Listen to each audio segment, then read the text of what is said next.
Hi, this is Bob Papa, voice of the New York Football Giants, and this is the Big Blue UK and Ireland podcast. Go get them, guys.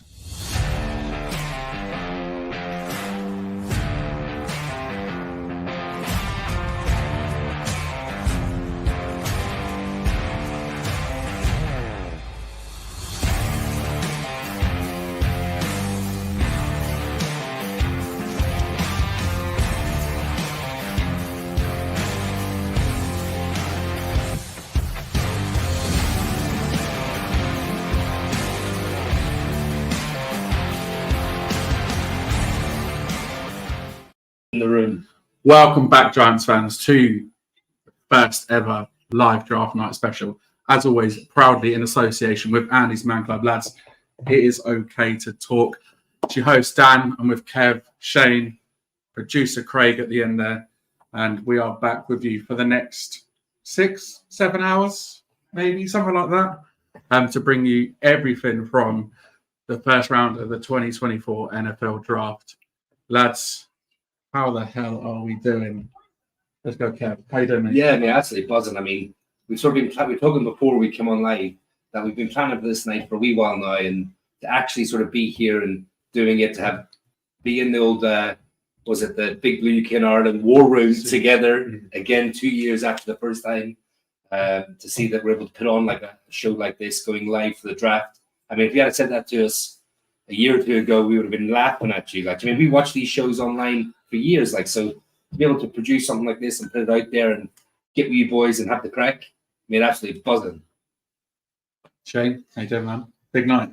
Yeah, man, hopefully a night where we don't take Cole or JJ McCarthy will be well. Spoiler alert, if we do, Shane's walking out the room. Yeah, the table is going to go up. It is a table very similar to the one that Dudley boys used. So, someone's going through it, yeah? Someone could potentially get through it, yeah. But, you know, yeah, a night at firsts. First time we're all recording together in the same room, which is awesome. And I think that's a good point. Yeah. First time we're all together live for an actual podcast. And obviously, like I say, first time that we're doing this podcast, this draft night. So, you know, looking forward to the next sort of 6 or 7 hours. If you do see us yawning, try to be a little bit generous with us and not criticise us too much. And, you know, if you're watching, get interacting, because, you know, tonight, as much as it's going to be about the draft and us talking to you, we need interaction as well at the same time. So, you know, don't be afraid to kind of get involved with the comments and jumping on with us at times. Yeah, this is the first time, obviously, we've ever done anything like this. So the comments are going to be critical here for anything in the terms of telling somebody to speak up because they're too quiet, telling us to turn the television down, telling us to calm the fuck down. a lot of little things like that. So, it's a bit surreal. There's been so much work that's gone into this. Obviously, everybody who's got a draft Bible, please enjoy that. And yeah, just get involved. Get involved on Twitter. Get involved on YouTube. Just let us know how you're doing, and if you want to come on after the picks made, let us know, and we can try and accommodate. Definitely, yeah. It'd be good to get some of you guys that are watching and listening on to give us your thoughts on who the Giants pick at 6. That's if we do pick at 6. You know, there's plenty of rumours flying around at the moment on the Twitterverse or the Xverse, formerly known as Twitterverse, whatever it is. But yeah, there's plenty of rumours flying around at the moment. Obviously, potentially trading up to 3 with the Patriots. All sorts can happen, but you know, we'll bring you our reactions. We'll bring you what we think of whoever the Giants pick at 6 or wherever they decide to pick. And yeah, it'd be good to get your reactions as well. Keep those comments flooding in this evening, while you're watching. You know, we want as much interaction as possible to keep us going as well, because you know it's going to be a long old night for us. But obviously, we are here just to supplement the main event. You know, the main event is obviously the first round of the draft tonight in Detroit, and we're all really looking forward to it. You know, will we trade back into the first later on in the round? You know, there could be so many sort of potential things that can happen, so many permutations, as usual with the draft. And you know, we're all mega excited to be here live, to be here together. You know, it's the first time we've all been together since we're in New York in November, December. So it's great to catch up with the guys for sure. If you've already donated to our fundraiser for Andy's Man Club, thank you very much. Enjoy your draft Bibles.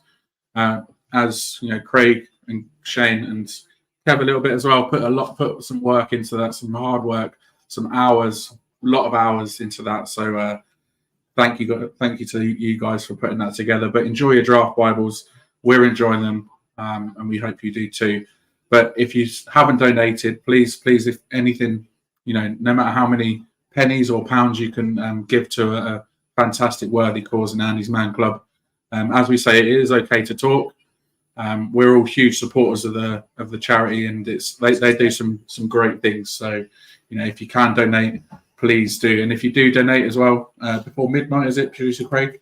3 a.m. 3 a.m. We've extended it to 3 a.m. So if you donate before 3 a.m., you'll get involved in the raffle.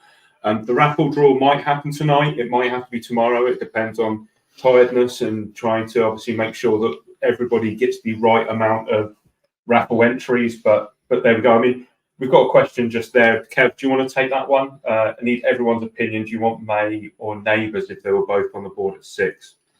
So for me, it's quite easy, but I do think some people might think it's a difficult decision. Let's talk about Neighbours first. Like, Neighbours is a fantastic player, a difference maker. We said before, was in any other draft, he would be a number one receiver easily. But also May is for me, I have him as second on my board, QB board for QBs. I think he is the type of player that if he can refine some of his sloppy footwork, some of his anticipatory throws, just clean up his play just a little bit. And the Giants situation, I think, was perfect for that. He'd be able to sit for a year, work with Shea Tierney, work with Dibble, and clean that things up. So next year, you're getting a more refined Drake May. I think for me, he could be a top 5 QB in this league. So when you get someone who's potentially a top 5 QB in this league at number 6, for me, you cannot turn that down. Okay. Yeah, I mean, I think if it comes down to May or Neighbours, I think you've got to take Drake May. Obviously, regardless of what the Giants might be saying, the extensive work they've done into the quarterback position in this pre-draft process tells you Daniel Jones isn't the guy. They can say what they want. You don't invest this much time into quarterback. We didn't do it last year. We didn't do it the year before. So it tells you that they're not settled with Daniel Jones. And I think especially with such a deep wide receiver draft class, you can get a Troy Franklin, maybe a Lad McConkey, a Ricky Pearson, a Tez Walker in the second round, which they're not going to be as electric as Malik Neighbours will be, but everyone knows you're not going to win in this league if you haven't got a quarterback. We've found out that the hard way for the last 5 years, realistically, by 1 year. So I think if May or Neighbours is there, you've got to take the quarterback, in my opinion. And let's not forget as well, it's Eli Manning version 2, right? You can listen to him talk anyway. He's Eli Manning 2.0. I mean, in my opinion, yeah, you have to take the quarterback there if he's there. But I mean, I said to the guys this evening, I don't see us taking a quarterback in the first round. But anything can happen. It's the draft. It's Joe Shane's third draft, obviously, with the team, and so far his first round picks have been not bad. I don't think so. Craig, what do you reckon? Neighbours or May with 6? I mean, my pre-draft prediction was a trade up to number 3 for Drake May, so I can't really go against that, can I? If he's there at 6, yeah, if he's there at 6, I think it's a given, and you guys have gone through pretty extensively the reasons why Drake May is potentially it's not a massive loss to pass on a wide receiver because, as we've already discussed, it's a deep draft class and there's options there. Yes, Steve, we will be keeping tabs on the Knicks in a bit, and we'll also be keeping tabs absolutely will. On the Yankees as well. Who the Yankees got? Oakland, the Athletics. Their favourite? Oh, the A's? Yeah, the Oakland A's, man. Always makes me think of the film. Moneyball. Yeah, man. Yeah, we'll be keeping an eye on the Knicks game for sure. Well, Not all of us. Unfortunately, Cavs Boston Celtics lost to the Miami Heat. Don't judge me. Don't judge me, please. It's still early in the playoffs, right? It's still early in the What's playoffs. what are they at now then in the playoffs? 1-1 1-1. after 2 home games. Yeah. So it's not great, It's still all to play for, though, isn't it? but they had one of the best seasons like of any franchise, and I think they've got such a strong team that they'll be able to turn it around, come away and win in 6 games. But we're not here to talk about Celtics football, lads. We're I'm talking about New York just Times. going to wrap it up by saying, just think tonight you get to watch the draft watching the Knicks, and then tomorrow you get to watch the draft watching the Rangers as well. Like, you're in your element here. Thanks for your question, Becca. I appreciate it. Looking at the Giants overall in the draft this year, we've got 6 picks, obviously, at the moment as it stands. Number 6 in the first round, 47, 70, 107, 166, and 183. The Giants have picked 4 players at pick 6 since their first draft in 1936, way back in 1941 and 43, and then 44 as well. All 3 were running backs, which there obviously was a high turnover of running backs back in the 40s. And then obviously, as we all know, in 2019 with Mr. Daniel Jones. With pick 47, the Giants have again picked 4 players. Again, way back in the 40s, they took a offensive lineman. And then a defensive back by the name of Don Manasco in 1952. What a name. That's a name. It's a Don strong name. Manasco. Yeah, absolute Don. And then 1958 saw the Giants select back Donnie Caraway. And the most recent at 47 was in 1994, selecting Thomas Randolph. Pick 70 has been more popular with 9 players picked by the Giants. 3 most recent being linebacker Ron Horsby in 1971, tackle Carl Nelson in 1983, and then in 98, wide receiver Brian Alford. Pick 107's been slightly less, 6 players being picked there, most recent being in 1990. And it's been 61 years since the Giants selected with the 166th overall pick. However, it's only been 4 years since the last 183rd pick, with Cam Brown being selected that year. Guys, what are your expectations for tonight? Let's go with you, Shane. It's an open question. Yeah. My expectations for tonight is that I'm on this train all night. Like, to be honest, till the picks in, that we don't draft offensive linemen and we don't draft JJ McCarthy. That's what I'm expecting. Nice. Kev? I just want, again, I feel like we said it last year. I just want to come away with a pick that makes sense. One that we can all turn around and go, do you know what? Either we love it or we can see the sense behind it. So, whether that be a weapon for this offense that has some weapons, but really could do the number 1 wide receiver, or whether it's what she and Dable believe to be our franchise quarterback going forward.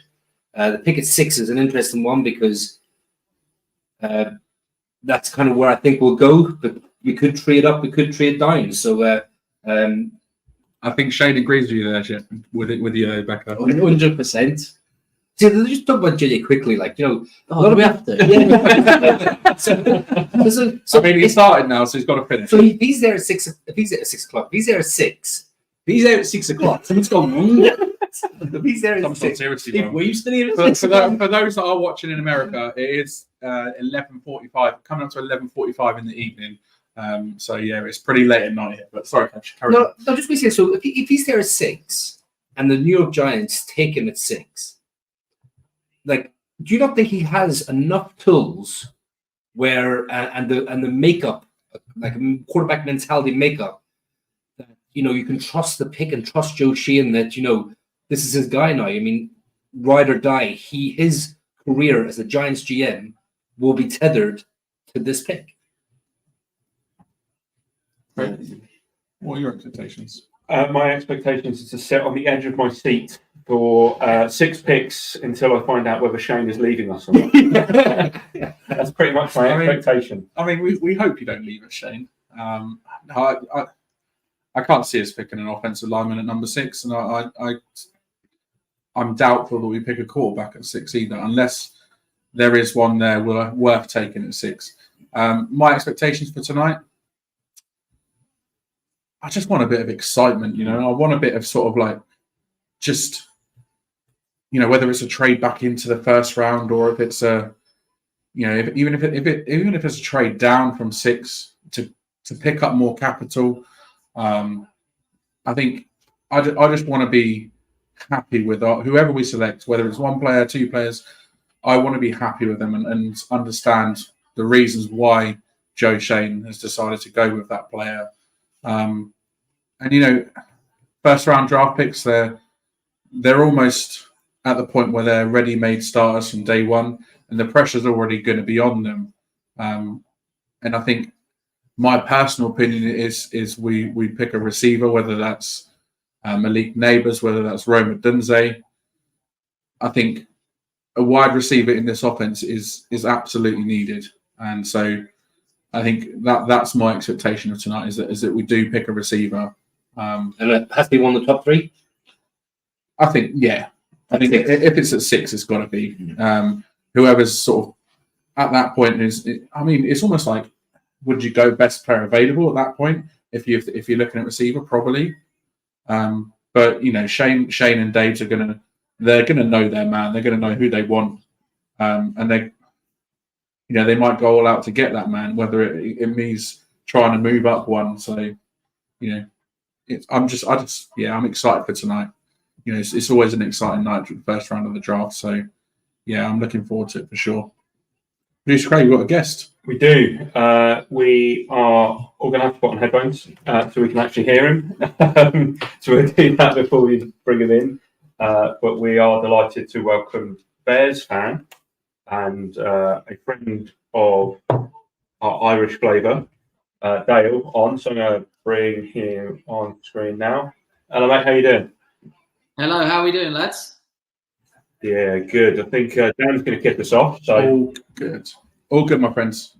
Good to have you back on, man. I remember we had you on a couple of years ago, so it's good to hear your. You want to go through my predictions from that night where I said Justin Fields was going to be a franchise quarterback.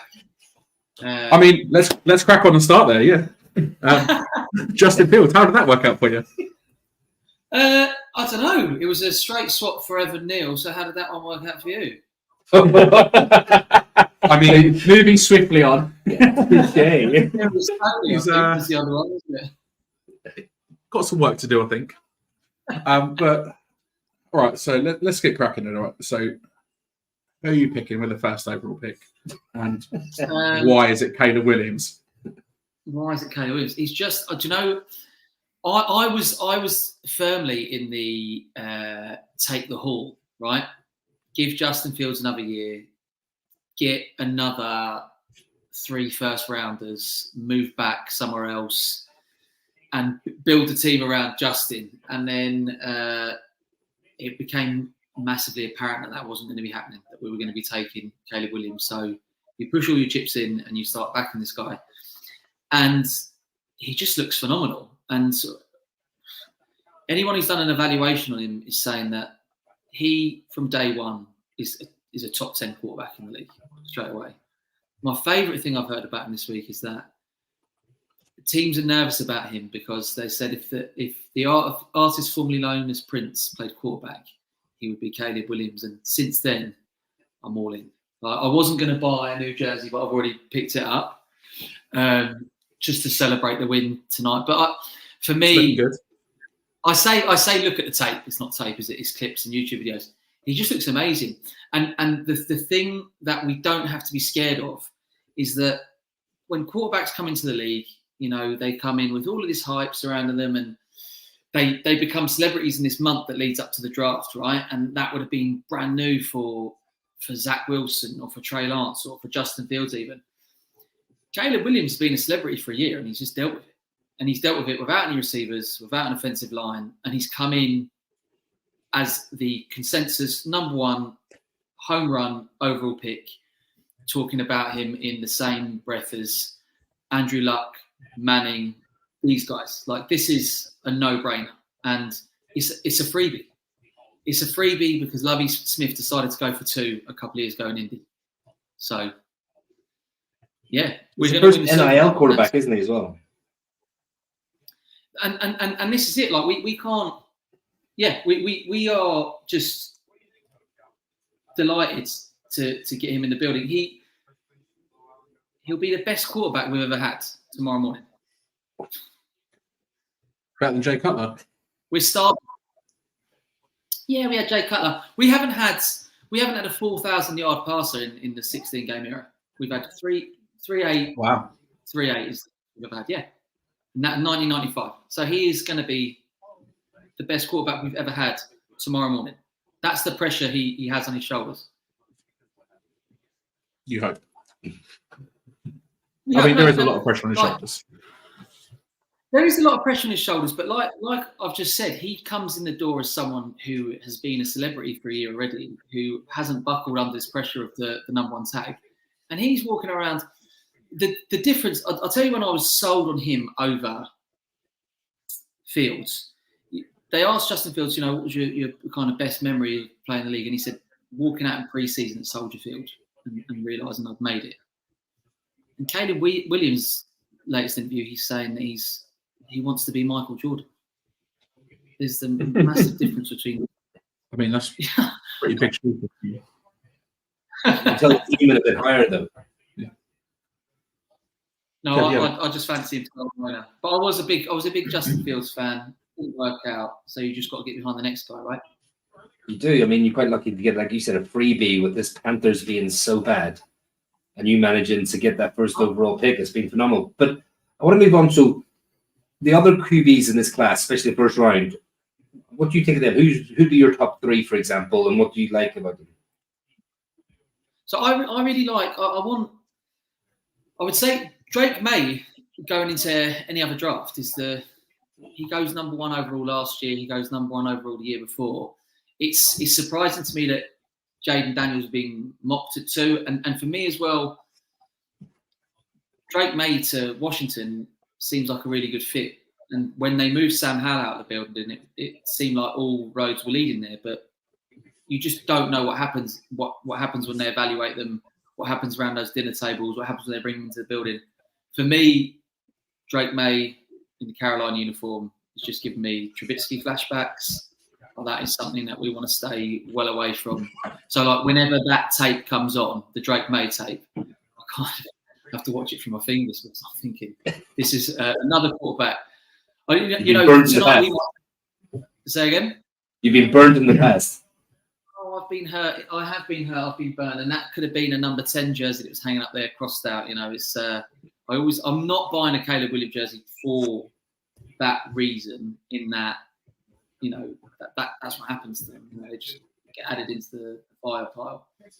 But look, it's easy, isn't it? 1, 2, 3 looks like it's going to be Caleb to us. Well, that's nailed on. Drake May or Jaden Daniels at 2, and then Drake May or Jake Daniels at 3. But I do think there's the potential for McCarthy to come in. I just think the worry with McCarthy is everyone just talks about how great he is off the field, right? But that's fab. But what can he do on the field? He didn't have to try and win a game in the fourth quarter.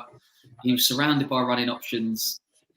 How many Michigan players are going to go in this draft? He was surrounded by the sort of talent that some of the others didn't have. Is that the guy you guys are going to be getting if you take a quarterback at 6, if you stick and pick? I think so. I think that's what people are talking about now. Whether we trade up for Drake May to 3, or we sit at 6 and pick JJ McCarthy, or someone jumps us. Yeah, it's just coming up here. Pelicero's just saying here that all signs now point to Patriots standing pat and picking at 3, and it will be Drake May. So it looks like it's going to be Williams, Daniels, then May, and then a fight to the death over who gets the fourth best quarterback. A quarterback who I think 2 months ago everyone's saying, is he a top 20 pick? And isn't this why we have draft rankings? You say you need a quarterback, but don't you need?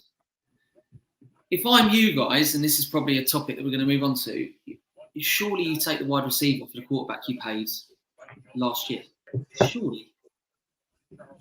In my opinion, Is that not? yes. You paid Daniel Jones that much money. You've got to take the receiver. Daniel Jones that much money. It's cost you Saquon Barkley to pay him.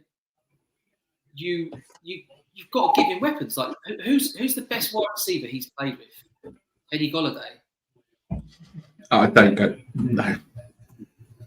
It's a good question, don't know though. how good he is. So give him Malik Neighbours. Give him Malik Neighbours. Don't give him Roma Dunze.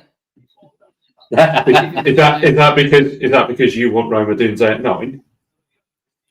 I don't think he's going to fall anymore. And I'm in NFL WhatsApp groups with Kevin for fantasy purposes, and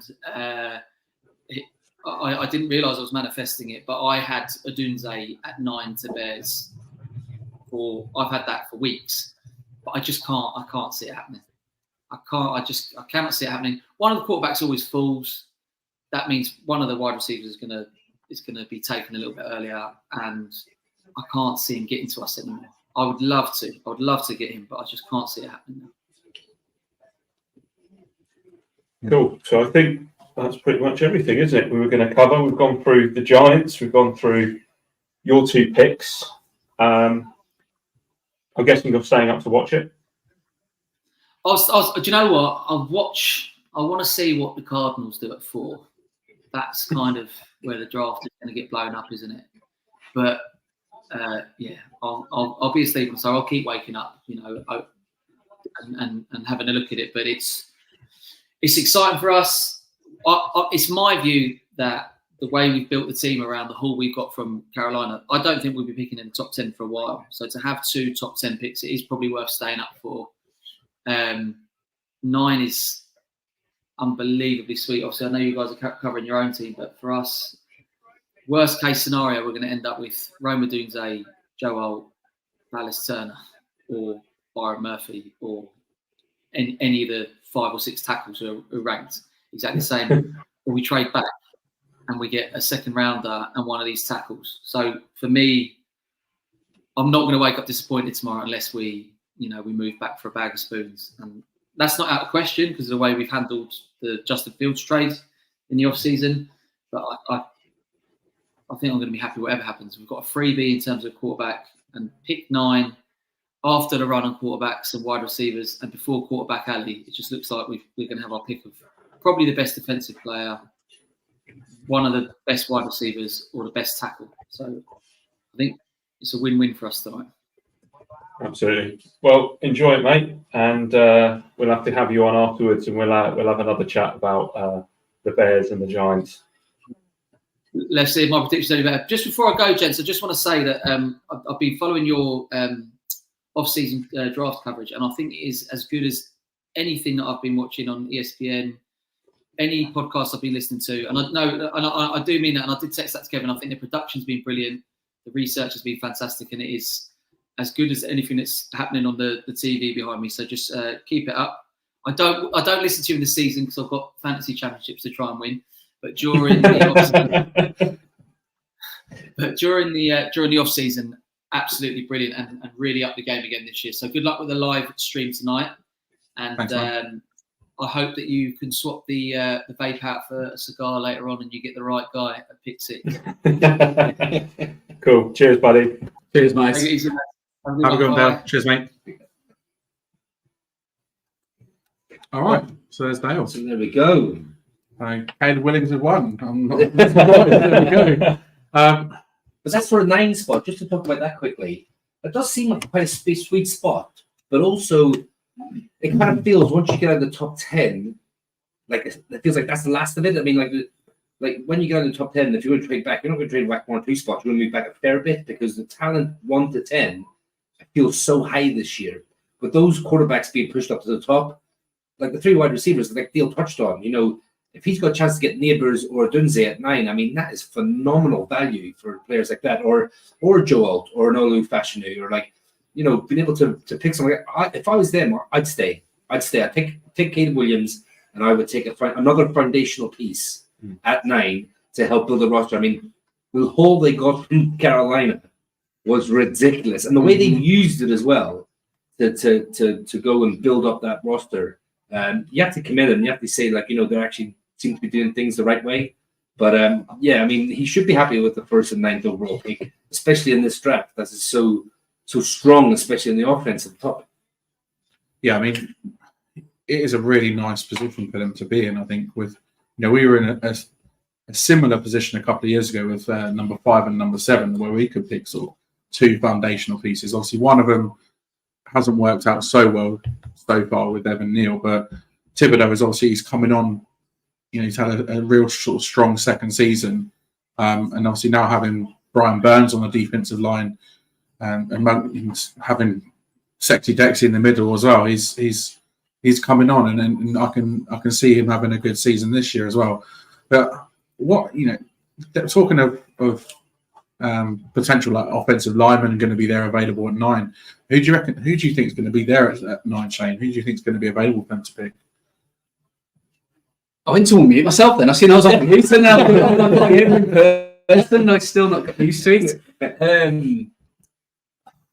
I mean, like, if sort of a Roma Doomsday is there, you start to wonder, does someone like the Jets maybe look at moving up?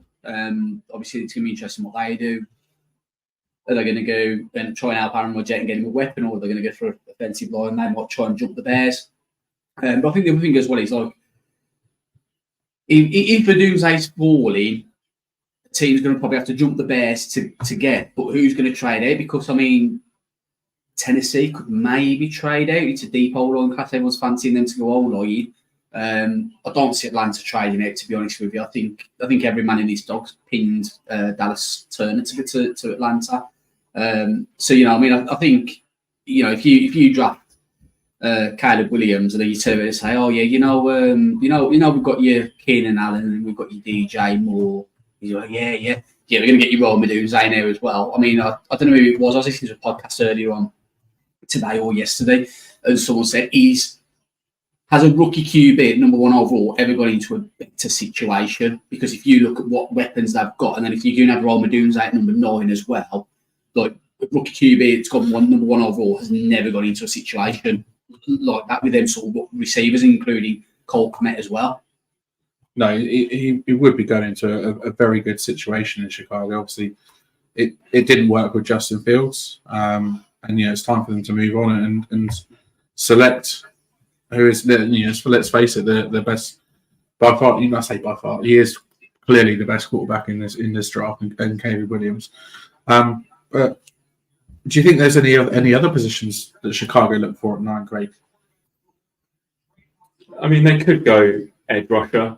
It could be too high, maybe for some of them, but you couldn't rule out something like maybe Verse at a stretch, or even Vaitu there as well. Yeah, Dallas Taylor is likely to go at the pick just before it. I think every single mock draft has pretty much had Dallas Taylor go in there. So, I mean, they could really go any way they wanted to. I mean, we mentioned Cole Kmet there, but nothing stops them from saying Brock Bowers.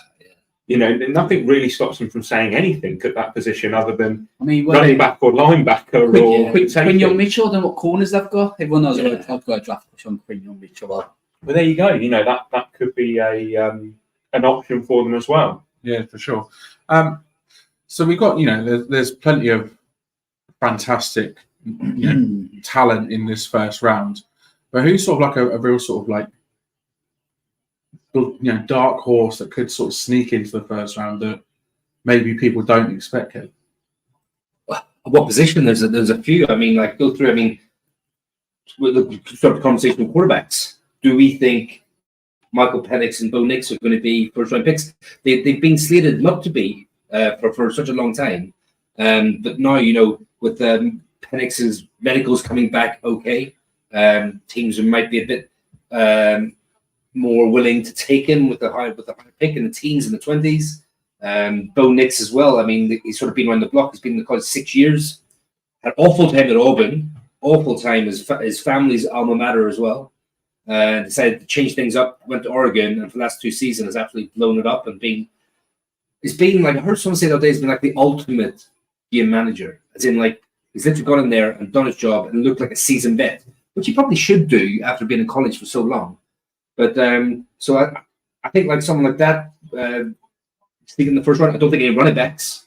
I think for this draft, we've seen how depreciative, is that the word, or how the running back market is sort of just dropped off a cliff, sort of like. So people are looking at 3rd, 4th round for running backs and then discard them after the rookie contracts. So I can't see any quarterbacks going in. I mean, there's a few wide receivers that I love. I mean, I can see Xavier Legette, Coleman, from South Carolina and Florida State. I see them sneaking into the back end of the first round, especially the Bills. The Bills are looking for a wide receiver. Very true. They've just traded away, they just traded Diggs to the Texans. And how, just going to touch the Texans quickly, how good have they turned things around using their draft capital and making good acquisitions and free agency? Very, very clever and very smart with their picks and made. Yeah, I mean, again, like this offensive tackle is so deep. You've got your big boys, obviously, of your Alts, Fashionus, Fuagas, Fatanos, Lathams, Mims, Guyton, but then someone like Kingsley Sumatea, does he sneak into the first round, or is he an early second guy? Tyler Guyton, do people look at his measurables and go, do you know what? Give me a 6'8", 322-pounder, 23 years of age, bit raw. He's only been playing tackle for 2 years. He was on the defensive side of the ball. So they look at someone like that. Does he sneak in just because of the measurables and stuff? We talked about tight end being Brock Bowers and then everyone else. The next one I have on my list is Ben Sinnott out of Kansas State. Is he more of a second-round player, a third-round player? So, I mean... You love Ben Sinnott, don't you? And also, like, where do we go? Like, I'll finish off the offense here because I've sort of rambled on about the offense a little bit, and I'll let Shane and Craig take over the defense a bit. But, like, interior offensive line, Jackson Powers-Johnson, apparently he's been nailed on for a first-rounder. But he's been, apparently, in the some of the interviews and stuff, he's kind of rubbed people up the wrong way. He's kind of been overconfident, and some GMs haven't really taken to that. So there's rumors coming out now that he's rubbing people up the wrong way. Will he drop? Graham Barton, will he go before him? A lot of people are high on him. Someone like Christian Haynes from UConn, could he sneak in? So there's lots of players who are sort of like on that fringe who, as they always say, beauty is in the eye of the beholder. Like, I mean, we see it so many years. Consensus, first round people dropping, people who are like, who was it? The Patriots took Cole Strange, center, like me and Craig. Change. Let's start beer off you. But maybe I don't know what she had him mid-round. Yeah. And then Patriots just go and take him in the teens. Yeah. I mean, Seattle are renowned for doing that. Like, Seattle took Jordan Brooks. I can't remember who the running back was a couple of years ago. LJ Collier. Seattle are renowned for taking players like, I mean, like, I think if we want to talk about players that could maybe sneak into the first round, that maybe ain't getting spoke about much, give him a Florida State guy shout out here. Brandon Frisk, he could sneak into the back end of the first round. Kamari Lassiter as well, the corner out of Georgia. He could be a sneaky one to sneak right into that back end. Like you say, it's going to be players that, you always get someone who you got locked. I mean, Peyton Wilson. Oh, one of my guys. One of my guys. Teams are going to want linebackers. Yeah. We've seen it last year with Jack Campbell. Nobody had Jack Campbell going. I think it was 19 overall to Detroit. There's no reason why Paxton Lynch can't go. What Chop? He's a lock for first round. He's a lock. People don't know Chop Robinson, the edge from Penn State, who is obviously Shane's team. I need to say Craig again. Shane's team. Yeah, we're just talking about homer picks here, aren't we, really? Yeah. Hey, I didn't mention Penn State. No, that's true. That's true. You handed over. But like Kev tried to sneak a single Notre Dame player in his top 10 somewhere. Did you notice that? I think I even know. Linebacker, there was two. I was like, come on. Yeah, you got to do what you got to do. You've got to back your boys. You've got to back your boys. Right, producer Craig, what comments do we have coming in? Let's get some comments up. Yeah, so there's been a lot of people talking about the Tom Pelissero thing, about the Pats sticking at 3. And, that's May out. Smokescreen is still real. And, they could always feed Pelissero something to try and get more draft capital. So as much as somebody said it, I don't think we have to take it as gospel as of yet. Thoughts on trading down, taking Penix and then maybe a Mitchell/Worthy, Shane?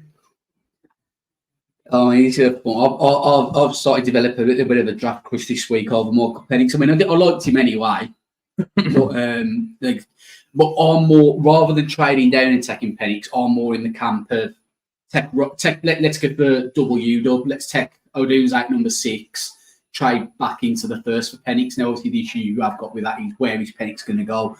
I think it's going to be hard for him to fall past 13 with the Raiders, especially when you get that run of Vikings, Denver, and the Raiders. So I think if he makes it past that kind of 13, 15 mark, it's still going to cost a lot to go up there, but then you start to have that discussion, hopefully, about, can he get there? I'd rather do that than trading down, taking him and taking a second tier wide receiver personally. So, Kev, there's another one here from Pete as well, saying Niners willing to trade Debo as long as the first is swapped. Do you take it? And then Penix with 31. Now, we've just said Penix might not even make it past 13, let alone 31.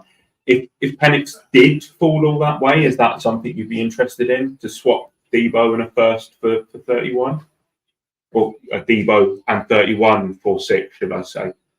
For me, no. I think you're paying Debo as well. So instead of... Do we have mini Debo on our team? Well, Robinson. In one down? Yeah. Well, very true. I mean, like, for me, it'd have to be like an out-and-out number one wide receiver who I believe would fit in with everyone that we have in the wide receiver room now. Now, Peter makes a couple of good points there. Just go back to his first one. I'm guessing the way he structured the question was that trading with Vikings and going to, was it 11 and 23? Now, 11 and 23 to pick up Penix and someone like Brian Thomas or Worthy, or whoever you have sort of like around that fourth, fifth wide receiver mark. I think that could be interesting, because basically you're saying, would you give up? Because you have to believe in Penix. So would you give up 6 overall for what you believe to be a starting quarterback in this league and or for argument's sake, a number one wide receiver? I mean, if Penix's medicals all pan out, I mean, it's an interesting one, a very interesting one. Because as we talked about, I don't think he's getting past the teens. I think if you want to get him, you're either pick them in the top 10 or very, very close to it. But that trade specifically, sorry, I should say, I don't know, part of me, and maybe I'm old school in this way, part of me would like to draft our own players and develop them. Although the second for Burns was phenomenal value, and we will talk about that at some point later on tonight. But I just think, like, we've got a couple of big salaries on the books at the moment, and although we can get out of DJ's contract next year, we will essentially, if we cut him at the end of the season, we will essentially be paying Daniel Jones $22 million not to be in our team next year. So with these sort of salaries of Burns, of Sexy Dexy, these type of players, and Andrew Thomas, and that cap hit, dead money on Daniel Jones, I just think bringing in a wide receiver like Debo and having to pay him as well just might be getting a little bit rich. And also, it's such a big drop, isn't it? 6 to 31. It's a massive drop. I'd almost want a little bit more. So, Dan, one for you from Jack. Is the Giants taking a defensive player at 6 the worst case scenario? I mean, is it worst case scenario? I mean, if we're asking Shane Nolan's worst case scenario, I was going to say it. I think no. If you said linebacker, yes. Cornerback, no. I think if we were going to take Quinton Mitchell at 6, I wouldn't be disappointed. I'd be surprised, but I wouldn't be disappointed, because he's a fantastic talent, and I think he's going to be potentially could be one of the top corners in the league in a couple of years. So I wouldn't be horrendously disappointed, but I'd be surprised. Worst case scenario at 6. I've got to agree with Shane. I think we don't need to go offensive line in the first round again, let alone a tackle. I think if we take a tackle at 6, whether it's Joe Alt, or whoever at 6, I think it's that means that Evan Neal after 2 years is done, and with a new offensive line coach in Rob Brasillo, and I think it just give him some time to learn under this new offensive line coach, to learn with Jermaine Illuminor, and develop himself into what his potential has and what his potential sort of says that he can do. I'd be very, very, very surprised if we do take an offensive lineman with 6. And just to piggyback on that, I mean, you've discussed this before. Like, if Priscilla comes in and makes a starting caliber player out of Evan Neal at right tackle, that's a massive win. 100%. It's a massive win for Sheehan and Dable. So, like, you almost want to go, okay, we messed up the coaching of the O-line. Okay, we did. That was evidence to see. Everyone can see that. Now, let's bring in someone like Priscilla, who's our guy. We'll bring him in, who's been successful everywhere he's been. He pretty much turned Illuminor into an above average good starting right tackle at the Raiders. So, like, if he could come in and get something out of Evan Neal, that's a huge win. So I don't think they're going to give up on Evan Neal this year. Although it would please me to bring in big old 6'8" Joe Alt from Notre Dame. Just to get that jersey, just get a custom jersey up. Well, if I have to see a picture of Joe Alt customed in a Giants jersey one more time, so all I keep seeing up there. But I just think, so that's why I think I think the starting O-line's in the building. If someone like Keane's drops to like late second, early third, I mean, you can't pass up a starting guard like that. But I do think the O-line's in the building now. The starting O-line is in the building with a bar a few tweaks. So an offensive lineman that early, that just wouldn't make sense. It goes back to my point earlier. I just want to pick that makes sense. We don't have to love it, but as long as we can look at it and go, all right, I get that. I mean, I completely see how that fits in to what we're trying to do. Any other comments, Producer Craig? No, I think maybe it's time to look at some mock drafts. Let's get mocky. Yes. Cool. So, mock drafts have been obviously flying around over the last few weeks, few months. I'm sure some of the boys here started doing mock drafts as soon as the season was over, probably even before that. Am I right? Absolutely. Yeah, there you go. We're doing mock drafts with players on even in this draft. Very true, very true. But let's look at Daniel Jeremiah first then. So, Daniel Jeremiah being one of our sort of favoured draft analysts. His last mock draft, he went with Malik Neighbours. I think everyone. We're just talking about all of them. Yeah, I think everyone went with Malik Neighbours, Neighbours, so we can just group it all into one. I mean, even we went for Malik Neighbours. Yeah, it's very true. So what do we like about Malik Neighbours? So what does that tell you? We're not drafting Malik Neighbours. The one thing I've learned from mock drafts. But again, like, what's being used a lot is that these 3 wide receivers in any other draft class would be number 1 wide receiver. That's been discussed, and it's true. I know it sounds like hyperbole and it sounds like a bit of a trope, but it's 100% true. Like, Malik Neighbours is Odell Beckham. He's 6 foot, 200 pounds. He ran a 4.38 40. Last season, he ran for over 1,500 yards with 14 touchdowns. He's a movable weapon that any offensive coordinator would absolutely love to have in their arsenal to be able to move around, get in motion. I mean, he's just able to get open with such good right running nuance. He's really good in zone. He's too fast for a lot of cornerbacks in man. He comes in, and I've said it before in other podcasts, he will be the number 1 wide receiver on the New York Giants. And he comes in, and I believe, honestly, he might be one of the best receivers in the league coming in.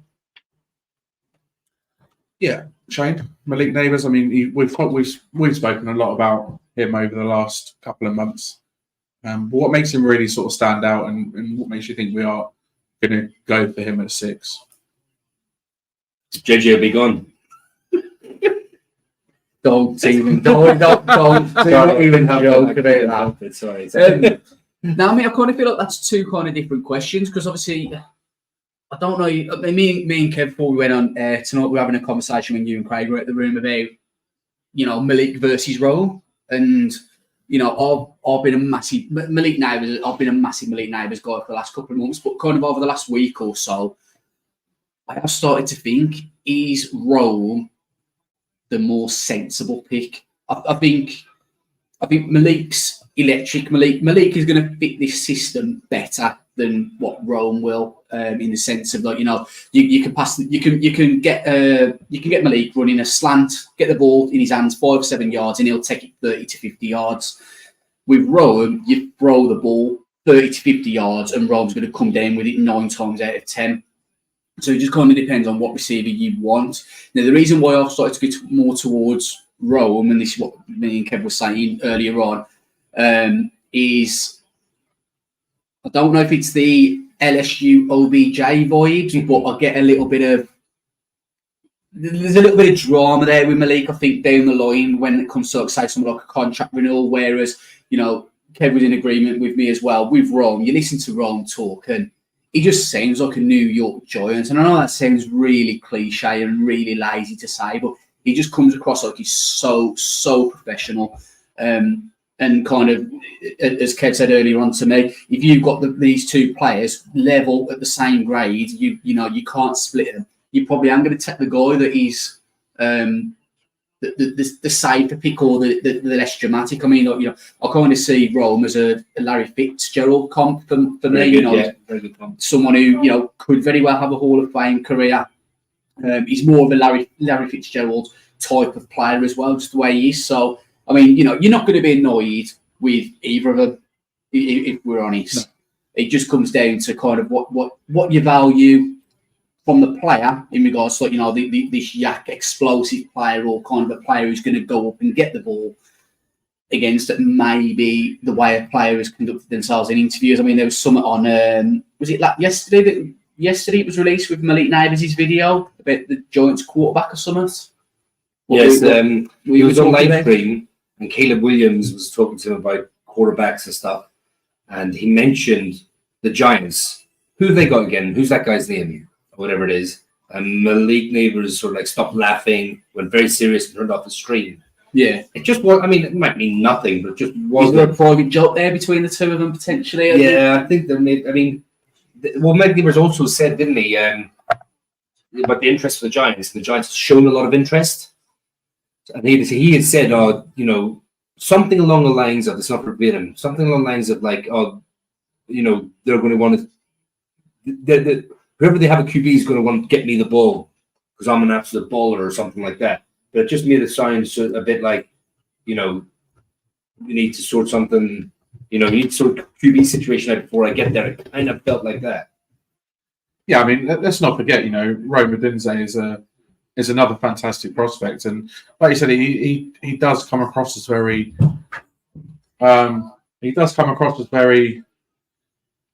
clued up. He's very sensible. He's got he just seems like a class guy, He just seems like he says all the right things. I think the New York media would love him, and I think he would fit so well in the Giants offense as that main wide receiver that we need. And that comparison with Larry Fitzgerald, I think, is absolutely spot on. But I just think, Neighbours being compared to, obviously, Odell Beckham, we all saw just unbelievable talent that Odell Beckham Jr. was. We all saw that the catch against the Dallas Cowboys and what he could do. But, I think Malik Neighbours could be that explosive and could be that type of player as well.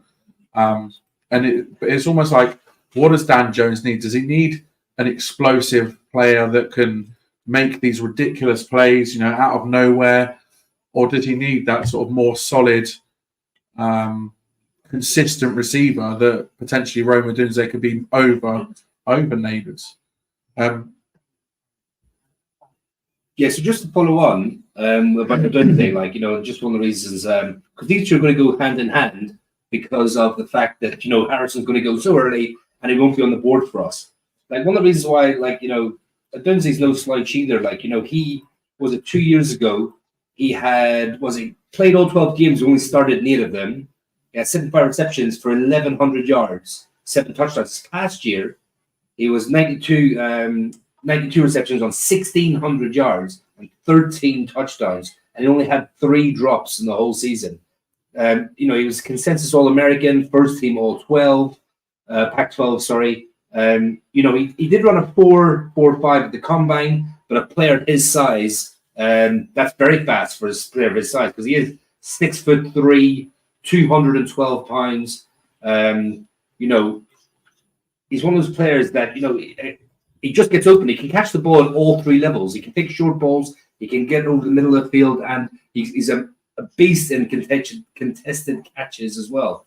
So contested catch rate of 74, which is absolutely phenomenal. And also I think he fits what the Giants do a little bit better in the sense that a lot of people say your wide receiver room should be like a basketball team. You have a point guard, you have a small forward, you have a center, power forward, shooting guard. Well, I think Rome Odunze would give us that big sort of like X receiver to go along with the speedster in Jalen Hyatt, and then the tricky slot sort of like make you miss, almost running back with the ball in his hands type of receiver in Wan'Dale Robinson. For me, I am his number 2 after Harrison, ahead of Neighbors. Kind of for all the things I've said, because I do a lot of my rankings as well, rightly or wrongly, pretty much on who I think the Giants should draft, right? Not always, but for the most, I will sort of like, if that's a deal breaker for me. If I have 2 players very, very close, I'd be like, who's a better fit for the Giants? And for me, Rome Odunze, 0 off the field character concerns, very well spoken. Coaches love him. Smashed all of his interviews. So I just think that I wouldn't be upset if we came away with Neighbors because he's a game changer and he's a wide receiver that we need. But for me, Odunze would tip it for that spot at 6 or wherever we managed to get in. Nice. Right. Round 2 then. So we went for TJ Tampa. Love that name. TJ Tampa, Iowa State. Matt Miller's gone for Michael Penix Jr. Mel Kiper's gone for Bo Nix. Jordan Reed's also gone for TJ Tampa. It's like he's been a guest on the podcast. We're a friend of the show. we know what he's talking about, and he knows what he's talking about. And Dane Brugler's gone for safety Jaden Hicks out of Washington State. But we spoke about TJ Tampa on the pod a couple of weeks ago. But let's look at these 2 quarterbacks in Penix and Bo Nix. Do you really see Penix being there in the second round? Nah, I really, like I said, just I can't. I think he's going to be short to get past 13. You've got to value the Vikings, Denver, or the Raiders are going to take Penix at 30. I think I've seen a little bit of chat tonight on Twitter or X. I think I'm just going to refer to it as Twitter just so people are aware. But yeah, I've seen a bit of chat tonight on Twitter indicating that maybe Bo Nix could fall into the second round. So maybe that one is potential. Obviously, Mel Kiper's projected a trade up there in the second round. But I do think if for some reason Penix or Nix is falling, I do value you trading up into sort of that 28 to 32 spot if you can, just to get that 5th-year option. I think that's really important, especially at the quarterback position. And then obviously the other 2 guys, we'll just move on to them whilst I'm talking. Obviously they've gone DB. I think what we do in round 2 greatly depends on what we do in round 1. But the 2 positions that kind of you let's say we take wide receiver in round 1, you're going to imagine we're either going to target one of the QBs if that fell, but if the top 6 QBs are gone, you've got to see us taking a DB. Yeah, kind of. It's just looking so unlikely that one of those quarterbacks are going to drop, and with everyone saying Neighbors, including ourselves, on that mock draft in round 1. When you're coming down to 2 and all the quarterbacks are gone, you're not reaching for Rattler here. So our best option really is going to be a cornerback. Like, it's the next biggest area of need. And we might as well address it this high. I know we've spoken about 3rd round talent at the cornerback position, but when you've only got Deontay Banks and then, Trey Hawkins, also a 2nd-year player, struggled at times last year. You've got Nick McLeod, who, is not a number 1 cornerback, potentially a cornerback 2 if he's given the opportunity. But it's definitely an area of need. But you know, I mean, you look at Brooper there, Jaden Hicks. Jaden Hicks is a great player, but do we really need a safety at 2 in round 2? Is there not something that maybe we look at a bit later? Yeah, I think DB's a nice little spot there in the second round, and I wouldn't be surprised if we do go there. So, believe it or not, that is the first hour complete of this exclusive live stream this evening. We are going to take a short little break so we can all stretch our legs and get some fresh air and refresh ourselves with maybe another beer or something stronger. But we'll be back shortly to carry on going through our mock drafts. And as we get closer to the start of the first round, which begins in approximately 30 minutes' time. So we'll be back very, very shortly. So stay tuned, Giants fans.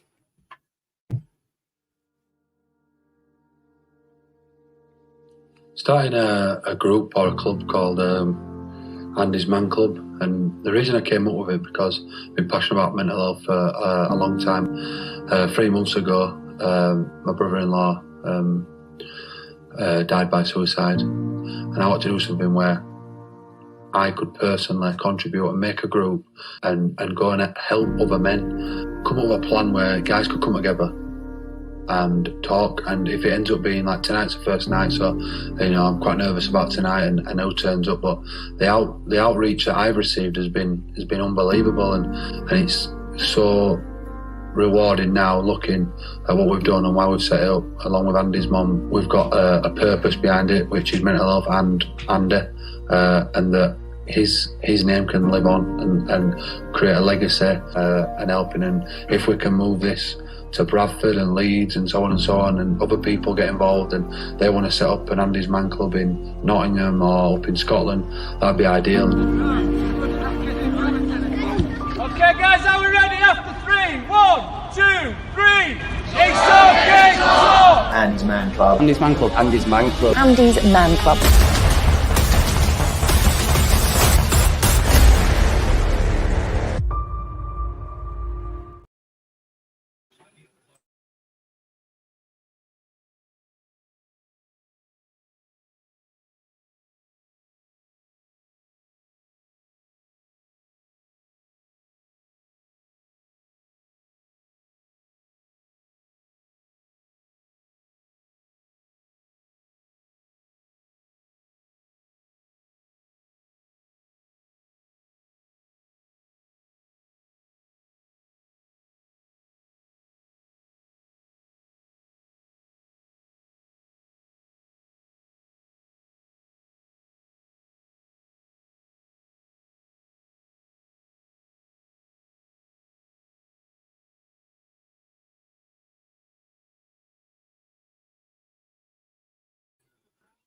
Right, so I've got Right, welcome back to the live stream of round 1. We are 27 minutes away, hopefully, from.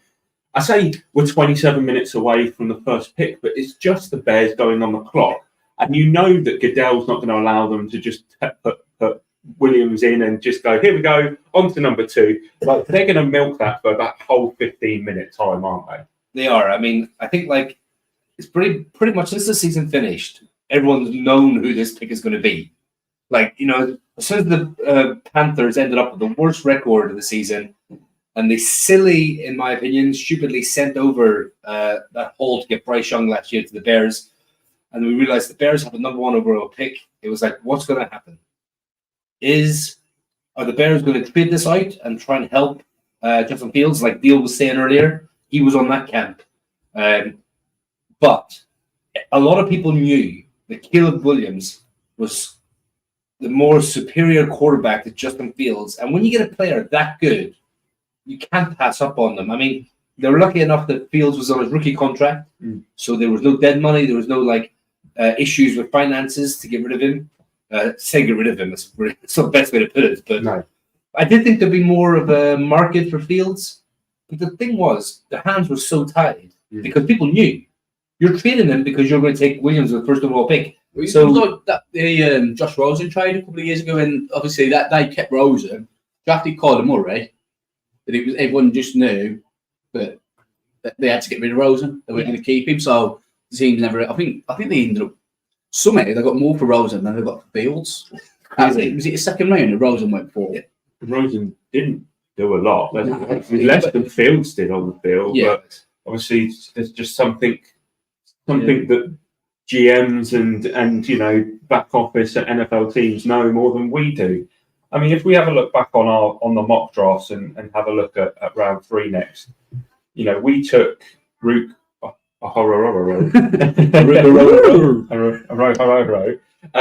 Matt Miller had Christian Haynes, the guard out of UConn, Dane Brugler, running back Trey Benson from FSU, and Jordan Reed had us taking defensive tackle Mason Smith from LSU. I mean, we've obviously gone for a defensive tackle, much like our friend Jordan Reed, different flavours, obviously. And then there's a guard and a running back left in there. Does round 3 kind of make you feel like this is where the Giants could really do anything? Like they could go in any direction. It could be just a BPA at this point. I think it's definitely that's the way you look at it. I mean, there's a lot of first round talent, a lot of talent at the beginning of the second round. The end of the second round, kind of where we start to pick in the second round, it kind of tails off a little bit. But I actually think the third round is the proper sweet spot of this whole draft. I think the players that were picked for us, I mean, we chose Rogororo, and he, in my opinion, is the third best interior defender in this draft. I absolutely love his game. Matt Miller has taken Christian Haynes, who's my third interior offensive lineman. Jordan Reed has Mason Smith on LSU, who's very high in a lot of boards. Dane Brugler has Trey Benson, who is really good value here in the third round. He's my number 1 running back out of Florida State. Now, I think also this is where the running backs come into play. This is where the safeties come into play. You're starting to get, we'll see how deep this wide receiver class is and how deep the cornerback class is. So you can cut into the linebacker as well. This is when we start looking at linebackers. So I think, yes, this is the sweet spot for everything's on the table. Rounds 1 and 2, we have to get impact players. They might not be impact players for this year, coming season, but they have to be impact players going forward under Brian Dable's tenure. But that third round is when you start to go, okay, let's start to get good players, best player available, regardless of position, and start filling up this roster with good players. Because let's face it, this roster has been a breath of good players for a long, long time. We need good players. And, we let Xavier McKinney walk. We let Judas, what's his name? Sorry. What position? I'm not saying it. Saquon Barkley, right? We let them walk, right? But we still need to fill now these positions with good players. And I think this third round, you can get a starting safety, you can get a starting running back. And, I even believe you can get a starting cornerback. So we have our number 1 cornerback in Deontay Banks, but we need someone to go opposite him. So these 4 picks on the screen now, in this third round, are absolute home runs for me. Because I actually think all 4 of these players would start. The 2 D tackles would start next to Sexy Dexy. Haynes will come in, and I believe he'd be a starting guard. Starting right guard straight away. I believe he's that talented. And then Trey Benson, I believe, as a tandem with Singletary, he runs with decent power, but he runs with a lot of speed, and he's just a good all-round back. And then Singletary is that kind of placeholder. So all 4 of these picks, make absolute sense. Again, some GMs believe that every draft you should come away with 4 starters. That's how you keep your team affordable and high on talent. You pay the stars, but you get 4 starters from every draft, and you cycle through. So I believe that first round, second round, and this third round, in my opinion, that's 3 starting players for the New York Football Giants. So Shane, if we have a look at 4th round here, your boy appearing top left from our Ben Sinnott, Shane's man crush. Matt Miller, Marshawn Lloyd, another player we have all said that we would quite like. Jordan Reed, Audric Estime, obviously from Notre Dame, and then From where, sorry? Notre Dame. No, thank you. some small school, I think. Is that why it was a local visit? Yeah. And then Brugler with and Michael Pratt there. Shane, Michael Pratt's not really someone we've spoken about a lot. Thoughts on that one there, round 4? Yeah, I mean, I don't think Michael Pratt's a bad quarterback. I mean, he's better than Carl Lallette, for instance, but the cornerback's this. He's just a tier above a Carl Lallette or a Davis Webb. You know, I mean, is he better than Drew Lock? Personally, no. I wouldn't see any benefit to taking a Michael Pratt, to be honest with you. I think that's just kind of forcing the pick. I think for me, unless you're coming away with one of these top 6 QBs, I'm not drafting a quarterback. I don't really see the point. Whether that's Spencer Rattler, Michael Pratt, Joe Milton, Sam Hartman, is it Kev? You know, Devin Leary. I don't see the point in taking kind of one of them players. But yeah, I mean, you know, look, it's interesting that sort of obviously. We had Brugler taking a running back in round 3, and then we got 2 mocks in round 4 with two draft analyst experts saying running back here. I don't think we draft running back, and I think and this is not just any bias here because it's the Big Blue UK and Ireland draft pick, or the fact that it's Ben Sinnott. But I think when you look at what's going on with Aaron Waller, tight end is becoming more and more of a need in this draft because we've sort of. No disrespect, we've signed a couple of nobodies really. We've not signed any receiving entities at tight end, and we can't just rely on Danny B because he's obviously not looked quite the same player since he had that eye injury. So I think tight end is becoming a bigger need at the minute. Cool. And then if we just rumble through to round 5, obviously Trevor Wallace, Tyler Davis, Josh Newton, Trevor Keegan, probably all best player available here, and then. Obviously, moving on to round 6, our last one. Obviously, we've gone for Bo Braid there, Matt Miller, Willie Drew, cornerback, edge, Eric Watts there, and then defensive lineman Justin. And I'm not even going to try that. a Boygaby? Dan? Eggaby? Come on now. Come on, your video did so well on TikTok. Yeah, a Boygaby. I'm going with that. So it looks like there, if you look at like rounds 4, round 5, round 6, there's a lot of people saying safety or cornerback or defensive line or running back, really like those bits where we're not exactly as deep as maybe we want to. But when you've got someone like Thibodeau and then you've got Burns and then you've got Aziz and maybe even a stretch Boogie Basham, is it a bit surprising, Kev, to see Eric Watts there as an edge? Like, do you still think we might need an edge in the later rounds? I think we'll need an edge in later rounds. To be honest, I didn't get around to seeing any of Eric Watts' tape or highlights or read up on him at all, so I have no idea if this is a good pick or not, to be honest. I didn't get around to him.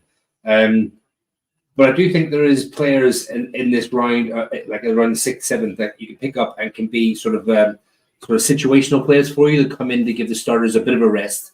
I mean, we haven't got too much. I mean, if you look at our age group now, obviously Burns and Thibodeau are electric. They are legit. I mean, I won't say it, but someone might say that if Thibodeau sort of hits a bit of a ceiling, that we could have the best age duo in the league. Someone may say that, but we'll have to wait to see something on tape. But after that, Aziz Ojulari, I mean, talk about feeling to live up to hype and expectations. We brought Boogie Basham in the trade last year from the Bills, who didn't really live up to his draft billing and hasn't done much with the Bills, and hasn't really done much with us. And then after that, you've got Timon Fox, Ben Whitley. There's not much else there. So I do think we need to add to it, definitely. So I think this is a nice spot. It's our last pick of the draft. So, it's the only pick we have left. But you never know. We might deal some points over the next couple of days and earn ourselves a few extra late round picks. Shane, we've obviously been working on the draft Bible. What does the draft Bible say about someone like Eric Watts? Yeah, so I mean, look, Jordan Reed has got him ranked at 212. This is on Jordan Reed's top 400, and Dane's got him edge 17. I mean, he's 23 years old, 6'6", 274 pounds. His PFF grades are interesting, in my opinion. He's 76.2 defense with an 80.2 run defense. His pass rush is a 69.9, which isn't the worst in the world. But I would have expected that to be a little bit better. But you know, one of the issues that the Giants have struggled with over the last couple of years, and especially in the division that we've been in, is that run defense. So that kind of stands out on that PFF grade to me at the minute. But I mean, we've got his strengths and weaknesses on the draft board from Lance Zierlein, and just kind of one that stands out to me is that he's prototypical defensive end with ideal height, weight, and length. Now, when you get into kind of that 5th, 6th, 7th round, that's where you start to take a bit of a stab in the dark at players that do have that kind of prototypical size. And you know, kind of probably the one negative that stands out to me, his pass rush is more snap and go than a conceived plan, but you know that can kind of be coached essentially, especially with, like you say, taking these day 3 picks. You're not expecting them to be day 1 starters at the end of the day. Someone's gone drastically wrong if they have. And then just in regards to where he's being mocked, Matt Miller's got him at 179, Jordan Reed 183 to ourselves, and then Dane's got him at 167. So it kind of seems like he's in that 6th round area. Yeah, like you said, right, Shane. It's day 3 picks. You're not expecting them to come in and be starters from day 1. You know, they are more of a developmental piece, and you know, they if they do make the final 53, because it's not always guaranteed, and you know they're going to at some point get some time on the field to see how they sort of get on in a live game sort of environment. But yeah, you wouldn't expect them to be that day 1 starter for sure. I just wanted to touch on our fundraiser that we're going with this evening and have been over the last few days and couple of weeks, I suppose. We've have had another donation this evening, so huge thank you to Matt Stott for your donation. We really appreciate it. We're getting closer towards our target of £500 raised for Andy's Man Club. If you do have any spare pennies or pounds to donate, please use the QR code on the screen. Refresh it. I'm being told to refresh it by producer Craig. We've now had another donation as well. So thank you very much, Peter, for your donation. I really do appreciate it, mate. We know you're a regular viewer and regular listener to the pod, so thanks for getting involved and thanks for donating some money towards a great cause. You will obviously be entered into the raffle to win some fantastic prizes, including a pretty sweet gaming chair, some podcast merch, maybe like what we're wearing, you know, if you can see it, and there's some other great stuff available as well. But yeah, please keep donating. It's open till 3 o'clock this morning. That sounds really weird, doesn't it? Yeah. It's open till 3 a.m. So you've got another couple of hours or so to get those pennies and pounds coming in. But we really do appreciate every single penny raised for them. I mean, we're now at 12:48 in the morning, so we're only sort of 12 minutes away from the Chicago Bears being on the clock. Do you see any surprises in the top 5, lads?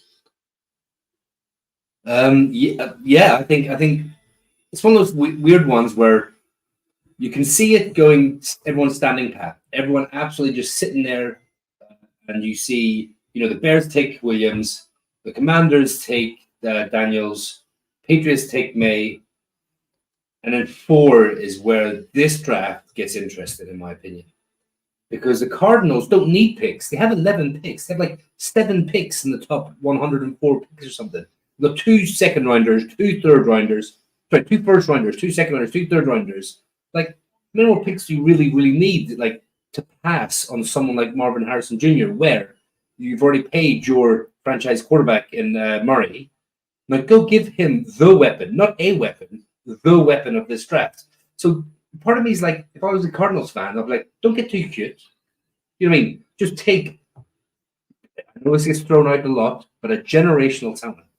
Marvin Harrison Jr. could come in and be awesome on this team and be exactly what Kyler Murray needs. So if I was them, I'd stand pat. Pick Marvin Harrison Jr., job done. Then the new Los Angeles Chargers. I think some people have taken Harbaugh's comments about building through trenches a little too literal. And I think, so everyone's going, offensive line. He made a great point. Something along the lines of, offensive line is the only position group that doesn't need anyone else to play well. Yeah. QB needs offensive line to play well and wide receivers to catch balls. Yeah. Wide receivers need quarterbacks to throw them the balls. Running backs need to be handed the ball and lanes to be opened by offensive line. The offensive line is the only position group on offense where I do my job and we play well as a group. So a lot of people have taken these comments and said, well, he's going offensive line then. He's going to build to the draft. He's got the left tackle is called, someone help me out here, first round pick a couple of years ago. Peru. Chargers. Sean Slater. Slater. They got Slater at left tackle. So a lot of people are saying, okay, get Joe Alt there. Get Fuaga there. Get someone fashion you there. As in a right tackle, you're shoring up. You're giving Justin Herbert a very, very good quarterback in this league. You're giving him the protection. That's the thing. Yeah, Herbert could be a fantastic quarterback. I think he's got so much talent. I think that guy is underrated. But then also people are sort of like saying, but you just lost Keenan Allen to the Bears. You just lost Mike Williams to the Jets. Who's Herbert going to throw the ball to, whether you keep him up or not? So do they go Malik Neighbors here, Rome Odunze, give Herbert a weapon that he desperately needs as well? So there's so many moving parts when it comes to 4 and 5, in my opinion. Although I do think Cardinals need to stay where they are and just take Harrison Jr. But 5 will be interesting. Again, I kind of see people just staying and picking. Or does Harbaugh look at 5 and go, there's so many good offensive line. So many good. I want offensive line. There's so many good ones. Do I trade back? How many picks do they have in the first round? Do we know? Because I mean, not the first round. Sorry, in the draft of the Chargers, because there is a chance that with Harbaugh coming in as a brand new head coach, you know, that he's going to want to mold that team, and the more picks that they have, the better. And I can't remember how many they've actually got. So they've got first round, second round, third round, 2 in the fourth round, 5th round, 6th round, and 2 in the 7th. Okay, so they've got a fair haul, but not a lot. You know, most of them are day 3. There's a lot of day 3ers there, so maybe they look at trying to pick up an extra day 2, or another day 1 in the future next year to go for. Well, are they prime candidates then?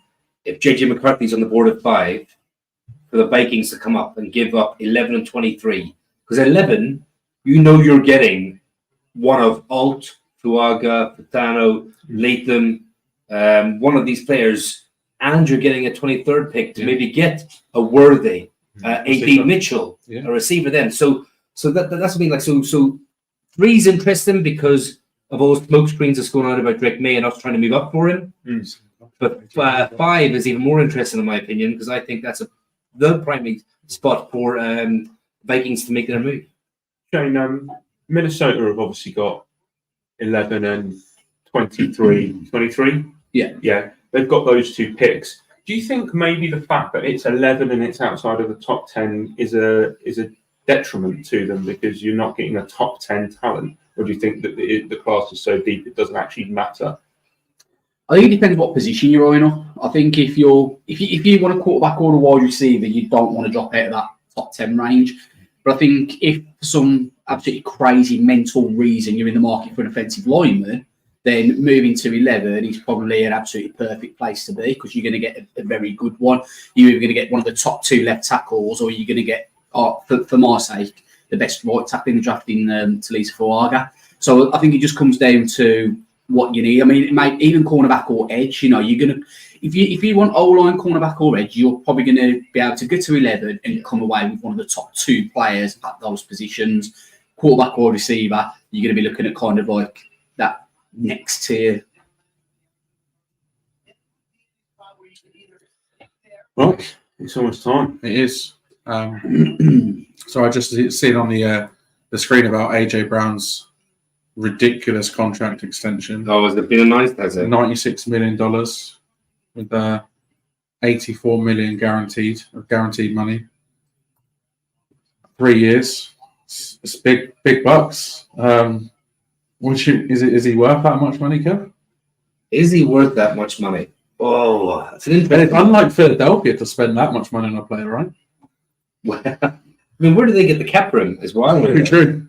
I mean, he is an alpha receiver. I mean, it was very, like, I don't know if you remember, but he was traded mid-draft from Tennessee Titans too. Like, it was such a big deal when it happened. But to be fair, he has been that sort of like number one receiver for them. I mean, was it last year he had nearly 1,500 yards? Year before, 1,500 yards. 7 touchdowns last year, 11 touchdowns the year before. So he's kind of been that average of 13.7 last year, 17 yards per reception the year before. So his 2 years of being with the Eagles, he's proven to be a bona fide number one receiver for them. How nice would it be to have a receiver like AJ Brown, Frank? Receiver, Well, you never know what's going to happen in around about an hour and 20 minutes. Hour and change. So you never know. You know, this could be where the Giants end up getting their equivalency of AJ Brown. I cannot remember the last time we gave a second contract to a stud wide receiver other than Beckham. So, you know, how far are we going back for that? And we know, we were speaking earlier, Beckham's a decade ago. Yeah, 2014 he was selected. So it's about time that we have one. It's just what's going to happen. You know, on screen at the moment, they're talking about Daniel Jeremiah's best available top 200. And in the top 4, you've 3 of them are wide receivers. You know, it's... And that's like not by position. That is overall players, isn't it? That's overall players with May and Daniels just outside that top 4. We know that quarterback is going to go 1, 2, 3. I'm still not convinced the Patriots are all out at 3. I don't think they are sticking and picking. I think there's still a little. I think they want to move out, but I don't think anyone's going to pay what they want. Yeah, I think that is the biggest issue. Scared money don't make money. Only a scared man. I just think that Gerard Mayo wants to make us. He's going to make. He's coming with a severely depleted offense. We all know the Patriots haven't been the Patriots of old since since Tom Brady left. But I think he's going to want to make a statement in his first draft, and he's going to want to take just on that quarterback. I think just on the subject of him, I'm just looking on Twitter now. I feel like I'm like rap sheet or Daniel Jeremiah. Like I've got all this stuff going on, watching the draft. I've got the full Twitter on going up. I mean, they don't call you rap sheet Shane for nothing. Right? But Mayo's at the Patriots draft party, and he says, "I hope you're excited as I am to start putting the team together and getting out there on the field. We're going to get a great player at 3. It's going to be early, and we can always sneak back into the first round." And he tells people to stick around. Oh, okay, interesting. So they could be a team. Are they going to look at moving back up potentially? Are they just trying to generate interest in that number 3 pick? I think for me that interest has been generated by now. You're not still trying to generate interest in now before the draft. So I think they probably do want to Steve. Rap sheet corner. They must be offended or not. But no, I think for me, Patriots do want to move out. Excuse me. I just don't think anyone's willing to pay what they are. I mean, if Joe Shane's called New England and I'm in New England's war room, I'm saying, you know what? Yeah, we'll drop down to number 6, but we want 6 off you, we want 47 off you, and we want you 1 and 2 next year as well. I think if this was still the Bill Belichick Patriots, then he was renowned for trading back and picking up additional capital. But like I said, I just think Mayo, I think he wants to make a statement as a new head coach. He wants that quarterback that he can bring in and mold and shape to be who he wants the sort of next. I suppose the next Tom Brady, Tom Brady's successor, because let's face it, they've not had the most success over the last couple of years, and it's as much as it's brilliant and it's beautiful and it's so sweet seeing the Patriots struggling, because let's face it, we all hate the Patriots. It's a new era for New England, and I think Gerard Mayo is gonna stick and pick at 3. I don't see him moving away from that pick, because he needs a quarterback. Plain and simple, he needs a quarterback. 3 minutes till the Bears are on the clock. It's almost time for round 1 to get started. Do we make some predictions before round 1 gets started? I think let's make some predictions. Let's make a prediction. What kind of predictions do we want? Do we want realistic? Do we want bold? Do we want hot? I mean, What do we want? Listen, I mean, let's start with you, Kev. I'll start with Realistic. So realistic. So it's kind of what I touched on before. We were talking about the first 5 picks. I'll say everyone sticks and picks, and the Chargers are the team that draft to be out of number 5. Okay, Shane. Let's go with a bold prediction. A bold prediction. Giants take Penix at 6. Whoa, that is bold. Wow. That is bold. And with Penix at 6, do we see the end of Daniel Jones very, very soon? Potentially. I mean, let's not forget, like, when Penix will be, a 24, 25-year-old quarterback in his rookie deal, like he'd be 24 at the start of the season. Not saying it's a big deal, but he is. But that's the thing. When it comes to his 5th-year option, and potentially comes to sign a new contract after that, he's going to be almost 30. So he's going to be sort of in the middle of his career essentially in terms of age, because unless your name's Tom Brady and you go till you're 65 or whatever he was when he retired, you 35, 36 is kind of where you're retiring. So he's going to be in the middle of his career. I think we need to tip off Police Scotland in Glasgow, please. So Dan, you want hot? Go on. You want hot? Oh yeah. Do I need to move on? I'm going to easy to warm me up. Let's get Stevie. The Patriots stick and pick at 3, but it's not Drake May, it's JJ McCarthy. That's hot. That is burning hot. Shane's face was like, what? Love that. The Patriots stick and go for JJ, meaning that Drake May is available, but we then have to trade up to get him. We have to hit 4 or 5. Yeah. Because we're in the advantage against someone like Minnesota, because we can say to Arizona, swap with us. If they take Harrison at 5, you're still getting Neighbours or a Dunze. Yeah. They can't guarantee that. The Vikings can't guarantee that. What are we giving up? To go up? First and a third, if you could sneak it. Well, you're going to have to give him 6. You're going to have to give him 6. So it's a pick swap in the first, but maybe a third or next year's second. So just a third, like I think 6 and a third or 6 and a second. Yeah, 6 and a second next year, or maybe a third and throw in I don't know. So what you wouldn't do 6 plus first next year? It's Drake May. That's the argument I'm making.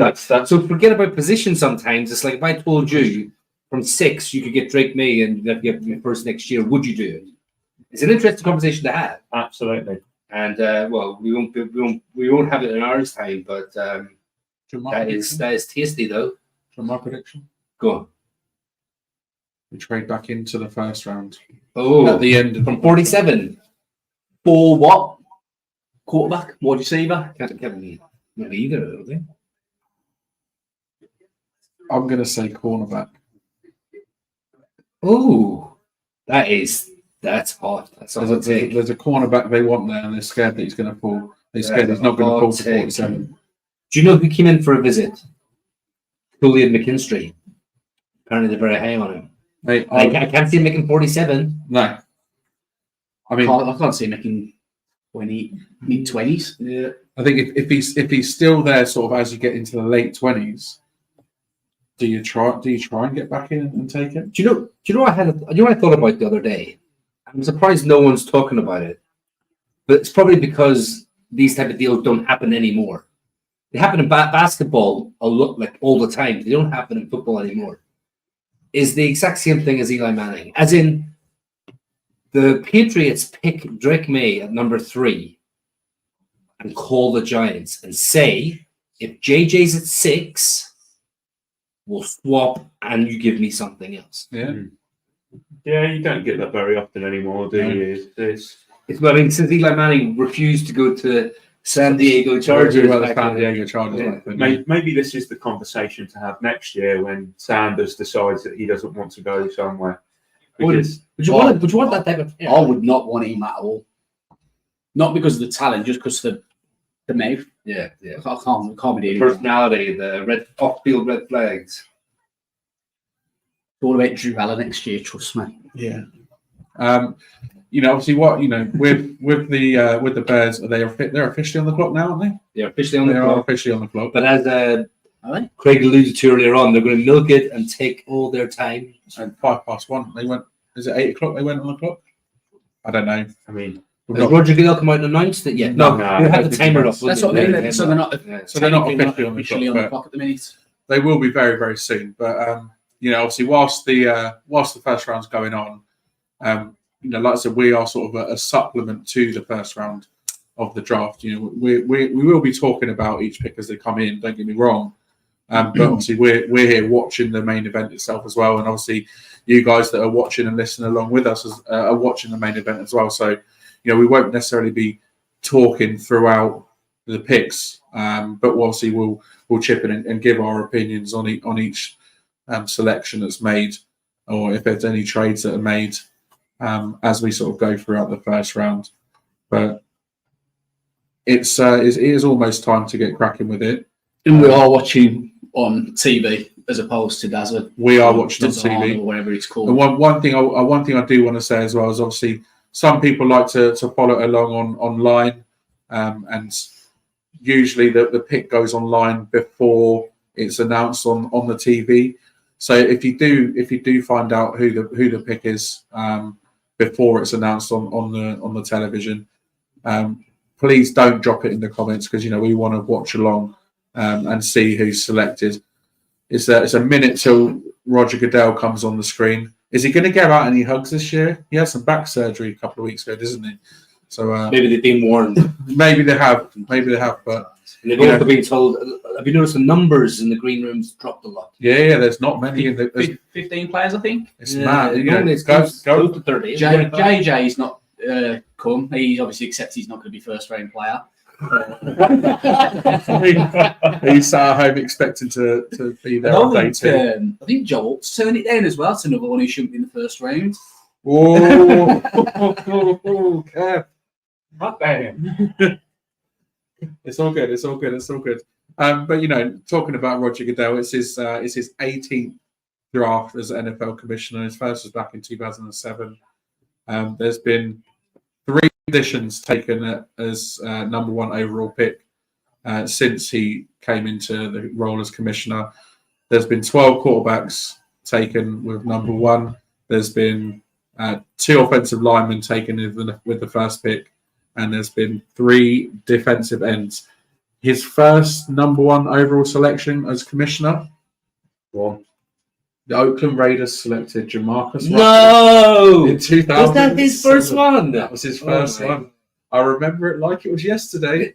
Just shows how long I've been following the game for. Here he is. Here's the man himself, the commish. He's a big dog. He gets a lot of heat, doesn't he, Roger Goodell? I think he's all right. You know what?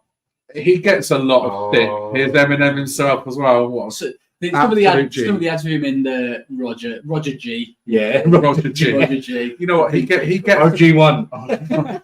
He gets a lot of stick, but let's not forget he's been a huge catalyst in getting the NFL into the UK, into Europe, and around the world as well. So we can't really knock him for that. Obviously, 2007 was the first regular season game outside of America. I mean, I take it we were there. We're not going to get a rendition here of Stan or Slim Shady, are we? Yeah, probably not. But let's listen into what they're saying. I mean, Detroit as well. Talk about turning a franchise around. Unbelievable. And they hit on their picks last year. Let me bring up their picks last year. Jamoy Gibbs, Jack Campbell, Sam Laporta. Mate, I love Jamoy Brian Gibbs. Branch. I think he's such a great running back. Jack Campbell. I need to get a life. Yeah, right. And you think the year before, Aiden Hutchinson as well. Yeah. They're Homer, their homeboy. They're from. Speaking of Hutchinson, there he is. Absolutely, isn't it? There he is. Wow, I mean, what a player he is as well. His second year, he had an astounding year. I thought. Megatron. Negatron. Oh my god, what a player! What he a was. receiver! I don't know. You know what? I think he can still play. Yeah. Is it me or did he retire way too early? 30, Talking of 32. Very young, wasn't he? Very, very young. He had so much left to give as well. I think he was such a good receiver, and his numbers were unbelievable. Let's look at some of the other first round picks since Goodell took over. Jake Long in 2008, the tackle going to Miami. Matthew Stafford going to those Detroit Lions in 2009. Apparently, his contract is in the works as well. They're going to extend him now. I mean, everyone thought that was a joke trade. Yeah. When they traded But you know Stafford. what? But you know what? Jared Goff has done so well in Detroit. Has Goff been on the sauce? Probably. I hope so. It looks like they all have. Talk about being on the sauce. I know Amon-Ra St. Brown just got paid, didn't he? Yeah. But yeah, Hutch, what a stud he What is. does Goff look lost? He's probably not used to being in the spotlight that much. It's not just me, but Sanders walked in there about a good head short of every other person. I mean, for those that have never seen Barry Sanders, I fully recommend going back and watching some of his games. But what an unbelievable running back he was. But I mean, we'll just talk about that trade now. I mean, like obviously Matthew Stafford went to the Rams and they won the Super Bowl, right? Yeah. So obviously it was successful. It was a win now for them, wasn't it? But if you look right, so Rams got Matthew Stafford, Lions got Jared Goff, 2022 first round pick, 2023 first round pick, 2021 third round pick. I mean, that's dump ball. Yeah.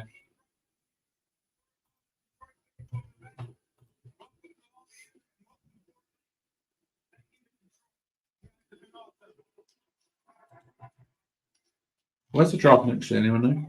Green Bay. Oh, Yeah. Title Town.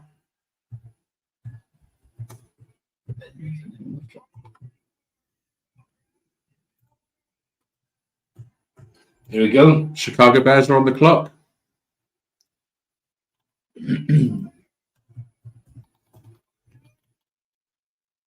And Pittsburgh in 2026 Okay. is a prediction. Sorry, the predicted location. I mean, I'd be up for going to Green Bay next year. Green Bay. It's middle of nowhere though. Wisconsin. It's the only other I think that one of the biggest stadiums I really want to visit in is Lambeau. Yeah. So It's iconic, isn't it? yeah, it's just one of those places.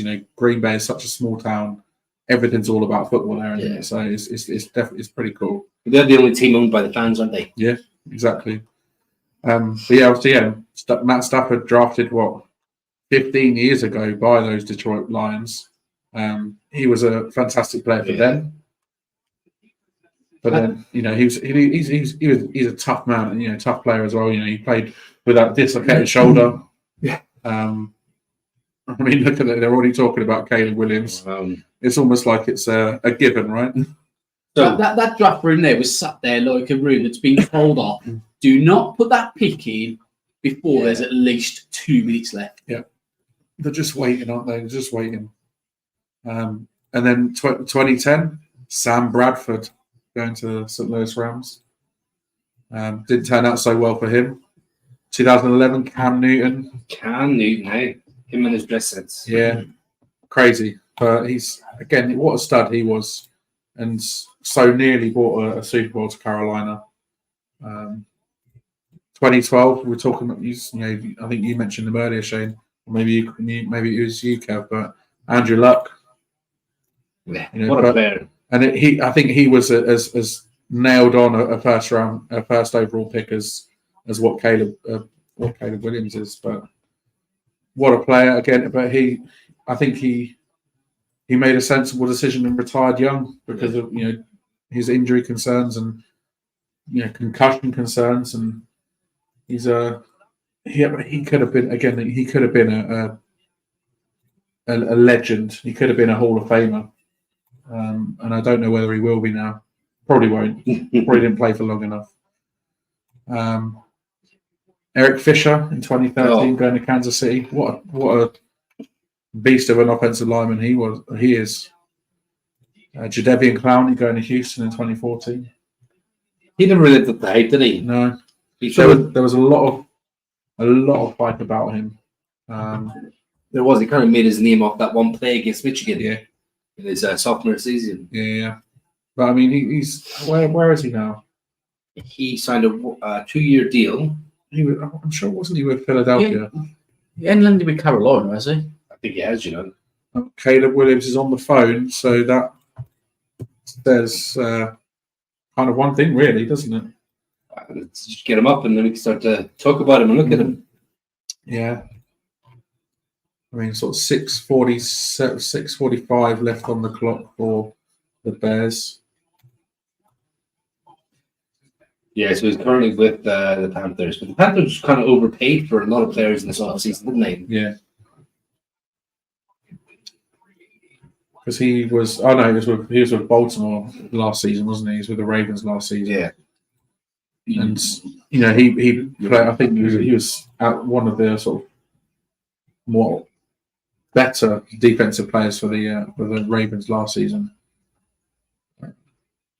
Then going into 2015 with Jameis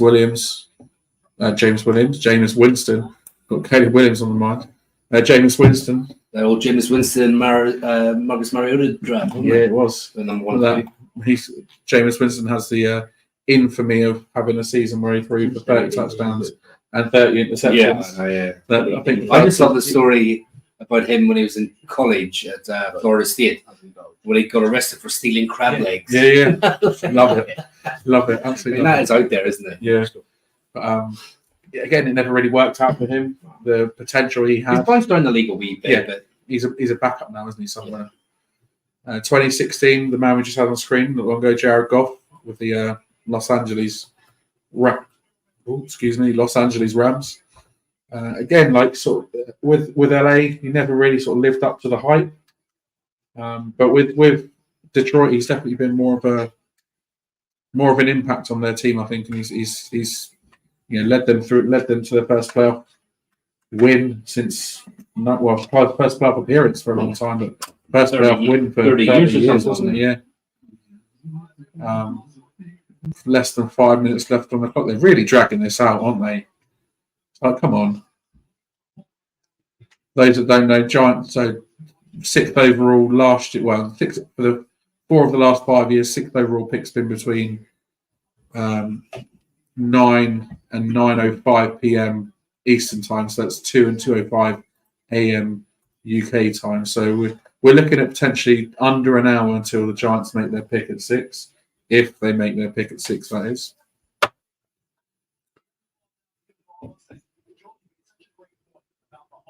So in 2017, brought us Myles Garrett. Myles Garrett turned out to be a very, very good player. And he's still with Cleveland. Right, and you know what? He's an absolute stud. And there we go. The pick is in. There we go. The pick is in. The first overall pick in the 2024 NFL Draft. The Chicago Bears select the first pick. Jaden Daniels. Can you imagine it? Now, you know what? They have to told Caleb Williams what's happening. Otherwise, something would get leaked, or he'd be pissed, or he'd be. Yeah. I mean, it's just everything's been so smooth. I think it's so obvious it's going to be Caleb Williams. Yeah, for sure. I mean, don't get this the first to be though. Yeah. It's not the drama. This does remind me sort of that Andrew Luck draft where everybody knew Andrew Luck was going to go number 1 overall to Indy, obviously to replace Peyton Manning. And that was one of the first times I think that I remember names being on the back of the jerseys, but also, everyone gets their name in 1 for the first round. That was the first time I remember Luck coming out with Luck 12 being handed, because it was such a obvious pick. And everyone knew something. The thing is, one thing about Luck, I mean, have you seen him now? How thin and skinny he is now? Like, he looks like a bit of a... Because he was a unit when he played. He was an absolute unit there. He was well built, wasn't he? Yeah. Yeah, very good player. Like one of my favorite players ever to come out. But yeah, he was a fantastic quarterback. Here comes the commish. Let's watch him.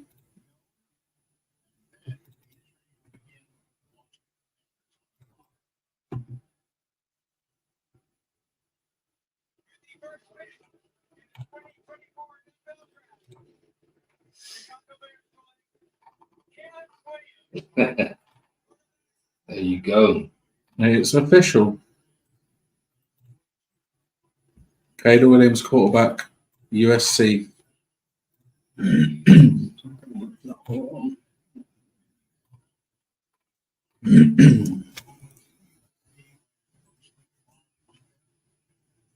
So Dane Brugler had him rated as #1 quarterback in his beast. Jordan Reed had him as #2 in his top 400.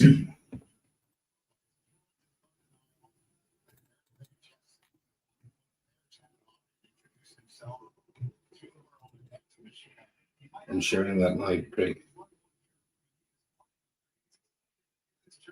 The pick is in. Caleb Williams, eh? Oh, he's giving out hugs. His back must be okay. First of all, pick, was he actually went to Oklahoma first, didn't he, in 2021? He took over from quarterback Spencer Rattler at Oklahoma. Yeah. He obviously come and beat him out, and obviously Rattler had to transfer to South Carolina. And then after one season, he transferred to USC. Followed his head coach was Lincoln Riley. Lincoln Riley left the Sooners. His offensive coordinator went to USC as the head coach, and they followed him out there. And obviously, he's played the last few years there. I mean, what was his stats last year? Last year, he threw for 3,647 yards. 30 touchdowns, only 5 interceptions. I heard a really interesting comp for him. Because a lot of people say he's like a bigger Kyler Murray. But someone actually said, this is a podcast, someone said he's almost like a Donovan McNabb. That sort of creator, that sort of like, gunslinger mentality. Some people say that, all right, he maybe plays a bit too much hero ball. Yeah. As in, he tries to, get plays that aren't there. And obviously, when I was watching that Notre Dame game last year, he hadn't thrown an interception all season. He threw 1 interception in 2 years. And he played Notre Dame, and Notre Dame just rattled him. He just had a bad game. He threw 3 interceptions in the first half. Wow. But a lot of people, like when they want to knock him down, use that game as a oh, look at him, he didn't play against Notre Dame. But at the end of the day, like every quarterback's going to have one bad game in their arsenal. So. I think it's a good pick. And look up there, you've got DeAndre Swift, DJ Moore, Keaton Allen, Cole Kmet. I mean, there's some serious weapons there now. There really is.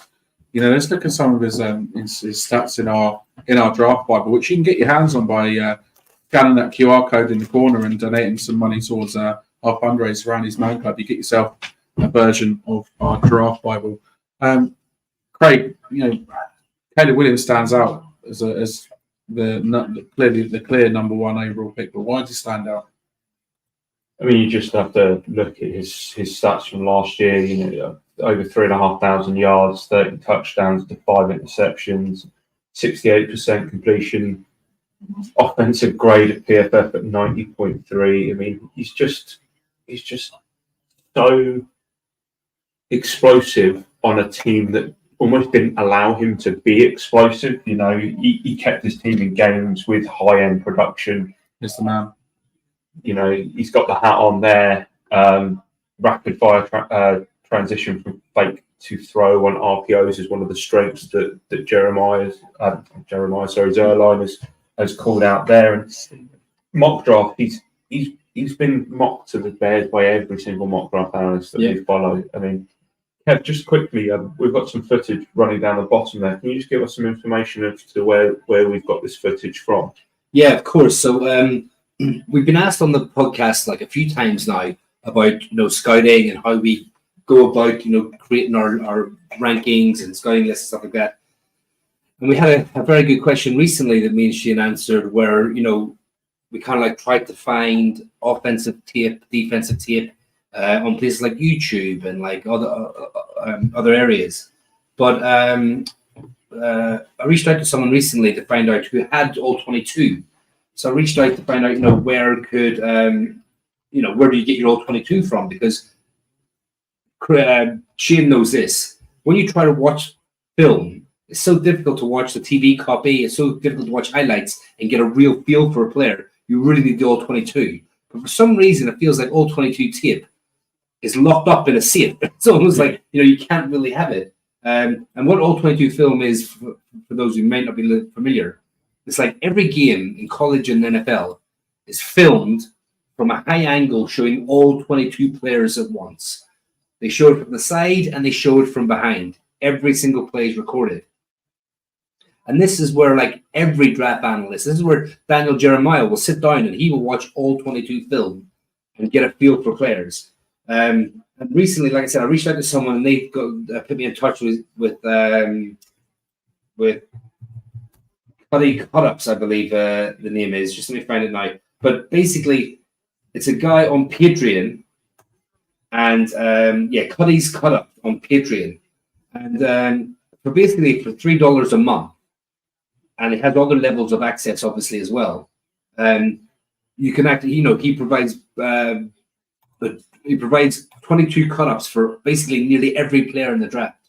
So that, I've only managed to find it in the last few weeks, but I mean, rest assured, come next season, I will be delving into a lot of all 22 tape. But it's so good to be able to see players, every play, and whether they're getting the ball or not. Like a wide receiver, for example, if they're getting the ball or not, you can see how they play on that, whether they run their routes properly, whether they whether they block in the run game the way they should. So it's just fantastic to have. So yeah, just that again, Cuddy's Cutups. That's CADDYS Cutups. Cuddy's Cutups. Big shout out to them because it's a great resource to have. Yeah, man, we love it. We love the videos. Fantastic. So Washington obviously on the clock with the second pick. The pick is in. We will no doubt see Roger Goodell on the stage any minute now. The New England Patriots are now on the clock with pick number 3. Obviously, this is where a lot of people see the Giants moving up. They've got 8.5 minutes to do so. Let's tune in and watch the second overall pick. Here comes the commish.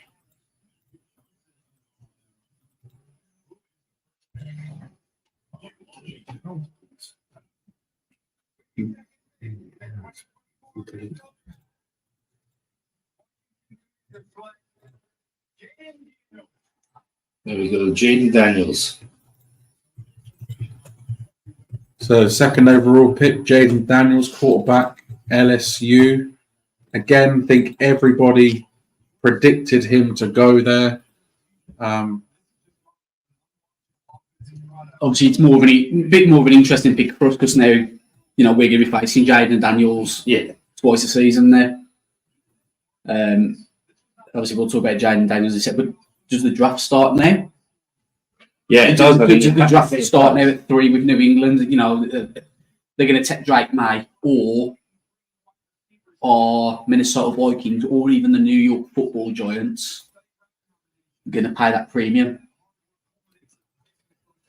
Phone ringing. We know that much. This pick is in Jaden Daniels. I mean, Craig, what do you like about Jaden Daniels first? Quickly, do you want to just mention a few things about him?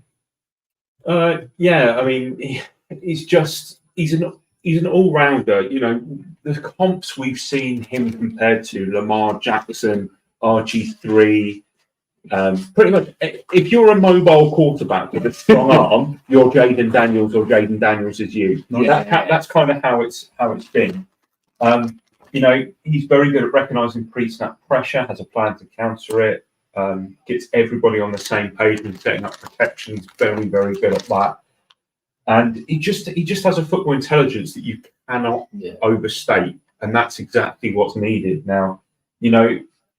Are there durability concerns with his size? Probably, but you take the risk. I mean, 90.0 passing, 92.4 rushing. Please tell me you've got his stats there, because this is my favorite bit. The 40 touchdowns or the 71.1 completion percentage on 332 attempts? I mean, outrageous. Yeah, it's just a stat machine, isn't it? Outrageous stats there. I mean, fair play. Obviously, he's a fantastic talent, fantastic quarterback. But I know Steve's put a comment in there. Imagine being happy about going to Washington. Would you be happy about going to Washington and playing at FedEx Field and having the mean, worst rated stadium in the league. There is that, but you're also going to be thrown into Scary Terry. Yeah, very true. You know, very true. every And player getting paid an absolute fortune to do so. So it's not all bad, I suppose.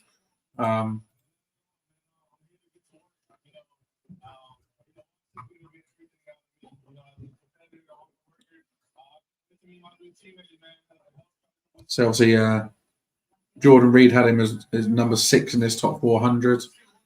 Dane Brugler had him at quarterback number 3. Kev, QB3 for you, was he? He was QB3 for me. I mean, a lot of people had him as second or had him close in May, but I do think for me there was a clear Caleb Williams, Drake May, Jaden Daniels. I think it was clear. It wasn't 1A, 1B, 2A, 2B for me. It was clear. It just I seemed like Drake May's overall game just a little bit more. Craig touched on the durability concerns. I mean, he's light, was he? 210 pounds at 6'3". You can see him running, you know. He just takes so many hits. He needs to be smarter, you know, just slide a bit more, you know. Pick your opportunities. He was the Heisman winner from last year. You know, he was coached by Brian Kelly, the ex-Notre Dame head coach who went down to Louisiana to do LSU there. He's an older prospect. Again, he's 23. He's played how many seasons has he played now? He started at Arizona State in 2019. He played 1, 2, 3, 4, 5 seasons. So he's an older prospect. He's seen a lot. He was good at Arizona State. It's not like he was bad by any means, but he wanted to go to LSU to promote himself and put himself on that bigger stage. I mean, you say he's older. He still only is 23. But I think he suits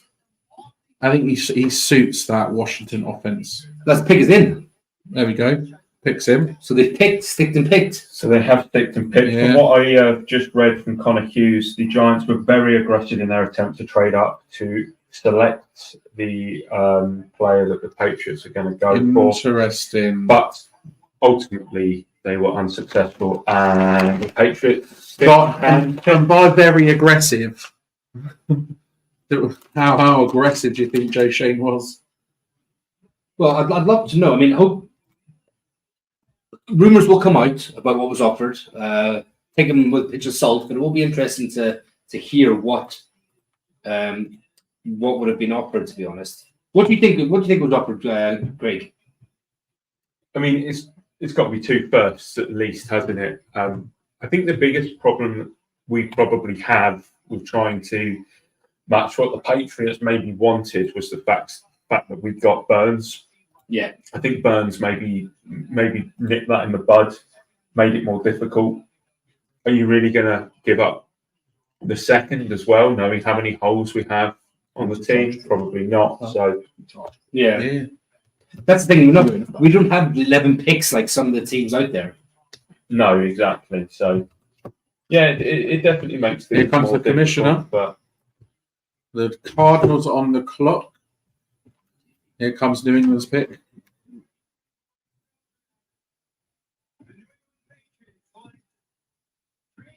Drake May, there you go. Pick is in. Drake May, North Carolina, going to the Patriots. See, I said Gerard May is going to want to bring in his quarterback.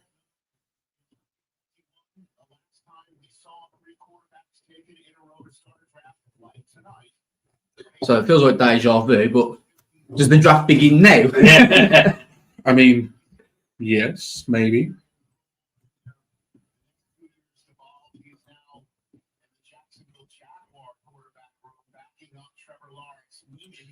I mean, let's face it as well. We saw New England obviously in the flesh at MetLife in November, but Mac Jones he wasn't the one, was he?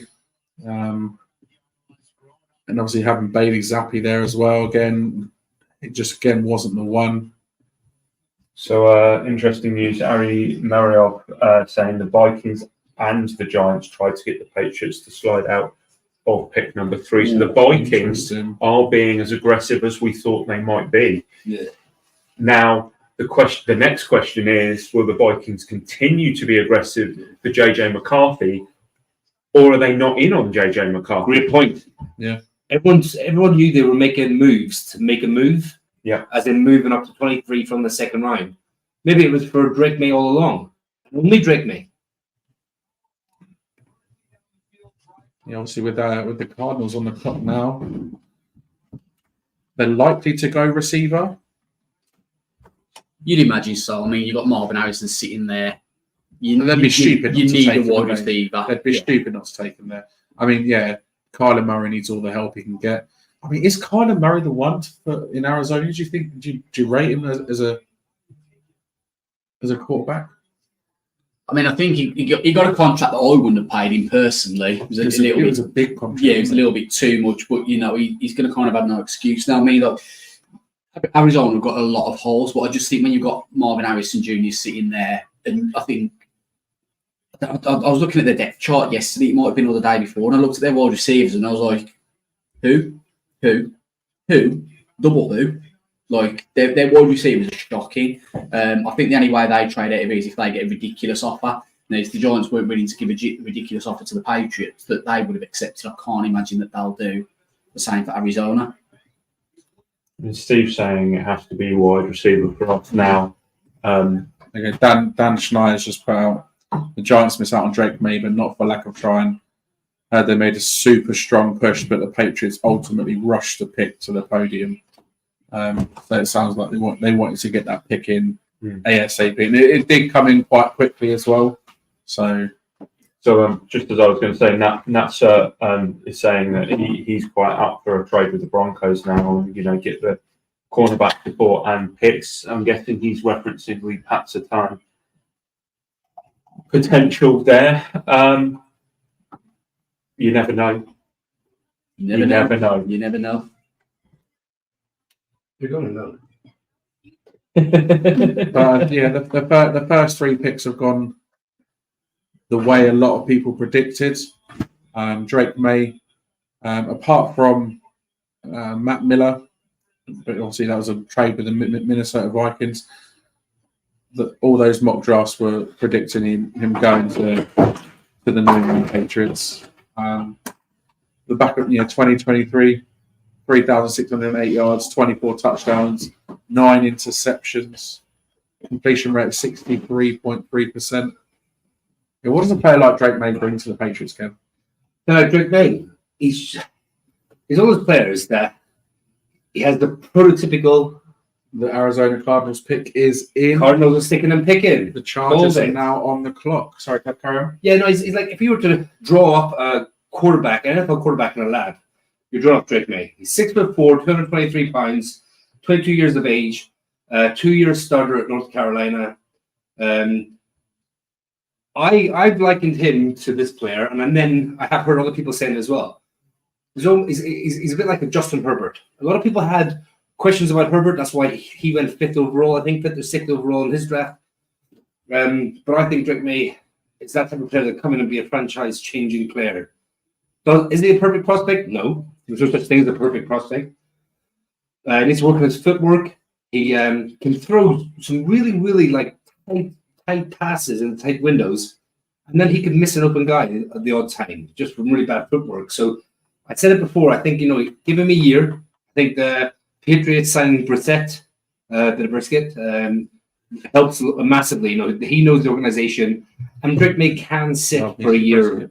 For a year behind, and continue building the team. Because again, the Patriots, like ourselves, are a long, long way from being a contender. True. Here comes the commissioner. Cardinals selection is in, and the Chargers are now on the clock at 5.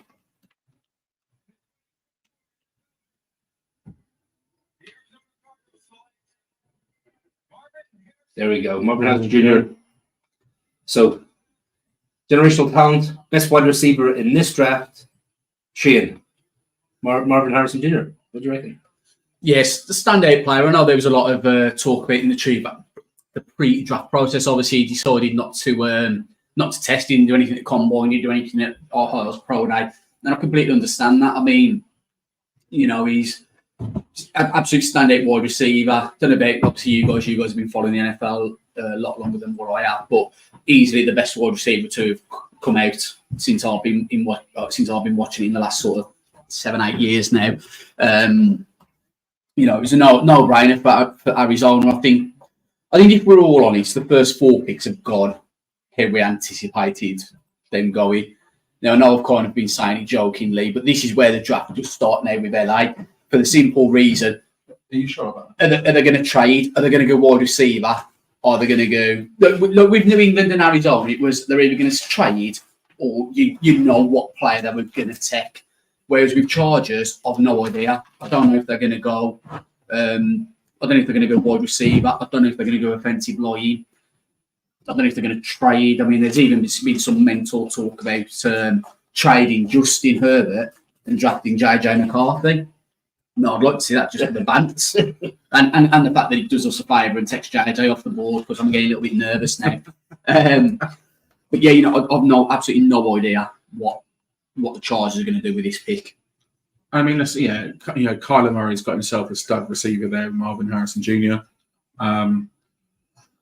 He's...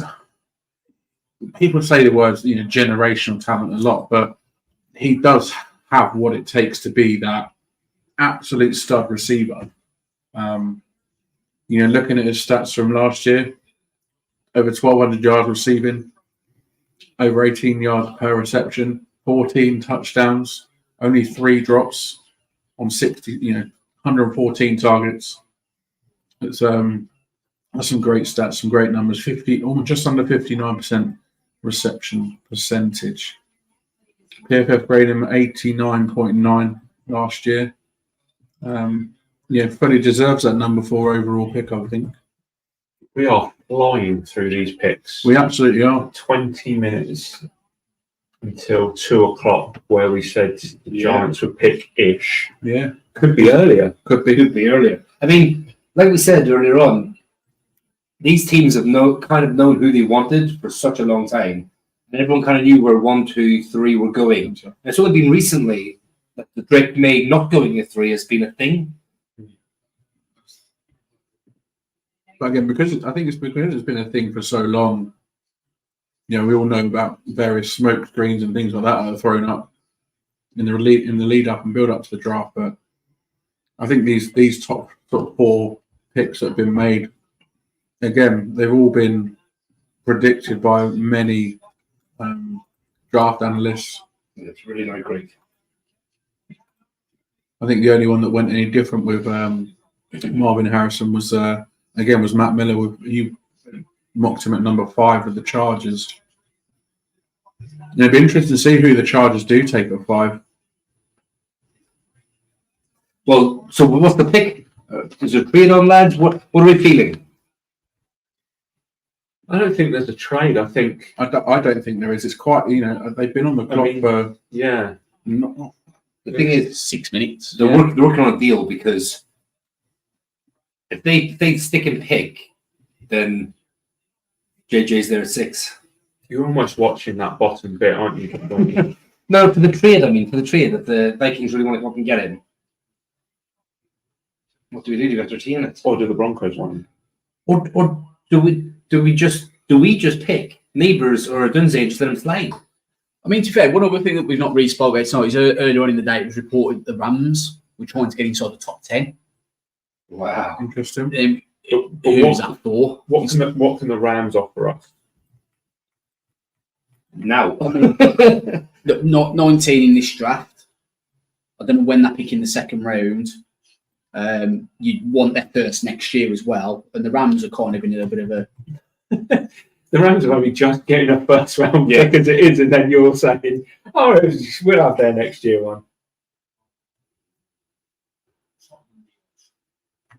I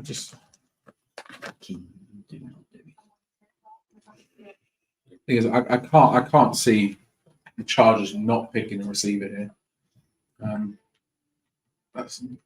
Justin Herbert needs a weapon. Probably down to about 2 minutes from the clock. Yeah, I mean, it's been reported on Twitter. There's no real spoiler by saying this, but apparently the Chargers are staying. They're not trading. Sticking and picking. So it is going to be a case of, do you go, you'd imagine Malik Neighbours, because I think if they want to go wide receiver, they've got Quinton Johnson, who's too much like Rome Odunze, in my opinion. Malik Neighbours, I think, should be. What do you think should be the pick, Jim?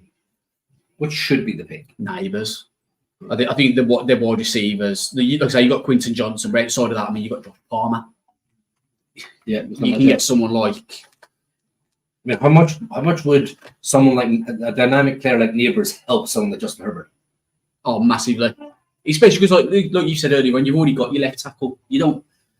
Right tackle's You not that bad either. want a right tackle, but you don't desperately need it. Whereas, like, you've lost. You've had to cut Williams. You've traded Keenan Allen. There's no real weapons. I mean, look, here's a bit of a hot take for you. Brock Bowers at number 5.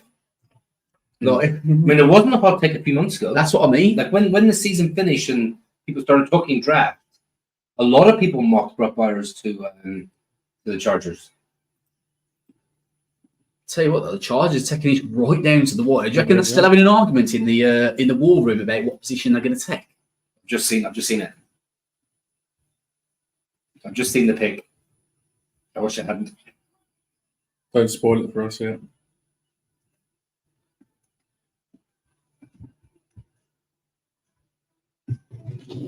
Yeah, I think looking at their sort of, we're talking about tackles, but then they've got a second round, a third round, 2 fourth round picks coming up as well.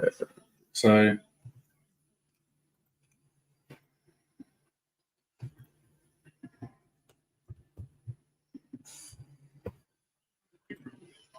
there you go. The Chargers pick is in. The Giants are on the clock, boys. Here we go. Giants on the clock. This is it now, lads. It's early, like it's a lot earlier than we expected. It's just gone 1:45 in the morning here in the UK. There's people still watching along, thank you very much. Yeah, absolutely. The 11 people watching along on YouTube, and X never gives us an accurate, but apparently 302 people have tuned in across the night, which is epic. Thank you very much.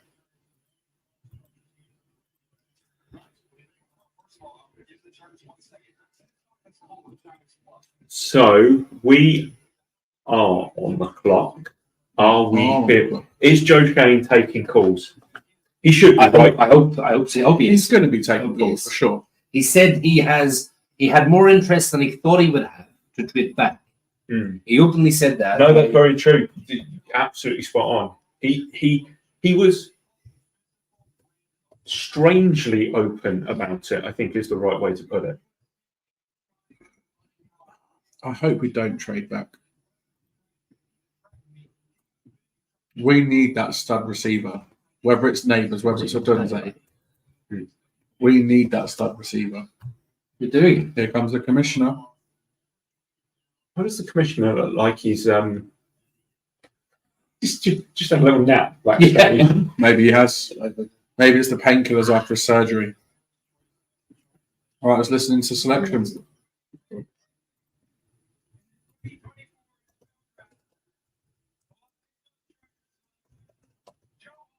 Oh, Joe! Oh, no way! Wow. Okay, that's Sherry Green. I mean, I didn't expect him to go at 5. I mean, we were talking about tackle before. I didn't expect him to go tackle at 5. I mean, Kev, I'm going to come to you for Joe Alt. What are the Chargers getting in Joe Alt? Second best offensive lineman. I just knew you were going to chime in. So he's 6'9", 321 pounds, only 21 years of age. He's got good genes. His dad played for the Kansas City Chiefs for over 10 years. An all-pro player, Pro Bowler. He's only given up 1 sack all last season, only 2 penalties, and he only allowed 5 pressures for the whole season. Wow. I mean, he's just an absolute beast. He actually was a tight end in high school. The size of the man. He was a tight end in high school and was getting recruited for teams as a tight end. And then he decided he wanted to go down the offensive line route like his dad. And then got to Notre Dame and just put on the healthy weight. You can see there now he's big and lean. Might be a big man, but he's ripped. I mean, he is absolutely I mean, this is just you got bookend tackles now for Justin Herbert. And we did say about the receiver. But we've given Chargers have given Justin Herbert and I protection on both sides. Definitely. You'll see him in some of these highlights as well on left. Look from left tackle.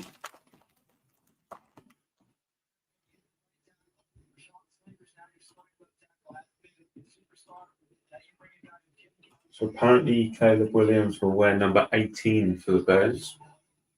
Okay. No idea if that's... Is there anything significance to that? No idea. Just seeing it. So we are halfway into the time of being on the clock. Just over 5 minutes left to go. Are we coming off socials for a second? So within the next 5, 6, 7 minutes, we will know who the Giants select with number 6. I mean, both big name receivers that we've long spoken about in Neighbours and Odunze are still there, obviously. I mean, you'd be happy with either one then, wouldn't you? Pick us in, Nyla. I mean, Joe Shane's on the phone. They would only go into the room if the pick was made. Dave's at So happy. let's see if they go into the draft from now, we can start talking about it. Do you know the pick? Yes. Yeah. I do not, so don't say anything. No, we won't. Don't look at my screen. I'm not going to. I want to see it. Oh, I'm dying to look as well. Like. I know. But I am so tempted. There we go. The pick is in. It's I want in.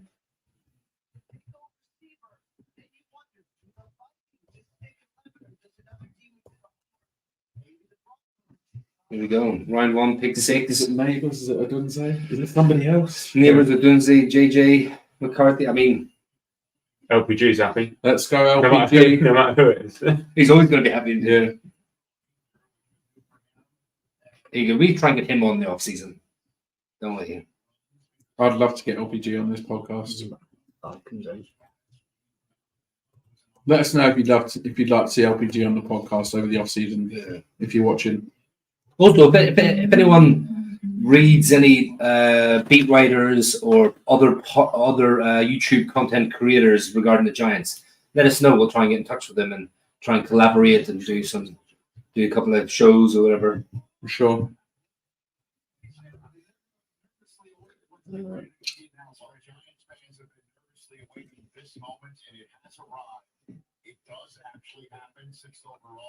Here we go. Coming out. So no trades in the first 6. No. Could the Vikings be laughing? Is Here it he comes. Is it Odunze? Do you think the back's starting to hobble him a little bit? Yeah, there? maybe. Yeah. I think he's suffering here. Kev, Neighbours or Odunze? Neighbours. I think it's Neighbours want Odunze. I think it'll be Neighbours.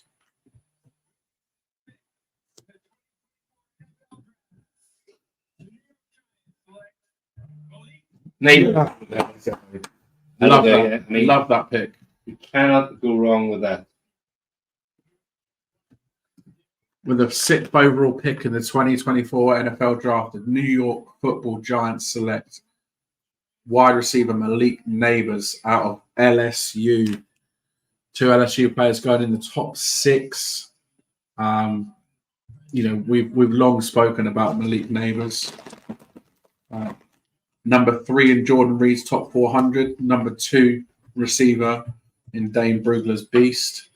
Shane, Malik Neighbours. What are we getting in him? Electric, explosive. Like I said earlier, he's going to be the kind of player you can throw a curl to, you can throw a slant 2, 3, 5 yards deep, and he's going to take it for 30 to 50 yards. I said in last week's episode, I think he could potentially be better than the last LSU wide receiver we drafted, and I still stand by that. I think he's going to be an absolute stud in this league. I do think there's a little bit more a lower floor than Roma Dunze, but I think there's also higher ceiling than Roma Dunze. Let's see it. Let's The see name that on the back jersey. of the jersey. Malik Neighbours. There we go. What number does he wear? That's the question. What number did he wear in high school? In college? 8. 8. Yeah, obviously, He's not going to be. He's not getting 8. He's not getting 8 unless Dave looks happy. Dave's looking trim. He does look fresh, doesn't he? What are the what's the comments saying about the pick? Just everyone's happy with everything. I mean, Peter Joyce has said, "Do we trade back into the first?" Oh, Pete. So that was my prediction that we do trade back into the first. So We'll see how it goes. I mean, quarterbacks could fall, or yeah, it's going to be interesting. Have you tweeted out anything? Holty's saying, glad it wasn't JJ. Hang on a minute. Haven't we got a video for right now that just sums up Shane's feelings? yes, we do. Let's play that video.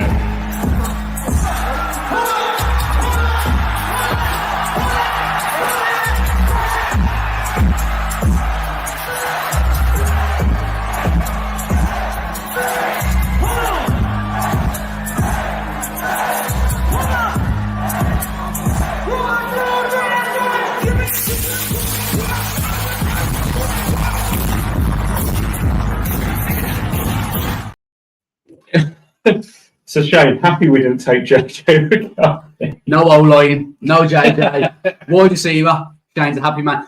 Unfortunately, for everyone who's tuning live, you am going to have to listen to this Black Country accent until about 4 or 5 a.m. because I'm not going to be going home anytime soon. Yay!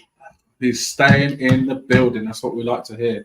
Glad you liked that video. We were creasing up about that one, but it sums up the mood in the room at the moment. I think we're all very, very happy with Malik Neighbours, and it's. Do you reckon Malik knows who the Giants quarterback is? We better get to know them. I mean, Malik, he wants the ball. Malik, you ready to be a New York Giant? Yeah. Who's that quarterback again? Oh, that guy. Yeah, okay. Let's look at some of his stats from last year. So 1,558 yards, 17.8 yards per reception, 14 touchdowns, 128 targets, 89 receptions, almost a 70% catch rate, a 92.9 offensive grade according to PFF, a 93.1. Isn't it? I feel like Titans have been on the clock for ages. Yeah. Like it feels like it's been longer than 10 minutes. This could be a moving point. Yeah, Neighbours got around. Oh, Pixie. Pick is in. There we go. I mean, obviously, the one that's been mocked the most to them was Joe Alt. He's obviously off the board now. Yeah. Do they go with a Dunze at 7? I mean, wide receiver is a need for him. Yeah. I think they've still got Hopkins, but is this his last year, I want to say? And obviously, they drafted, who did they draft a couple of years ago? But didn't they? Traylon Burks. Yeah. So they've got Traylon Burks there. Didn't they? Who did they sign in free agency?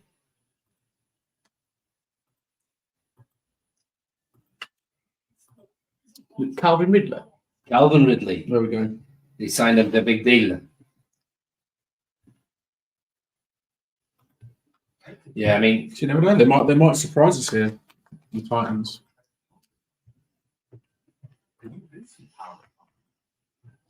Let's have a look at some of these comments, Shane. I'm just doing the. I've seen the Titans pick, so I'm just doing stuff for that. That's all right. I'm just going through the comments.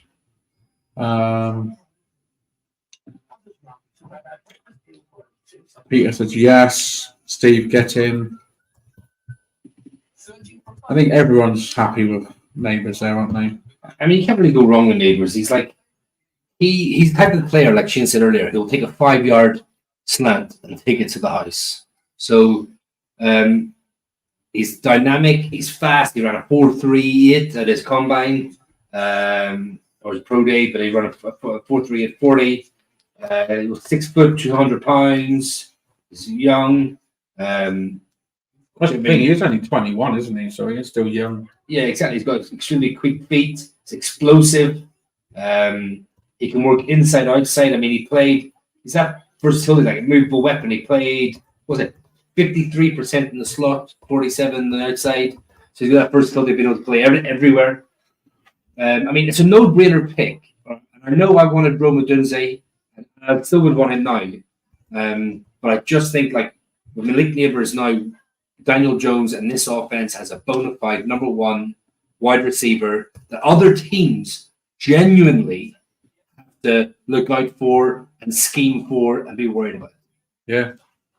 No, I think he brings, like Shane said, explosiveness, and just that what we were missing last year is that real big number one target. I mean, don't get me wrong, we had some good receivers on the team last year, but we didn't have that out and out playmaker, who could turn nothing into something. Yeah. That 2, 3, 4, 5 yard slant into a 50-yard game. We didn't have that. Jaden Hyatt was, obviously a standout. He made some big plays. But I think just having neighbours in there allows that offense to get more creative. Yeah. With the play calling. And I'm not surprised by the pick whatsoever. I think. So just very briefly, while we wait for the Tennessee Titans pick to come in, I mean, obviously we will discuss the rest of the draft, and you never know what's going to happen. But where do we turn our attention to on day 2? I think defense. I think cornerbacks are a big need in round 2. I know there's a lot of people. Obviously, you guys have mentioned about quarterbacks in round 2. I don't think we draft a quarterback this year. I really don't. I agree. I think we've got Daniel Jones. We paid him the money. As he had a poor season last year. Yes, we all know that. Obviously, he had his injury problems last season. Yes, we all know that. But we paid him a lot of money. And let's not forget, just over a year ago, he did lead us to that playoff win. So he can do it. I don't think we draft a quarterback this year at all. But cornerback is definitely a big need. Let's get this Titans pick. Did you want to post that? Yeah, J.C. Latham. There we go. There you go, right tackle from Alabama. First Bama player gone in this year's draft, going at number 7. Is that right? To Tennessee Titans. Yeah.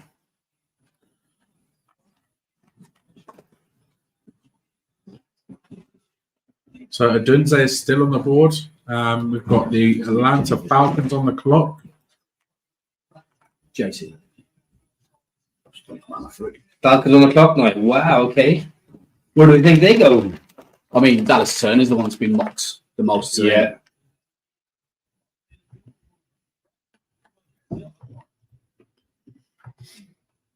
Nobody had J.C. Latham going to Tennessee. DJ Daniel Jeremiah had him going at 5 to the Chargers. Obviously, they went with Joel. Bucky Brooks had him going at 13 to the Raiders. He's got the big boys. He's 6'5", 342 pounds. He is, but he looks lean. He looks like he looks. Yeah, he looks like a fantastic tackle. He started all 13 games. Oh, be careful! Be careful! The commission's back there. Come on. Started 14 games last season. Was second team All-American, first team All-SEC. There's that pedigree there, isn't it? And he's got look at that grill. Damn. Look at that grill, eh? He's got some money already. Might be a little bit of Thibodeau, you know. Yeah.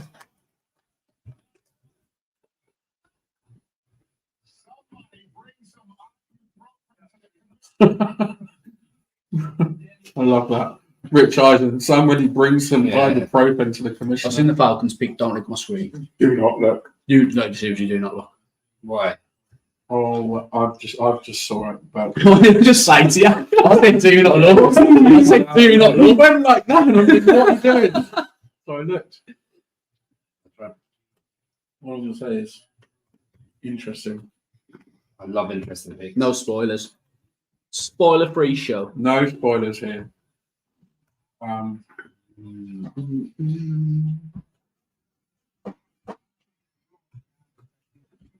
If you are still with us, it's obviously gone 2 a.m. Thank you very much for staying with us. Let us know what you make of the draft so far. Have you been surprised by any of the picks? Did Giles surprise you at number 5? Peter Joyce, do I order the neighbour's jersey tonight? Yeah, why not? Why not? Depends what it is, though. It'll be the number one, wouldn't it? You get the one, wouldn't you? Yeah. Yeah. No, I'm going to wait until his numbers announced. To be fair, you might be right waiting until. I've seen the pick now as well. Not on purpose, but it came flashed up on my.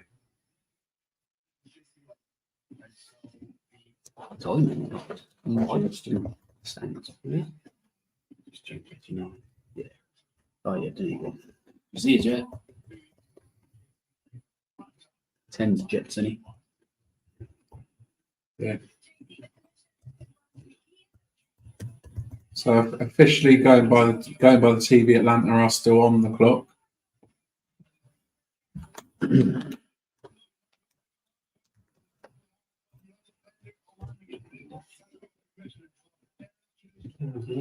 Just be awkward.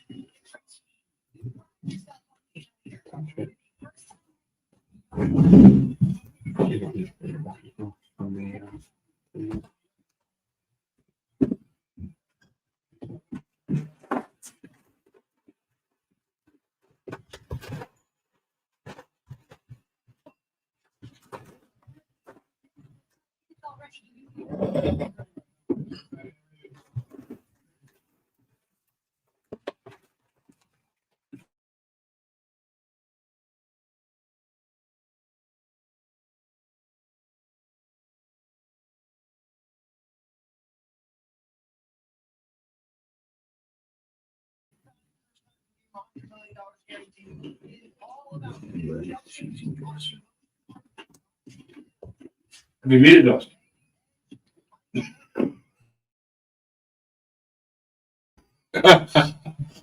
Love it. So the Atlanta pick is in. The Chicago Bears are back on the clock at 9.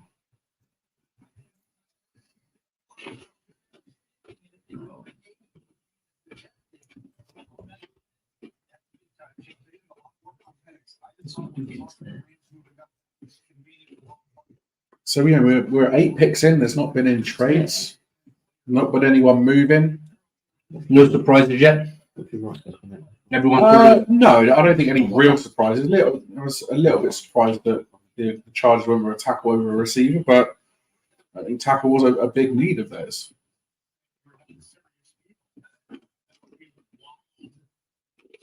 How class is Rich Eisen as well, by the way?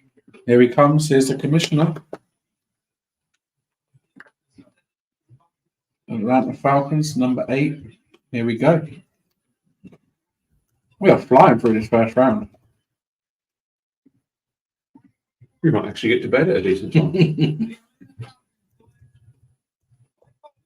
Wow! No way! Penix Jr. Wow! Number 8.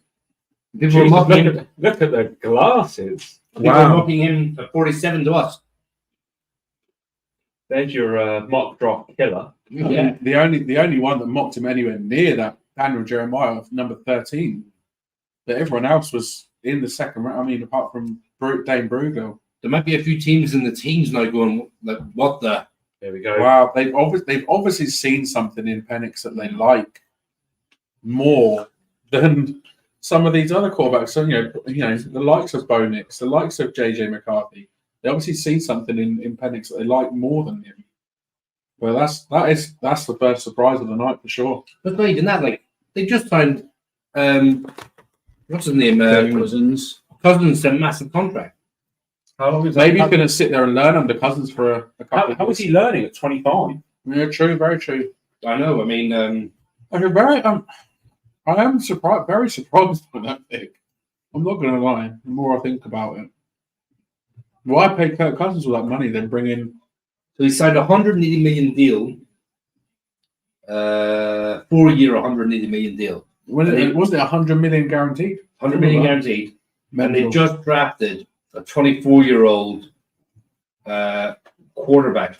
I mean, he's 6'2", 216. He ran a 4.58 40. I mean, his stats last year were 4,907 yards, 36 touchdowns, 11 interceptions. I mean, obviously, having the wide receiver core like Roma Dunze, Jenny McMillan, Jalen Polk really helps that. But I mean, this is a shock, isn't it, lads? Yeah, this is the first big surprise of the night. I'm surprised it came in the top 10.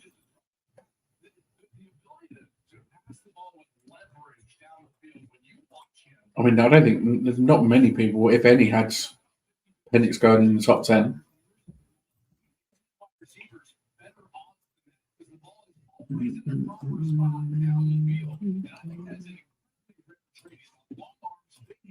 Where was Penix in your sharing screen? Where was Penix in your ranking, Shane? QB5, I want to say. Well, he's gone QB4. Well, there we go. The Chicago Bears pick is in, so they've stuck and picked at 9 as well. Roma Dundee, surely. Yeah, it's got to be. Who would have envisioned no trades in the top 10? They've got their quarterback. They've potentially got a stud receiver. I mean, we'll find out in a minute.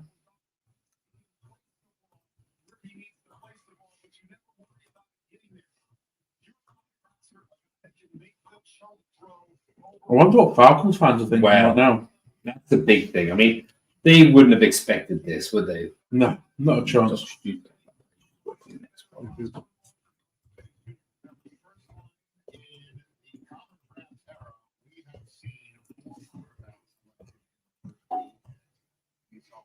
There you go. I mean, who would have had Penix game before JJ? Especially with all the chatter leading up, especially like in the last week. Yeah, there you go. Earliest that 4 quarterbacks have been selected in the common draft era. I don't know, obviously, if this is something you guys mentioned because I went to the loo, but Malik Neighbours is the highest drafted wide receiver in Giants history. Oh, wow. That's a stat. Who was it before then? No idea. I saw it on X. I can't remember the guy's name. Apologise, but yeah, highest we've ever drafted a wide receiver. And what a receiver as well. Mm-hmm. No, let's face that. Here comes the commissioner.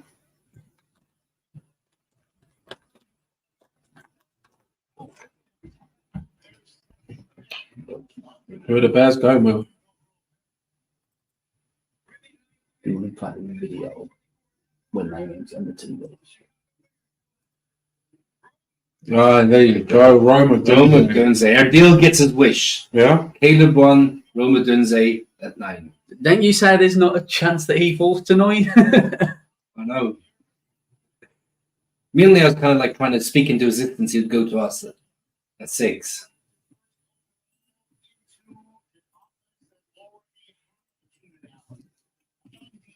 So it's the.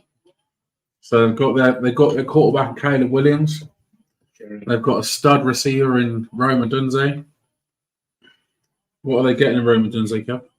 Well, they're getting a beast receiver. I mean, was he 6'3", 212 pounds?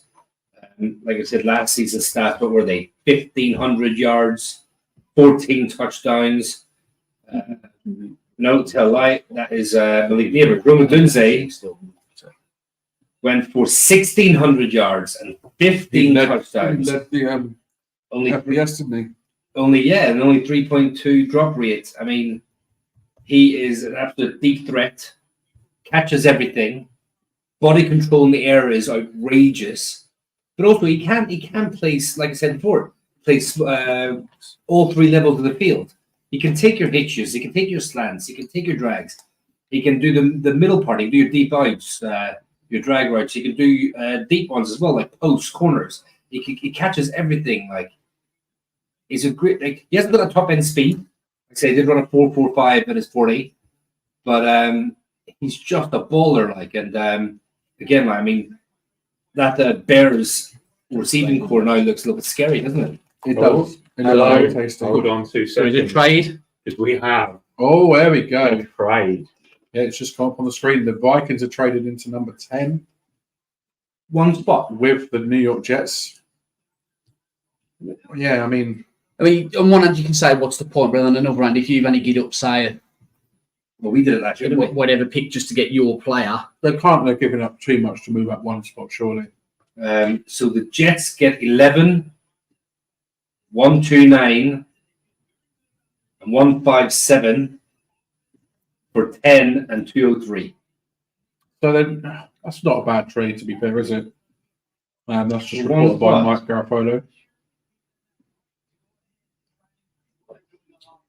Them must have been on the phone. They're only giving up one pick, aren't they? Well, no, to be fair, 157 back to 203 is quite big. It's a big drop, don't get me wrong. You're getting 129 and you're moving up nearly 50 spots from the draft. Yeah, but I mean, overall picks, the Vikings are only losing one. But yeah, Who are you going to be, lads? we all yeah. I mean, I think that's obvious. Bo Nix, yeah. Bo Callahan.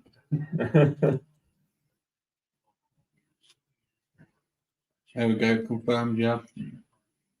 Vikings received the 10th overall pick, and That's a good thing for the Jets. For the Jets, it's a very good deal. Definitely the Jets. I'd be happy, very happy with that if I was the New York Jets.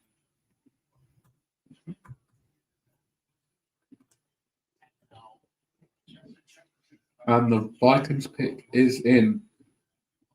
And let's face it, it's got to be a quarterback here for them, surely.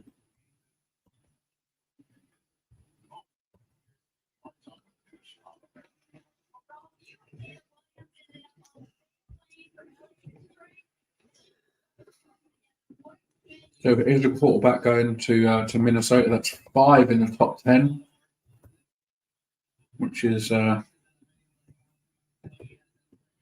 pretty astounding, to be honest.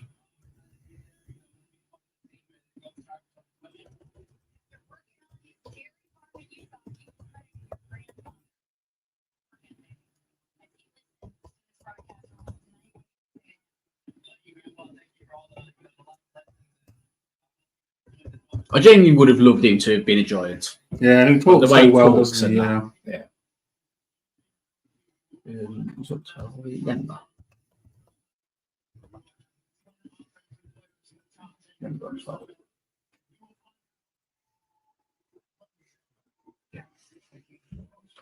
I mean, they've got Sam Darnold as a nice backup in Minnesota. Yeah. It's got to be JJ surely at 10.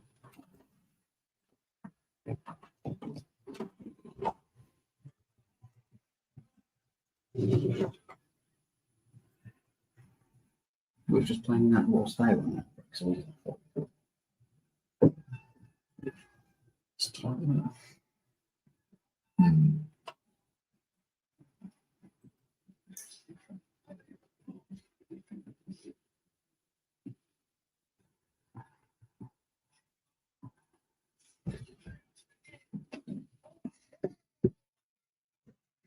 Craig, are you surprised the Vikings have moved up? No, I think that if they're taking who we think they're going to take, then Penix kind of force their hand, because if they don't take him, then the drop is Nix or Rattler, isn't it? Yeah. Maybe they're not all in on Nix. Maybe they were scared that somebody could jump them, and the Jets were willing to deal. The Jets are still going to be able to get someone decent, aren't they? So, no, it doesn't surprise me. It doesn't surprise me at all. And we could very well wait 2 picks now for number 12 and see Nick go to the Broncos, and that's another one down. So, you make your move early. Yeah, let's face it. Obviously, the Jets don't need a quarterback. So I'm in no way surprised the Vikings moved up to get their man. But at the same time, would the Jets have picked a quarterback? No. Obviously, Aaron Rodgers is getting towards the end of his career. He's obviously coming off that injury. But somebody else could have traded with the Jets. Yeah, very true. That's the difference. Very true. And I Yeah, suppose they couldn't risk it, could they? They kept 23 on next year's first. And let's face it, and like I said, if it is or who we all think it is, he's not moving too far away from where he's called home the last few years in college. So the earliest QB5 has gone in the NFL draft was Josh McCarron at 12 overall in 1999. Wow. So if it is to be JJ, that'll be a new record. Can we call it that? Yeah, absolutely a record. I mean, five quarterbacks in the top 10. I mean, that's huge. And if it does happen, the question then becomes: is there going to be 6? Like you said, Broncos 2 picks later. Exactly. I mean, I think it's 20 past 2, so we're an hour and 20 minutes in, and we are already at the 10th overall pick. So we are flying through these selections. The Vikings pick is in. Do they have their quarterback? We will find out any minute now. There's LPG with our newest recruit Malik neighbours. I mean, we've spoken about LPG on this podcast before, but just what a guy he is. Who? LPG. Oh, yeah. He's great for the fan base, isn't he? Yeah, man. He's very engaging. I mean, like, I'd love to go to his softball game. Yeah, that would be a good day, right? That'd be really good. Here comes the commissioner with some guests to announce the Vikings selection.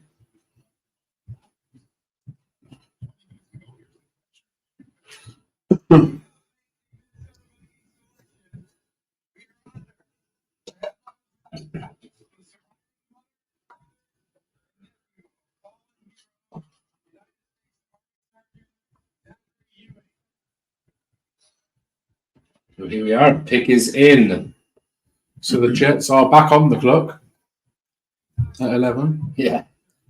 That's a quick bit of business. Let's For both, I think, actually. I think it's a smart bit of business by the Jets because Minnesota's not going to be moving up. For whoever you take it.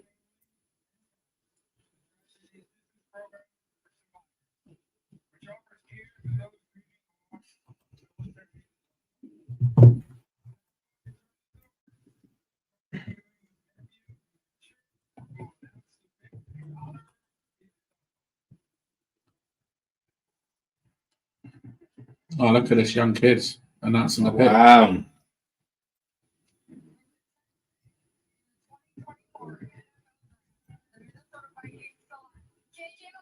JJ, there you go. There you go. JJ McCarthy, quarterback, Michigan, going to the Minnesota Vikings. There we go. And they keep their 23rd pick. They get JJ at close to 11. And to think they were willing to give Shepard. up who knows what to get up to 3 potentially for Drake May. Oh, it sucks to be a Minnesota fan. I mean, that's not just because it's cold in Minnesota, but Nah. I mean, they have to believe in him. You know, Yeah, they did try. sure. You know, they made sure they went out and got their guy. I know they. Would you be they happy won with spot. not saying he's, but would you be happy drafting Alex Smith? So it's a difficult I'm not question. saying that he is, but like that's the comp they've just put on the screen. Would you be? I wouldn't be happy drafting Alex Smith. Well, no, he's not. just okay quarterback, but he's not. I mean, but why would you want to draft Alex Smith when you have Daniel Jones? oh, Moving on. The Jets are on the clock. The Jets are on the clock, What are they thinking? O-line here for the old Jets? potentially. Yeah. Brock Bowers.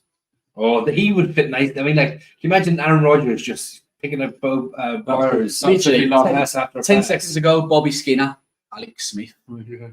Oh, there you go. I mean, That's if Aaron Rodgers lasts longer than 4 snaps in 2024. That's really harsh. I know, but yeah, there we go. Pick number 10, JJ McCarthy is off to Minnesota. Whilst the New York Jets are on the clock, and before the pick is in, shall we hang tight for a couple of minutes before the pick's announced? So once the Jets pick is announced at 11, we are going to take a short break again, so we can stretch our legs. Keep those comments coming in. We really Jets, I appreciate know. the interaction. I haven't seen. I'm trying to look at the picks, but I mean, like, surely Fashion New is in play here, or the cornerback to the. I mean, the Brian Thomas Jr. is a bit too early for this now. Do you reckon? BTJ. everyone BTJ. love a bit of BTJ. Oh, Careful, I say that. I don't need BTJ. I mean, to be fair, it does Just pose the question: if Brock Bears doesn't go here, is Indy's next calling point? Maybe even New Orleans at 14. I think so. I mean, I don't know. Delaney Woods has been playing well for the Colts since he went there, but they could upgrade that position. I mean, I can't think of it with Michael Penix Jr. Lads. I'll be honest. I've seen it before, and I did Craig the tip off, and me and him just both looked at each other like, "What?" Yeah. I think that was everyone's reaction was, "What?" I mean, they had so many options to choose from. I still don't quite understand why they went with Penix. Well, I'm still not looking that high. I mean, we've spoken about Daniel Jones being a reach when we picked him, but that is a reach and a half for Penix. See the Jets tight end room: Tyler Conklin, Jeremy Rucker, Kenny Yeboah.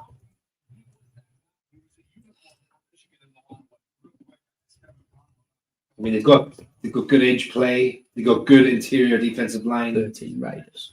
Mm-hmm. It's an interesting one. What do they got? I mean, what's the offensive line like? They've got just signed Tyron Smith. Yeah. Just traded for Morgan Moses, both in their 30s. John Simpson, they signed from Baltimore. Joe Tippmann, Elijah Vera Tucker are very good players. Do you go tackle here and just sit him behind Moses and Tyron Smith? Because neither of those players are going to last the full season, are they? Well, pick is in. The commissioner's coming out now. It's amazing to think only 3 years ago they selected Zach Wilson. He was like second overall, wasn't it? Here they go. Jets have their selection. Who are they going with?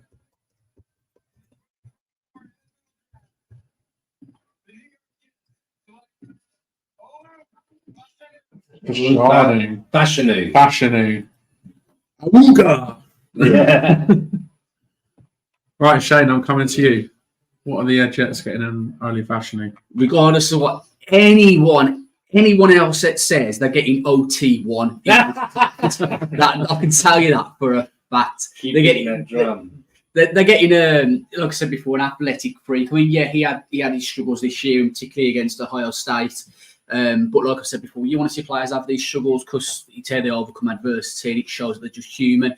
He's going to come into the league and he's going to he's going to be behind a veteran guy in Tyron Smith. You know, is there a better landing spot for a tackle in this draft? Potentially not. Yeah. You know, you're going to learn from someone who's been in the league for years, seen it all, done it all. You know, loving the fact everyone's in their suits and he's there repping a Penn State T-shirt. That's what we're all about, Olu. None of this shirt business. You know, don't forget your roots. But yeah, you know, really happy for him. Top 10, top 11 draft pick.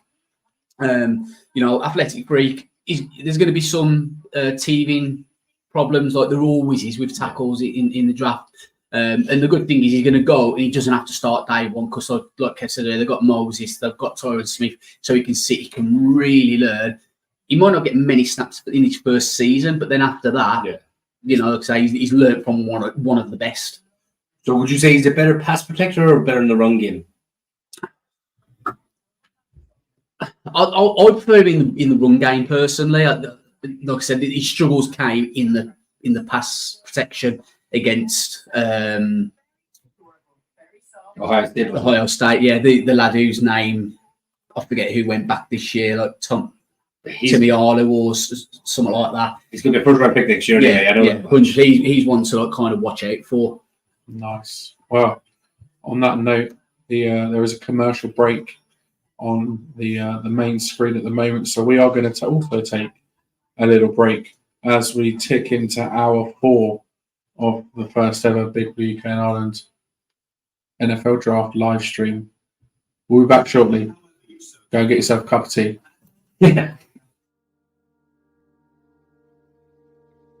Starting a group or a club called Andy's Man Club, and the reason I came up with it because I've been passionate about mental health for a long time. 3 months ago, my brother-in-law died by suicide, and I want to do something where I could personally contribute and make a group and go and help other men, come up with a plan where guys could come together and talk. And if it ends up being like tonight's the first night, so I'm quite nervous about tonight and who turns up. But the outreach that I've received has been unbelievable, and it's so rewarding now looking at what we've done and why we've set it up. Along with Andy's mum, we've got a purpose behind it, which is mental health and Andy, and that his name can live on and create a legacy and helping. And if we can move this to Bradford and Leeds and so on, and other people get involved and they want to set up an Andy's Man Club in Nottingham or up in Scotland, that'd be ideal. Okay, guys, are we ready? After 3, 1, 2, 3. It's okay to talk. Andy's Man Club. Andy's Man Club. Andy's Man Club. Andy's Man Club.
Player picks.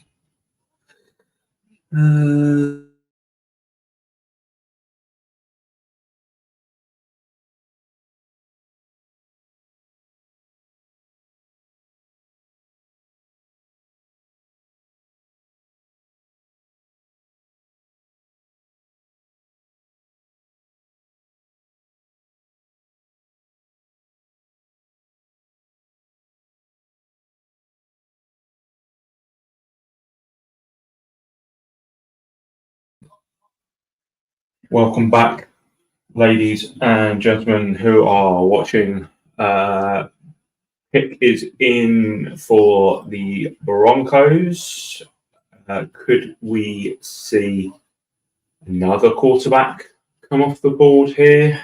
There was some chatter there about potentially defensive player, which have been few and far between so far in this part. None gone yet, that's that. Exactly.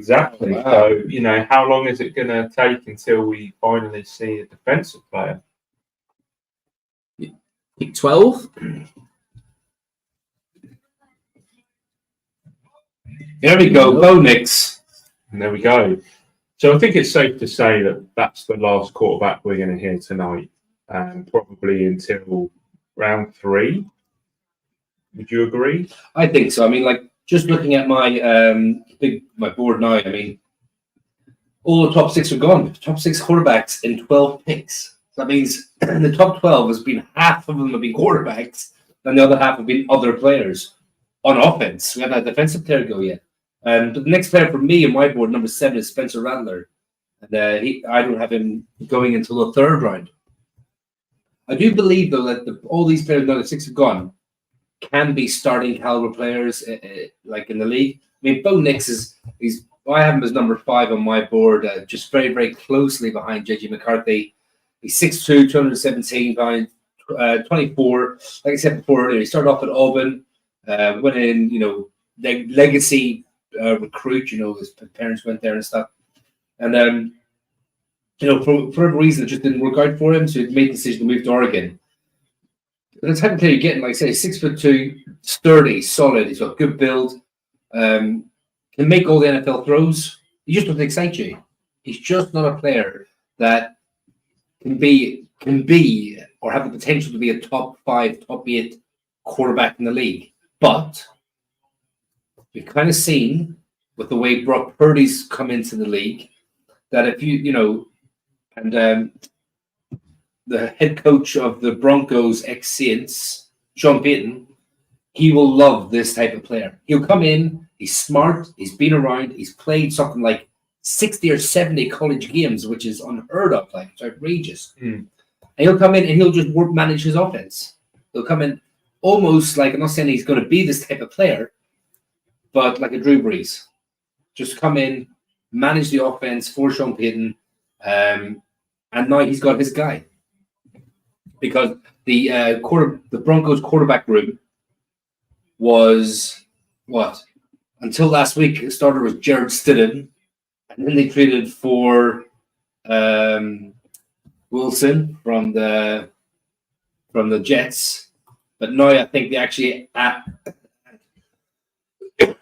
their starting QB this year. So, we are going into pick 13. Not a single defensive player being taken. The Raiders up next. I mean, where do you see them going? Well, I was going to say a quarterback. We had Penix sort of like penciled in for them. I mean, they could do QB help. I mean, it's way too early for anyone else now, obviously. They need offensive line help and they need defensive back help. So could this be a point where a favorite of the pod, Quinn Mitchell, comes off the board? Is this a point where someone like a Dallas Turner comes off the board? I'm surprised he's fell as far as he has. Yeah, I agree. I mean, so Terry and Arnold, some names that jump out at me. I mean, wide receiver would wide receiver be too early here? Do you give Aidan O'Connell another pass catcher? Brian Thomas, maybe? And here we go. Wow. So there we go. The Bowers slip ends at 13. Wow, Brock Bowers. I mean, what was their? Who's their tight end? I'm trying to think. I'll tell you their tight end. It's Michael Mayer, 2nd round pick last year from Notre Dame. Wow, Mayer and Bowers. To be honest, right, when Mayer was in the college, was in college football, these two were easily the 2 best tight ends in all of college. Easily, they stood up above everyone else. I mean, the Raiders now, are they getting their equivalent to? You ready for this? Gronk and Hernandez. Or are they all made out? Why would you be like shitting on my parade over here now? I'm merely asking a question, Kev. I mean, so Art Stapleton has said that Joe Shane said we are done tonight, and I mean that's not a surprise, is it, to anybody? Go back and reevaluate the board. I mean, with the Giants, I think this is a case of we have so little picks, right? We won't. I never thought we'd move up. I just couldn't see it.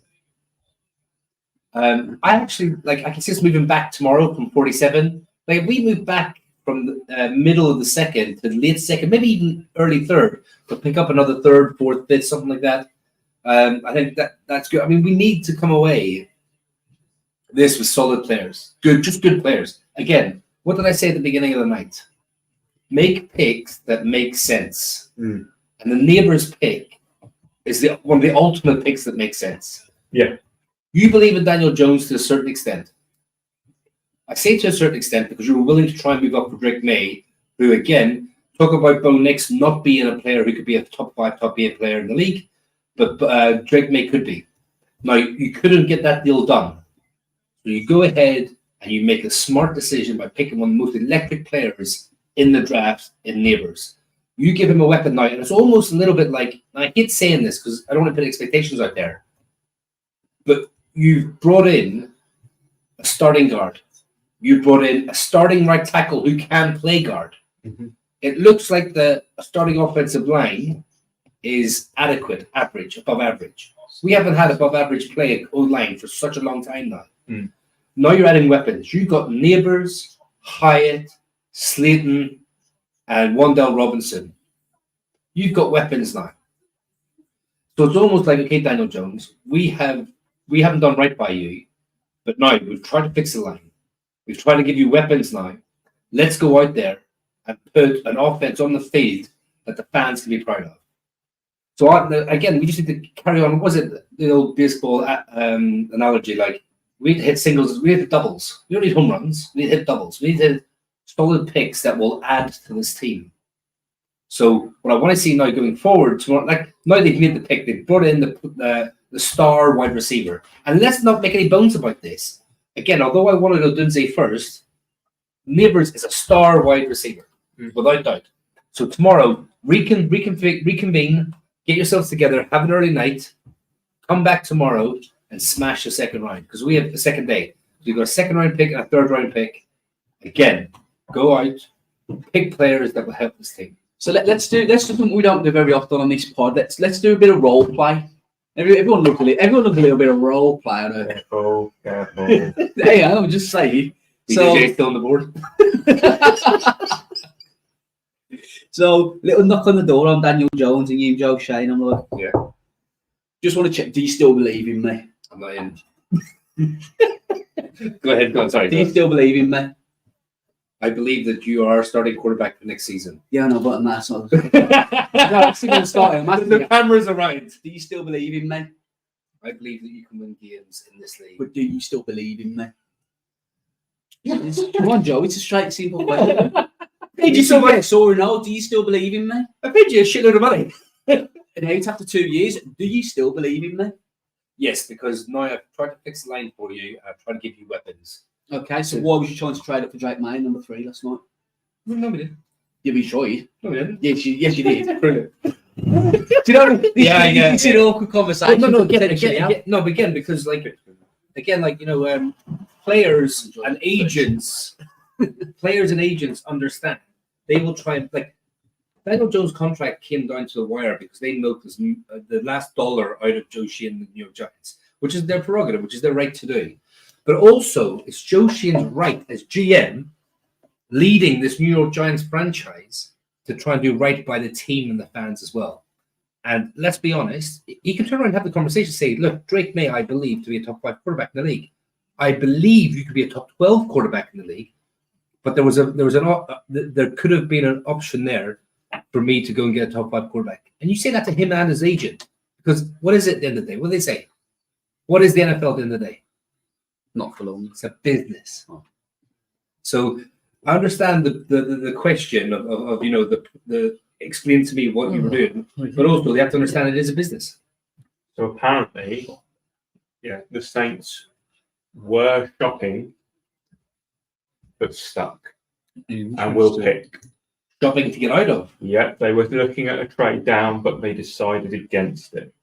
Interesting. Did they decide against it, or was there no interest? No, from all accounts, it looks like there were a few little bits, little options there, but they decided to stick and pick. It's interesting that we're almost halfway through the first round, and I think, like you See, the said, thing is- there's not been a defensive player taken yet. But just to touch on the Saints as well, look at the Saints picks now. They've got 14th overall, second round 45 overall. Then they've got anything to 150 in the 5th round. And they've got 5 picks in the 5th round, 2 6 and 1 7. So maybe they're trying to get out and get more second, third round picks and stuff. Because let's face it as well, you know this more than most because of your partner being a Saints fan. They have lived they've lived very close to the salary cap and stuff like that over the years, and they have a lot of big players on salaries, big salary players, and there's not much else around them. Yeah. So they need talent in. Aren't they still paying Drew Brees? Yeah, Probably. so they need talent in. The way to bring young talent in is draft picks. Yeah. I mean, I would like the NFL to just slow down on the picks a little bit because the producing at times gone all over the place. Yeah, If you've noticed any errors on the overlays that have been appearing on the screen, All is forgiven, Shane. It's all good. Yeah, we are less than 2 hours into the draft, and we are already at pick 14. This has been the fastest draft I've seen. With Indy now on the clock because the pick is in. So we're going to be halfway through by the time it hits 3 a.m. So yeah, it's been a quick one so far. Where do we think the Saints are going, lads? it's got to be tackle. I mean, I think so. I don't know. I think I had tackle in mine and your mock draft, and I think I went with a tackle. 14. There's still Talise Fuaga and Troy Fatna. See, I think Fuaga possibly. So I Fatna is a guard. Yeah. I'm not saying he can't play tackle, because obviously he played it. Yeah. But I just think he's more suited to the guard The position. tricky thing is, both of them are seen as right tackles, and they've got, well, we don't know what's happening to Ramczyk, do we? Whether he's actually retiring or not. Trevor Penning hasn't lived up to the bill of a first-round pick. Very true. Here comes the commissioner.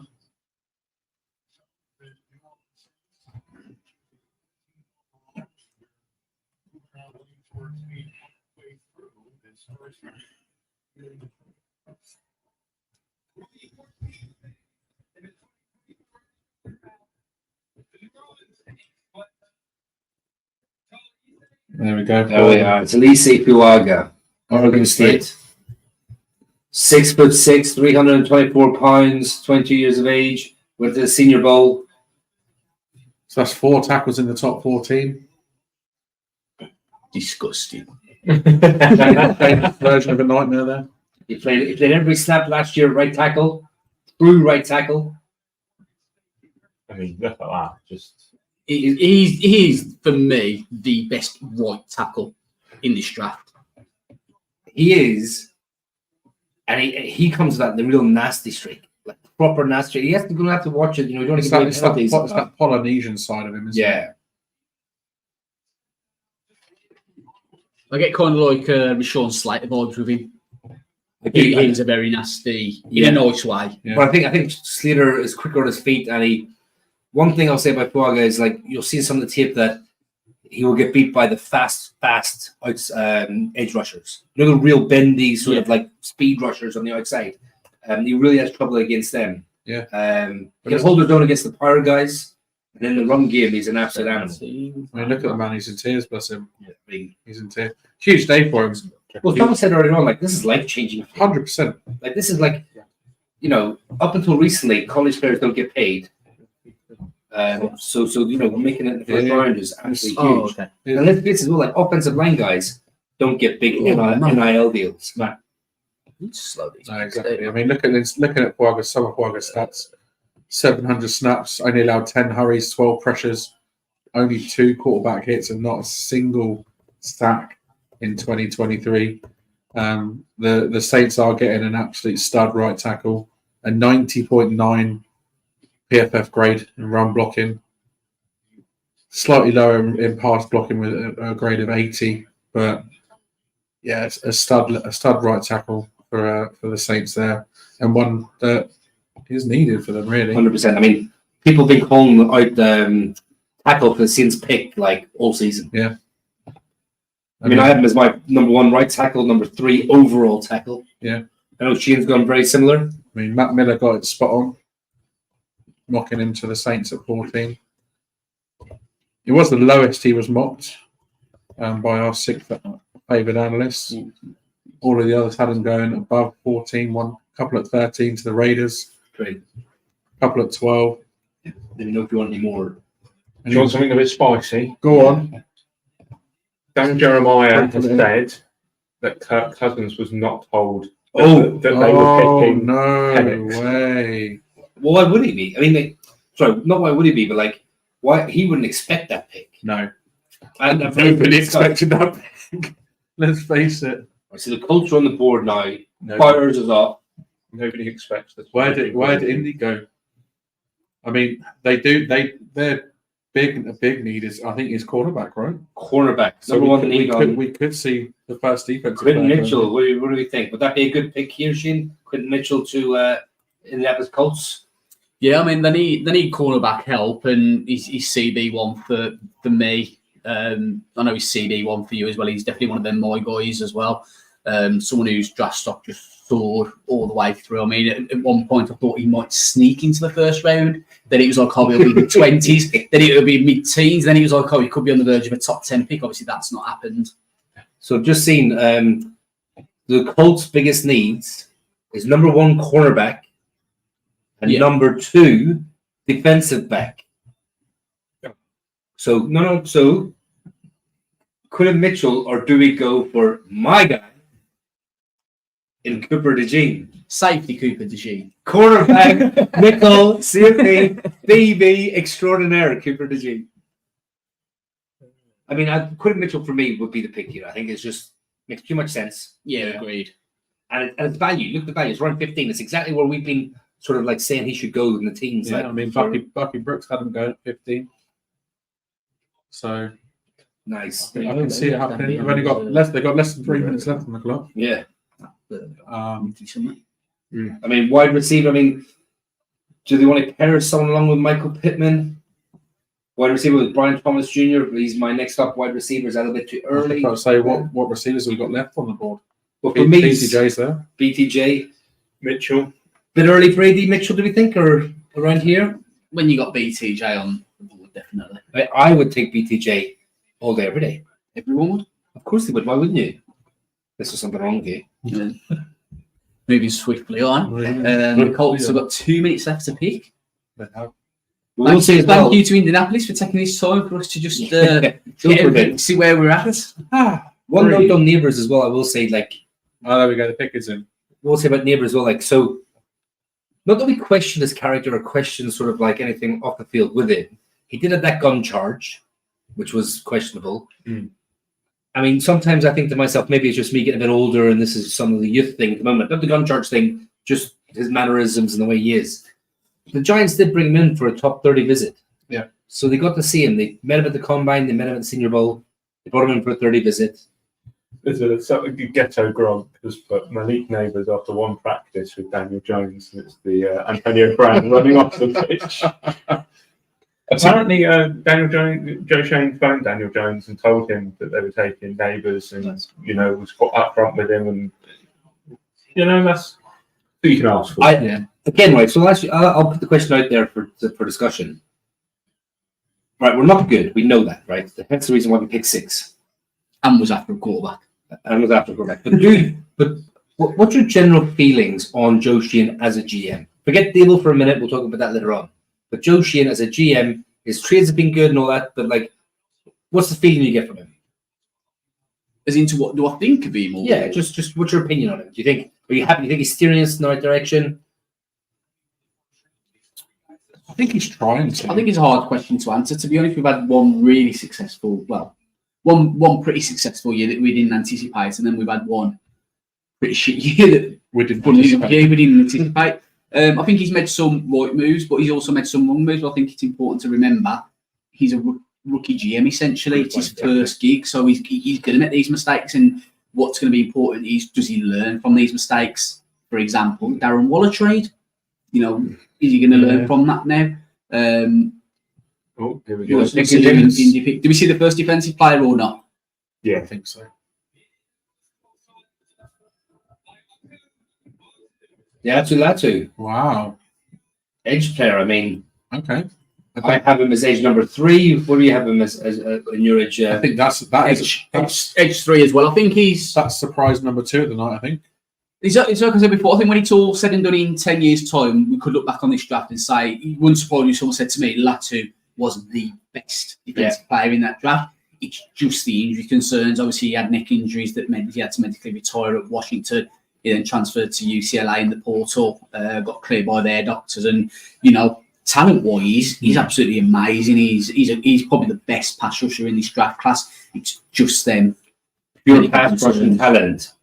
So for people who don't know as well, like, you know, what's his stat? He put up insane PFF stats. I know that, definitely. Yeah, it says overall stats 96.3 PFF grade, run defense of 82.1, pass rush 94.3, and coverage 94.8, with his tackling at 58.4. I mean, to have an overall defensive grade of 96.3 is it's not something to be sniffed at, really. 15 sacks, is that 38? 36 hurries, 38 62 tackles. pressures. Yeah. Pass rush run rate of 26.2%. 26.2. That's absolutely insane. It's so good. I mean, and the thing is, well, just looking at the Colts depth chart as well.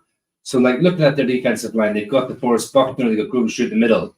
But what I like as well is that they've got Quiddy Pay. They've got the big end on the other side. They've got the big, the stout end. And now they've got the lean, fast, quick edge rusher who can bend, get around the edge. And he's got what I find as well, like, you know, when sometimes you watch players, they will just do a bull rush. They'll just do a hand chop. They'll just do a swim move. He will do all of them. He'll do a swim move. He's got it all in his locker. Oh, he's got an array of arsenal of pass rush moves. So, you know, that stands out. I mean, again, for people who don't know, he went to Washington, had was it neck injury? And then Washington medically retired him. He went and seen a second opinion. Other doctors said, you can play. And he went back and then signed for UCLA and went out and balled out for the last 2 years. I mean, he's obviously fit and well enough to be playing, because he's played for the last 2 years. So, you know, those injury concerns are no doubt going to be there for sure. But he's definitely Peter Joyce has answered your question with, I trust Big Joe with my life, wife, and bank account. I mean, that's some trust in Joe Shane there. I mean, I'd do that, but I ain't got a wife. I've not got much money in my bank account. I mean, going back to your question, Ken, I think... Is Joe Shane still mopping up the mess from Dave Gettleman? Yeah. Yes. That's the biggest question. Until Joe Shane has a complete off-season that's purely of his doing, it's so difficult, isn't it? Yeah. And John Mara has come out and said he's sick and tired of the chopping and changing. Yeah, I think we just need some consistency. I mean, we had consistency under Jerry Reese for a little while. Obviously, towards the end of his tenure, it went a bit sour and sort of went a bit south. But we did have that consistency under him. He was GM for, I think, best part of 10 years. And you know, it's not an easy gig. You know, he's general manager of the New York Football Giants. One of the, you know, we're not bragging about it necessarily, but one of the biggest NFL franchises there is. So it's not an easy job. And I mean, he's going into his third year, and he's not had it easy so far. That first season, nobody expected us to make the playoffs, let alone win a playoff game. The second season, obviously, the potential was there. We all thought we were going to have a good season, and it didn't turn out that way. But there was a lot of things that went wrong. He's trying. He's doing what he can, and I think he's been. So I've got a question for you. He's been good. I've got a question for you. Do you think the second season making the playoffs, I think that has actually done more harm than good? You mean the first season? First season, yeah. Sorry. I think that after me making the playoffs in the first season, I think the expectation was rightly sort of increased in that second season. If we hadn't have made the playoffs in 2022, I don't think there would have been that pressure and expectation last year that we all saw and we all sort of felt. And it was difficult him going into his second year. Yeah, definitely. With that added pressure of coming off of a playoff win, and we just didn't have what it took last season to have a successful year. You know, injuries played a big part, obviously with the injuries to DJ. Obviously, but the whole Barkley situation in the off season last year, or should I say Judas? We don't mention that name here anymore. Seattle's pick is in. and the Jags are now on the clock. So it's last season I think was the baptism of fire that we thought he was going to get in the first year. And he's done okay. His draft picks have been okay. Round one in 2022. Obviously, we've got those two big names at 5 and 7 in Thibodeau and Neal. Last year with Banks, I think two out of the three. He's kind of hit home runs. Neal is obviously the jury's still out, but obviously again with the new offensive line coach, I think there's potential there for him to improve. And then looking at the rest of the draft picks, there are some decent players in there. But like Shane Wright said, with the Waller trade, has he learned a lesson from that? Because that looks like it's potentially not worked out. You live by the sword, you die by the sword. It's a tough gig, like I said, and it's not something that you can really sort of sniff at. And like you said, he's a rookie GM, so he's doing all right so far. I just like how sort of calm and collected and focused he is, and he wants to help the franchise get back to where it should be in terms of having success. And he's not just there for a job. Yeah, he's there to be successful in that job. Whereas towards the end, it was of Dave Gettleman's 4 years. It was almost like he didn't really care anymore. It was a bit farcical at points, wasn't it? Yeah, he just was there until he wanted to retire. Really, get to the bench. Yeah, pretty much. Just want to pull up Peter Joyce's comment there. First of all, yes, the Celtic crap is awesome. By the way, just so everyone's talking about it. There's plenty of it in here. Yeah, what does he say? Like, I trust Big Joe with my life, wife, and bank account. I mean, Craig said that earlier. That's absolutely class. But the comment I do want to touch on is the next one.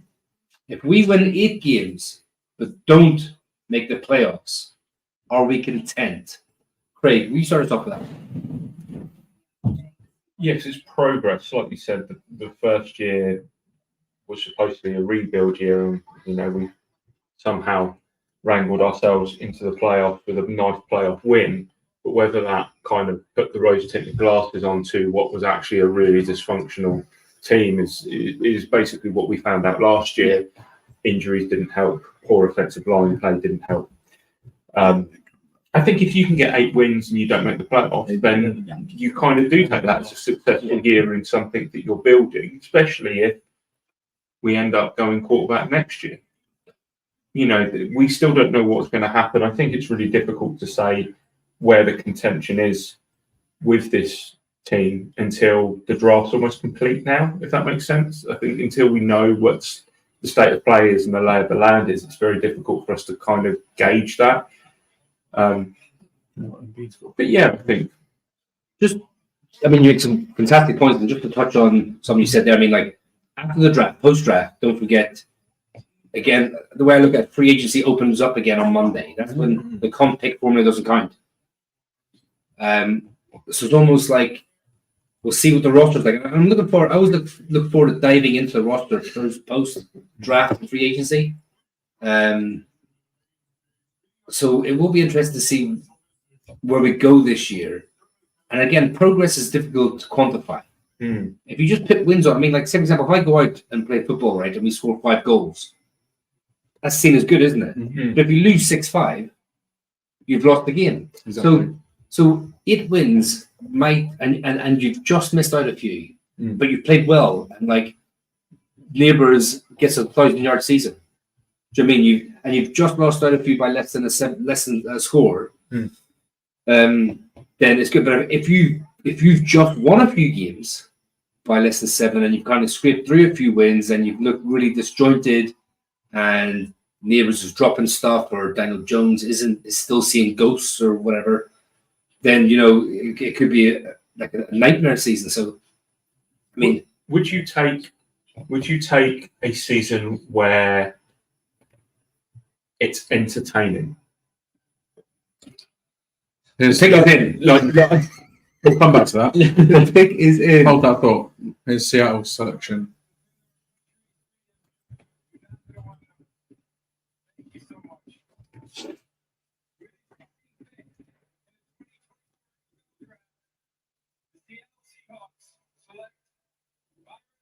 Byron Murphy, big boy. Wow.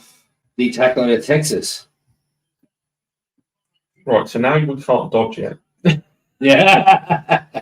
If we were in New York for the Patriots game, Yeah, and it was horrific. you went horrific, okay? It was horrific. Yeah. I mean, let's not forget as well, we did have Tommy DeVito quarterback. We did. But would you just take us being more excitable? Because we weren't exciting last year, were we? We just weren't an exciting team to watch. Yeah. And that can make the difference. Like, if you're plucky and you can grind out wins. You say we weren't an exciting team to watch. On defense, we were. On defense, at times, we were exciting to watch. At times, Yeah. but you don't want your defense to be exciting. You want your offense to be exciting. Of course, yeah, for sure.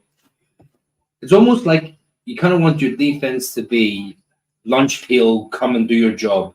And you want the offense to go out there and win you games and be exciting and stuff like that. The problem last couple of years is it's been the other way around. Yeah. Like Wink Martindale's defense is exciting. Right? It gives up a lot of plays, gives up a lot of yards and touchdowns, but it's exciting to watch because it creates a lot of pressure. Yeah. I want to be the other way. We've got trade. Oh, Vikings are coming back in at 17. Wow. up from 23 to 17. Wow. They're moving up. Who's this for? Surely it's not going to be BTJ. BTJ and Jefferson with Addison. and Addison, yeah. Addison as well. I don't think so. I think they're moving up for like Quinyon Mitchell. Maybe. Like, what do they need? The Vikings quarterback, D-line, DB. D-line. They're moving up for They did lose Hunter, but they did bring in the other Texas fella. Protection for JJ. They're giving up a lot there. That is 7. Right there. To move up. Wow. To move up 6 spots. Okay. I mean, a third and a fourth next year. And 167 this year. Was 167 one of the ones they picked up? Well, no, they picked up 203 from the Jets, didn't they? I mean, like wide receiver good. Jefferson, Addison, tight end is obviously Hawkinson. Offensive line's decent. Has to be someone on defense, surely. Surely you can't be serious. Surely. Don't call me Shirley.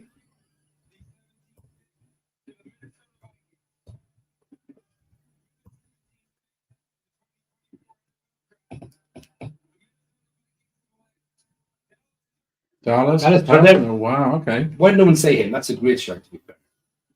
They did get rid of, they let Daniil Hunter walk. Yeah. But Dallas Turner is very similar to Daniil Hunter. So it's Dallas Turner, Alabama, 6'3", 247 pounds, 21, young player. Last year, 11 sacks, 55 pressures. Anything over 50 pressures is very, very good. Yeah. So in the last 2 seasons, he's had 91 pressures. Oh, there you go. Wowza. Yeah, I mean, all of our favoured analysts had him going in the top 10. Yeah, and don't forget Apart from Bucky Brooks, Everybody would have had 19. him. Yeah. Everyone would have had him going to the Falcons, I think, wouldn't it? Well, don't forget, look. Well, I'm not saying this is the same, but look at what Texans did when they got their QB last year and traded back up early for their edge rusher in Will Anderson. Yeah. Now, I'm not saying this is the same, but I'm saying they've gone out and they've gone to get their QB, and they've now got which some people think is the best defensive player in the draft. So we are now at halfway through the first round. 5 picks until the Eagles pick. Harry Arnold. Of course, yeah. Cooper DeShawn. Quinyon Mitchell, all available. Kool-Aid. Can't believe Quinyon's still available here, man. What are you doing on? Yeah. Cincinnati are on the clock. I mean, what does Cincy need?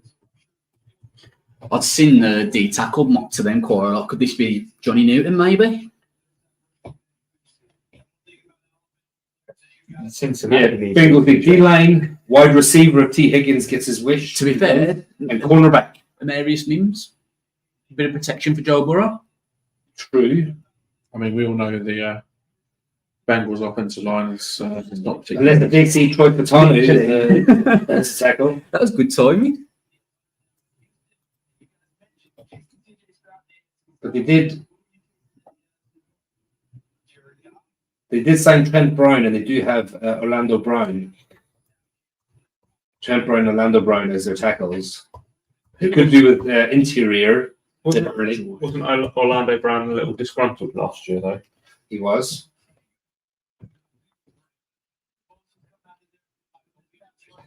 Cornerback is a glaring need for them. Yeah. Look at their cornerbacks. Who do they have? They have Quentin Cam Mitchell. Taylor-Britt. Quentin and Mitchell at 17 is a DJ steal, Turner. I think. I mean, to be fair, any cornerback here is a steal. Yeah. But, you know, the three main ones is Mitchell, Cooper, and Arnold. So with all these corners still available, do we? Well, not according to Joe Shea. Would you? No, because I'm kind of hoping, like we talked about before the previous podcast, if you look at the cornerback depth, right, not a single cornerback is gone, correct? Yeah. Now, I have about 14 or 15 cornerbacks that could be number 2 cornerbacks in the league. That is an outfit. Ooh, that's an outfit. That's That's a statement, isn't it? that's It is. Line. It's the glass. It's the glasses. They just really top it off. I don't know, man. I mean, I think Edgar Davids. I could pull that off. Edgar Davids vibes. Edgar Davids meets Elton John. Yes, that's it. Tweet that out. Get a photo. Rocket Man. There you go. Love that. That's it. Oh, if only there was a quarterback like that, we could have called him Pocket Man. And it would have been just beautiful. Beautiful. Brilliant. There was I was watching that, you know, the nicknames, and there's an electrician who looked like Elton John. They called him Socket Man. Yeah. Rocket Man. Come to the draft coverage. Stay for the shit joke. Yeah. I mean, it's 3:15 in the morning. We're allowed to. One of my favorites was as well. There was a kid on a building site, and everyone kept calling him Ket. And they wondered why they kept calling him Ket. It's because he was missing an eye. Yeah. Sorry, go on it. Obviously, but it looks sunny in Detroit. Yeah. Good that. Maybe the lights are too bright for him. Can't believe Holtby's still with us. Holtby's still with us, brother. An absolute legend. To be fair, there are 7 people still with us on YouTube, and whoever's watching on X. So those that are still watching, if any of you want to come on and give your thoughts on the League Neighbours, feel free. Let us know. Drop us a comment. Or anything. Yeah. Or anything. It's So, 3 a.m. in the morning. yeah, I mean, It could be about the draft. It could be about Seen it? which seen it. one? Cincy's. Yeah. Yeah. Okay. Could be about anything. Could be about my awesome Celtic memorabilia. No. You could ask Kev what his thoughts, Sam, on the Raiders being out on Michael Mayer just 1 year after drafting him. No, I'm not going to say and cry if you carry on. No, do you know? I mean, they've got a great tight end tandem there, haven't they? They I do. mean, Chop's still available. Yeah. Well, all the ages apart from Turner. No, that's who he went. I'm just saying. On day 3, Great. like 3rd or 4th round pick, do we say to the Raiders, here, look, Michael Mayer wants to go to New York. No, we don't want Michael Mayer. We want a good tight end, Kev. Don't you start me.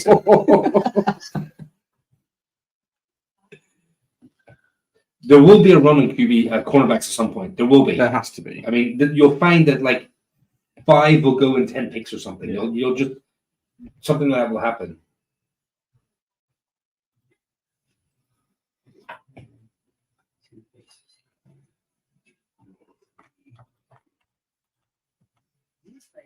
So since he's on the clock now, yeah.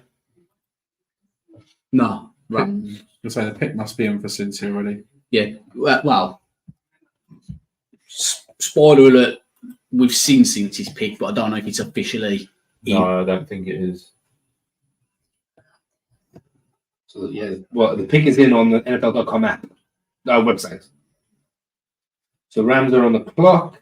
Let's see what the Rams need. Where's Fabian? Yeah. I've gone dead. D-line, tackle, DB.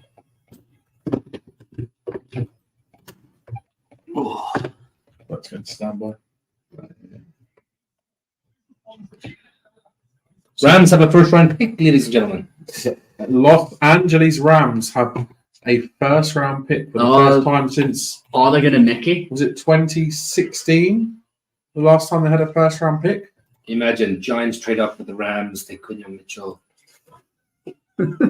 I mean, that'd be good. Delirious, me and Shane laughing at a picture, someone's profile picture that's a pigeon. Shout out to him. That tweet just saying that we're all beasts and the season starts now. There you go, Dan. There's a name for you to try and pronounce. What? Was it so Rams need D-line, tackle, DB. Tackle. What tackles do we still have on the board? Do we still have Tanley still on? Some team as a guard. All the CBs, all quarterbacks. Terry Arnold, Mitchell. There's definitely going to be a run on corner soon, isn't there? Must be. You see Johnny Newton come off the board here. I know Aaron Donald's just retired. Yeah. So there's a bit of a hole there in the middle of their defense. A bit of a hole. I mean, Aaron Donald creates a massive hole. Future Hall of Famer? Oh.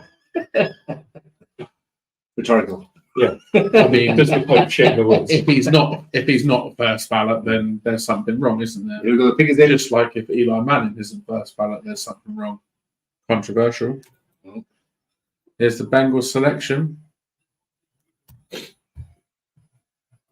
Is it new? They're not making the little.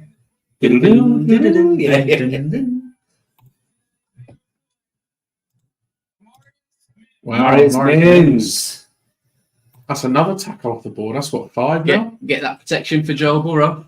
True. It's I love that. One of his positives, massive. Massive. Absorbs power. I mean, was he 6'8" at 340 pounds?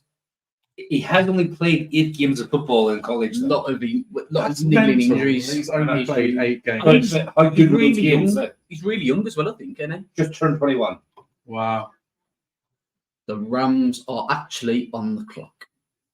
Even the Rams have tweeted out saying It's been 84. It's been 84 years. I think they stuck a Rams hat on her as well. I mean, have a look on X, formerly known as Twitter. That is a cracking tweet by the Rams. Would you think it's a good pick for the Bengals, Chin?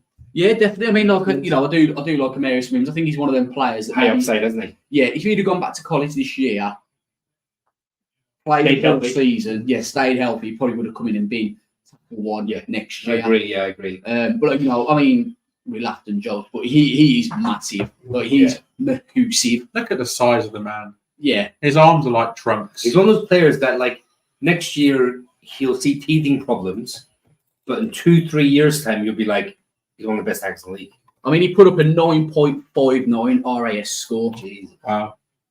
He ran a 5.07.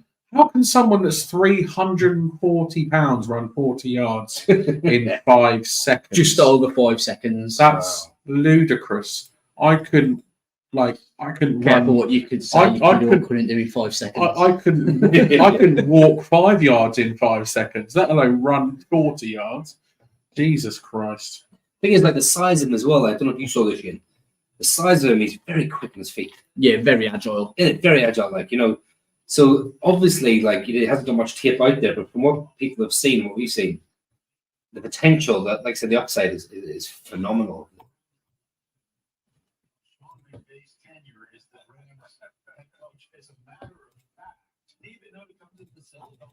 So Sean McVay's first round pick since he's been at the Rams. That says a lot, doesn't it? It does, but I mean, they did get a Super Bowl. They did. Yeah. I mean, they gave up a lot to get that. I was going to say, like, does it feel like, in football terms, that they kind of bought that Super Bowl, the way they traded and mortgaged the future wise? I mean, the season by Cooper Cup as well was unbelievable, wasn't it? Oh. I mean, he kind of came out of nowhere, really. Was Nobody it expected Eastern that. Michigan or something? Or Something like that, yeah. But nobody expected that from him. No. But yeah, they had a poor end to the season, didn't they, the Rams? Was it the last 7 of the last 8 games? So the great start, very poor end. They were very good at hitting on mid-round picks, though. Yeah. And the Knicks game's just gone final. And the 76ers won. Can we see BTJ come up here to the Steelers?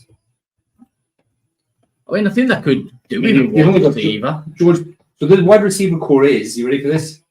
George Pickens, newly acquired Van Jefferson, and Quez Watkins.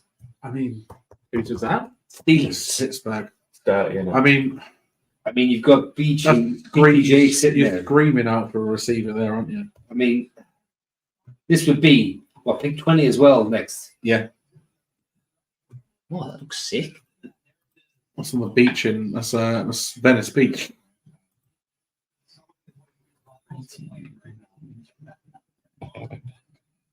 That looks pretty cool. So it's not been a good night for New York sports. The Yankees lost. The Knicks have just lost. And moving on. But the Giants have won with Malik Neighbors at 6. There we So go. Rams here, so it's D-line, tackle, or DB they need. Get the word out. We back up.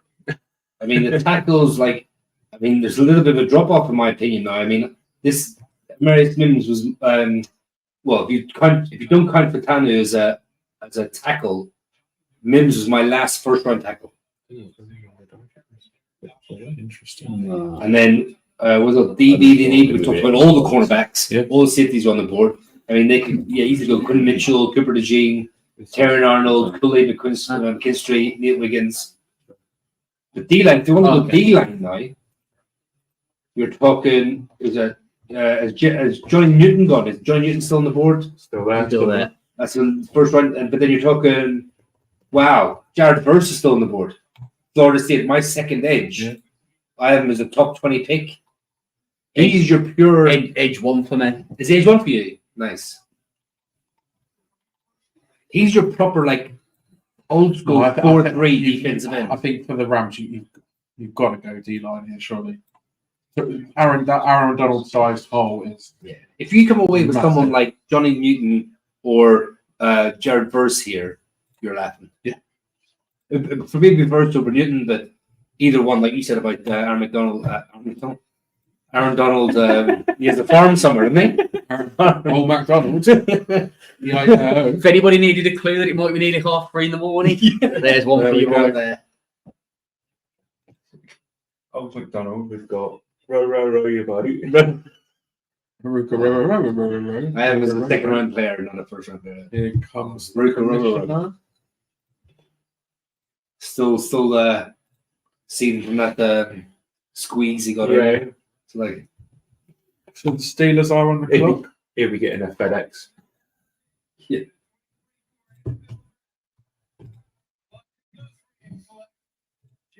There we go. I mean, Great. Jared Verse, come on. 19. The man that made me fall in love with Florida State whilst watching them against LSU. He's a monster. He is He's an absolute monster. He's a hunter.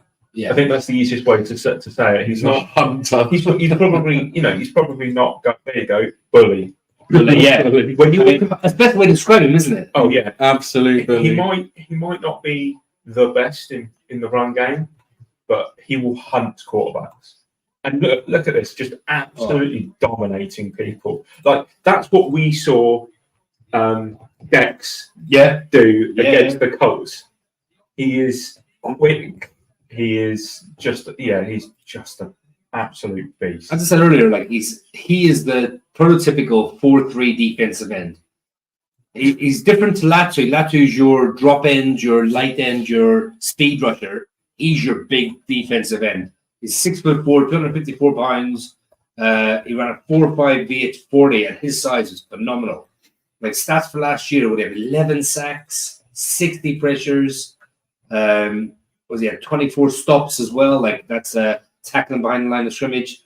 I mean, it's just I can't believe he's lasted 19. To be fair, I thought he would go a little bit earlier in this, but we always say good players do drop. When you had 6 quarterbacks go in the first Talent's going to fall. Yeah, exactly. Holtzy's asked if you're streaming on Saturday, Dan, because he wants to hear you pronounce some of the later round picks. Unfortunately, Holty, I am working on Saturday, so I will not be streaming. However, Where's the commitment, eh? I mean, it's what it is, unfortunately. I'm sure we can get some videos up on TikTok. Oh, without a doubt. Names. I mean, send me some names and I'll record myself trying to pronounce them. Talking of unusual and funny names, if you do have a copy of our draft Bible, check out our top fives because you might see some good names in my top fives. So I base my top fives on there. Let's go through them now. Let's go through them then. Why not? Now that we mention it, I based my top fives at each position based on names, just because I thought it'd be funny. I literally have just seen McQueel, hello Smiley. Yes, mate, he was on my shortlist. McQueel, Pillow Smiley. Did I not actually pick him? No, you did. I did. I thought I did. So my top 5 quarterbacks at the top, I just thought it was brilliant. Pee Wee Jarrett from West Florida. John Reese Plumlee, because Plumlee, what? Keaton Slovis. Now this name I thought Keaton Slovis. I thought that just sounds like an Eastern European shot putter. At one point, he was being bigged at one point as potentially the next big thing. So from BYU, Colby Suits. I mean, it was just I just thought it was an unusual name. And then last but not least, Desmond Trotter. Because Rodney, exactly, we all know we love a trotter in the UK. whilst Dan goes to his next lot of names, it's just dawned on me that Miami's now on the clock with Eagles to follow up. So, very worst case scenario, Philadelphia could very well end up with Quinyon Mitchell or Cooper DeJean. How do they do it every year? Like, how do they just seem to have these players just fall into their lap? You know what I mean? I think it's just Annoying. It's just sod's law, isn't it? They make these ridiculous trades. These players just happen to fall to them. It's just like, what is going on? Holty, I'm glad you like my top fives, mate. I had a lot of fun and a lot of laughs doing them, trust me. My top 5 running backs, I could not put British Brooks at number 1 for obvious reasons. This next one, it made me laugh quite a lot, but Sebo Flemister, and Sebo spelled C''BO. I mean, why? How else would you expect it? Why would you name your child Sebo? Just sick name. Yo, Sebo. I mean, that's a nickname. It's not a real name. The next one I thought was brilliant. Cavoisi Smoke, however you want to say that name. Cavoisi, what? Number 4, DJ Twitty. I just thought that sounded quite cool. And lastly, Nazar Bombata. Mr. Bombata. You know what? That's literally what I thought when I saw that name. Mr. Bombata. Yeah, but they're my top 5 running backs. Let me go down to receivers whilst we're waiting for the Steelers pick to come in, because it is in, and the Dolphins are now on the clock. My top 5 receivers, I went for Jamari Thrash at number 1 for obvious reasons, because thrash is a type of music that I listen to regularly. So yeah, Jamari Thrash. The next one, I didn't believe it was his name, but I have since found out it is his name. Tyke Ogle Kellogg. Just made me think of cereal. Kellogg's. Rusties. They're great. It's definitely 3:30. We have hit that here. Yeah. Third on my list was a guy whose name is so good they named him twice. A Jew. That goodbye. In French it is, yeah. In French. Little French lesson for anybody at 3 o'clock in the Out morning. of Garden City. I looked into that, and Garden City is a community college. Oh, that's a community college. Okay, cool. I think that guy has. I think it was his fourth team or something stupid like that. Nice. I mean, the next one on my list, I probably should have put at number 1 just because it's absolutely brilliant. But Booby Curry. I mean, all of us in this room like some boobies. And at number 5, Smoke Harris, Louisiana Tech. What a great name that is. Here's Cam Hayward to announce the Steelers pick at 20.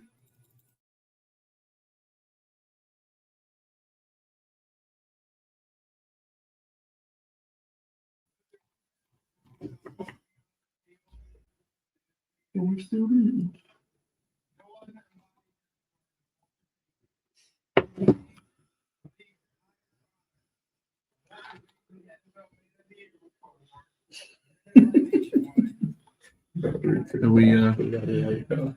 on mute? No. Are we putting Shane in? Me? No. Oh, no. I just realised I hadn't dominated. Oh, who did you pick? I haven't picked it yet. Cam Hayward's picking it. Or announcing it.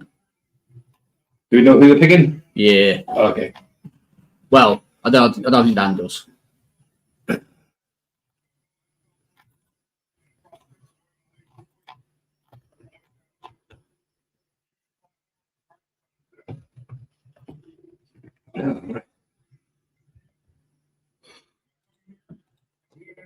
Ooh.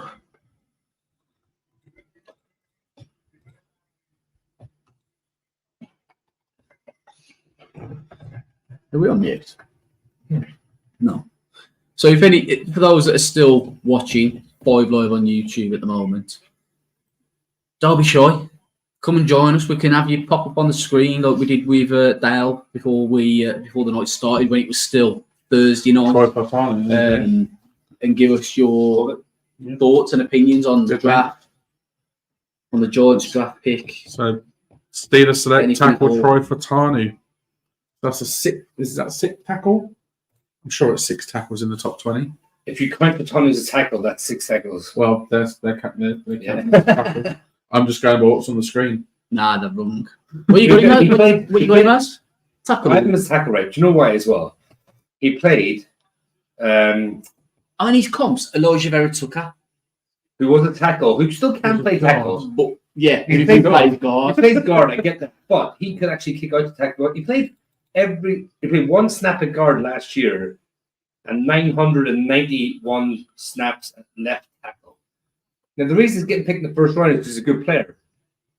So it's almost like sometimes, not all the time, but most of the time, if he was a good tackle in college and you're picking him in the first round, let him play tackle until he can't, if that makes sense. So let him go in there and prove that he can play tackle, and if he can't, just move him into guard. So it brings up a question: should we have done that with Neil earlier? But Neil never projected as being a guard, did he? Nah. Well, it's one of them. I'm kind of starting to hear now that people said he was going to be a better guard, but I feel like at the time he was drafted, nobody said that. No one said that. No. No one said that. No, because let's face it. Again, this is going to sound like a weird thing to say. Evan It Neal, is 3:30. It's okay. but Evan Neal wasn't a bad pick. It looks like it is now, but at the time, everyone was praising the Giants for taking the best tackle in the draft. Mm-hmm. And just so you know, the Eagles are on the pick. On the pick, the Eagles are going to be picking shortly, and there's not one single cornerback been taken yet. They're going to take Mitchell, aren't they? And we're going to be gutted. I said they're going to do it every year. Every year without fail, they pull off a trade or they get talent brought to him in the draft. I mean, who's up next then? Dolphins.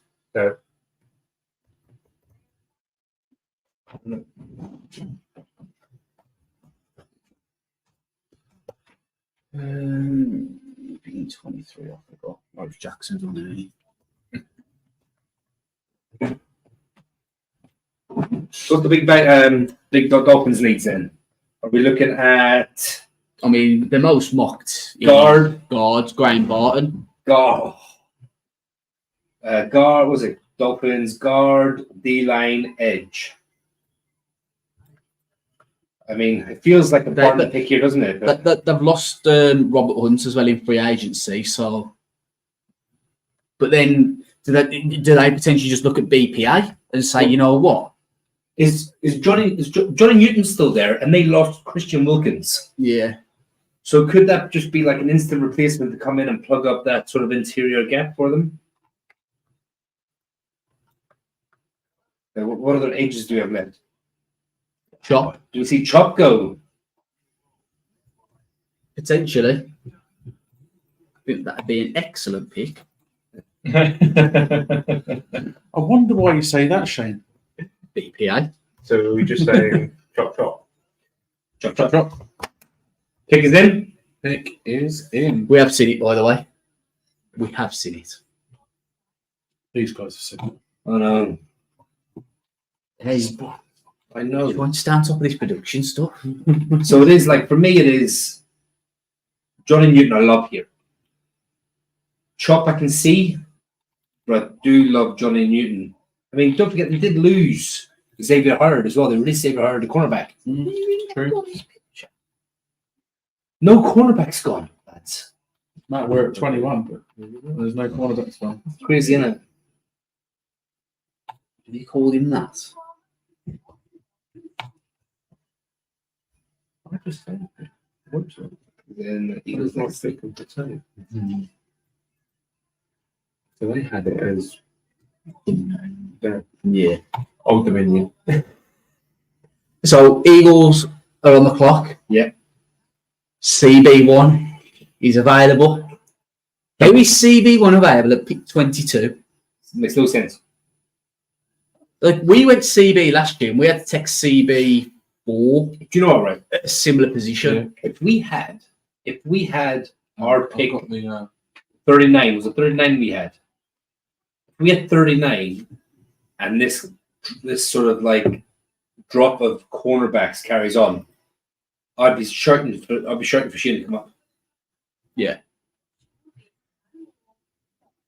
Because look at the cornerbacks that are left. I mean, if he falls to about 28, 30, and Cooper's still there, someone that can play safety Play and the whole corner, lot. yeah. you have to, surely. You hit all Think 5 about it. DB positions. Think about that. What positions, like, if you think to yourself, right, where could we upgrade in the DB group? In theory, could we upgrade? We need cornerback 2, nickel, and at least 1 safety, if not 2 safety spots. Yeah, definitely. The thing is, you don't go up for you don't trade up for a safety. And Joe Sheehan has shown his position valuation when it comes to safety by letting McKinney walk. Yeah, but it's still cornerback. No, I don't think you do trade it back into the first. And obviously, like I said, that. I mean, if you look at the board there, but Tyler Guyton's still available. Yeah, Someone who I've got picked as a first round player. he's next on my list. I was an early second.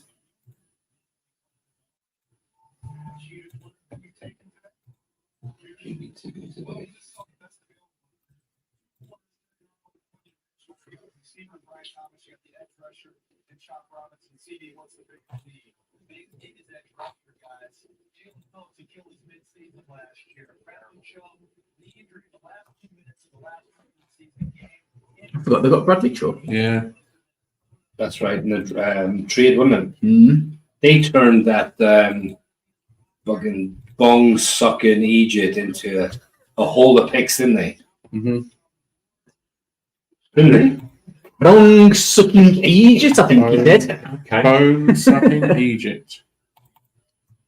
I mean, how good was the Miami offense last year as well? They were ridiculously good, weren't they?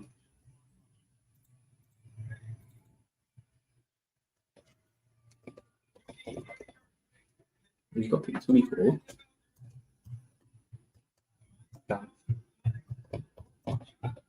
Sharp. Robinson. His production, That is a very smart pick. hasn't been phenomenal, but the traits are there. Yeah, because if you look at it, he was the least productive edge guy in this draft from Penn State. Adrisa Isaac was much more productive. But you look at the traits, you look at the size, you look at the speed, the athleticism. That's where he balls out.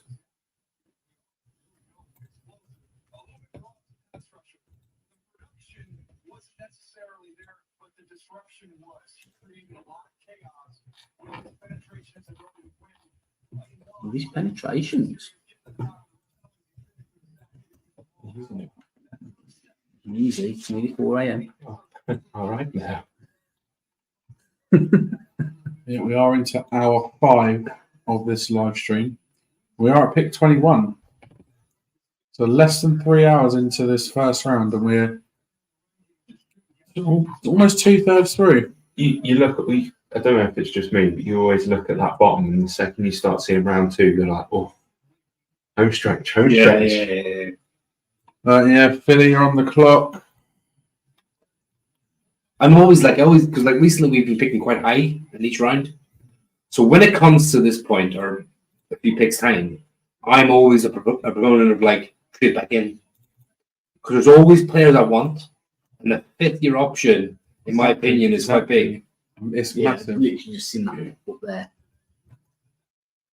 Do you think? Let's talk about Daniel Jones just very quickly, in the sense of the pick, the contract. Do you think Joe Sheehan is ruined the fact that he didn't pick up the 5th-year option? Okay, sorry. Daniel Jones. Nah, I think it was the right thing to do at the time. It was. I get that. 100%. But do you think more so is where that buyer's remorse comment comes from? Not necessarily buyer's remorse in giving him a big contract, just wishing that he had done the 5th-year option to see a bit more. If he had picked up that 5th-year option, would he have got a new deal at the end of it? Do you think? Nobody might have been tagged to give him one more year. Yeah. So he'd have played under franchise tag this year just gone, which means chances are we would have paid Judas. Right, so Sheehan, have you seen the pick yet? Not yet. Okay, who do you not want this pick to be? Any first-round talent. I mean, do it. I mean, any of the corners that's there, surely. I mean, punter? Maybe they should take a punter. So the Eagles' top 3 needs are DB, linebacker, and wide receiver, apparently. But they just signed. It's not going to be linebacker. No, it's not going to be wide receiver because they've just signed your man. If it's anything other than, I mean, maybe you could look at potentially O-line, but I think if it's anything other than a DB, I'm going to be amazed. JPJ? Yeah, I mean, he's an option. Graham Barton is an option. Yeah.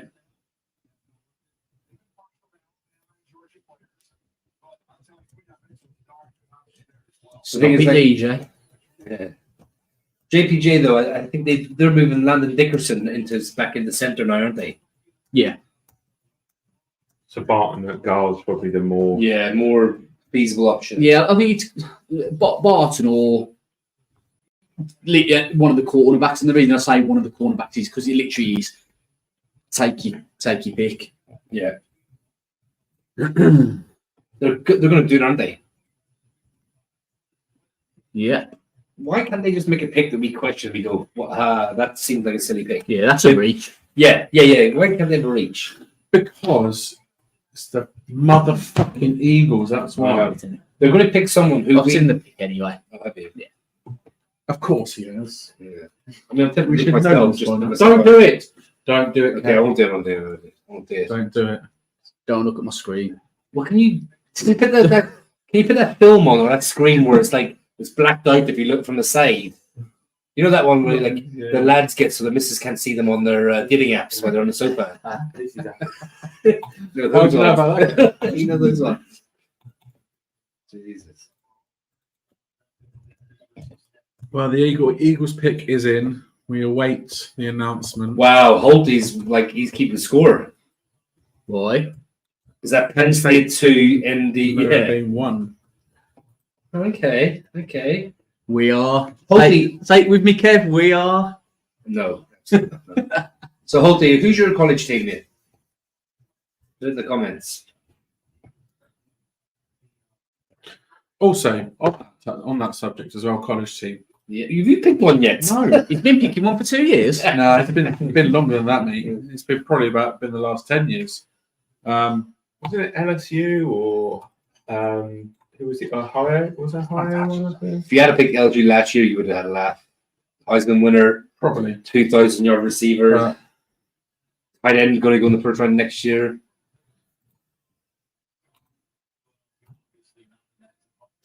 Holty, we have to pick you one. Holty doesn't have a college team yet. Oh, you and me both, Holty. Come on. Shall we pick one together? I think so. I think we should. Do we pick a name out of a hat? Do we pick a team out of a hat? Pete's a Texas fan. Pete's a Texas fan. He's just put hooking. Longhorns, eh? Oh, so big. That's right. He wants the Arch Manning, doesn't he? I mean, Archie Manning. He's hoping Jalen Wright this year, Arch Manning. Yeah. I mean, I couldn't be a Texas fan purely because of Dallas and Dallas being in Texas. But fair play. So Rutgers then. I mean, someone good, no? Ooh. But yeah. What's your excuse then? Oh! Throwing kid at 3:45 in the morning. That's Right, so the Eagles serious selection, shade. here we Here we go. It's going to be Quinion Mitchell, isn't it? You know it.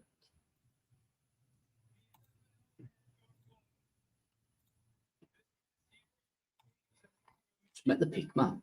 Just get Going on with it. to Sao Paulo, aren't they? Going to play the Packers. Fair play. That's quite a big game actually to give as an international game. Is it week one? Week 1 Friday night. So opening night on Thursday, and then Friday night they play.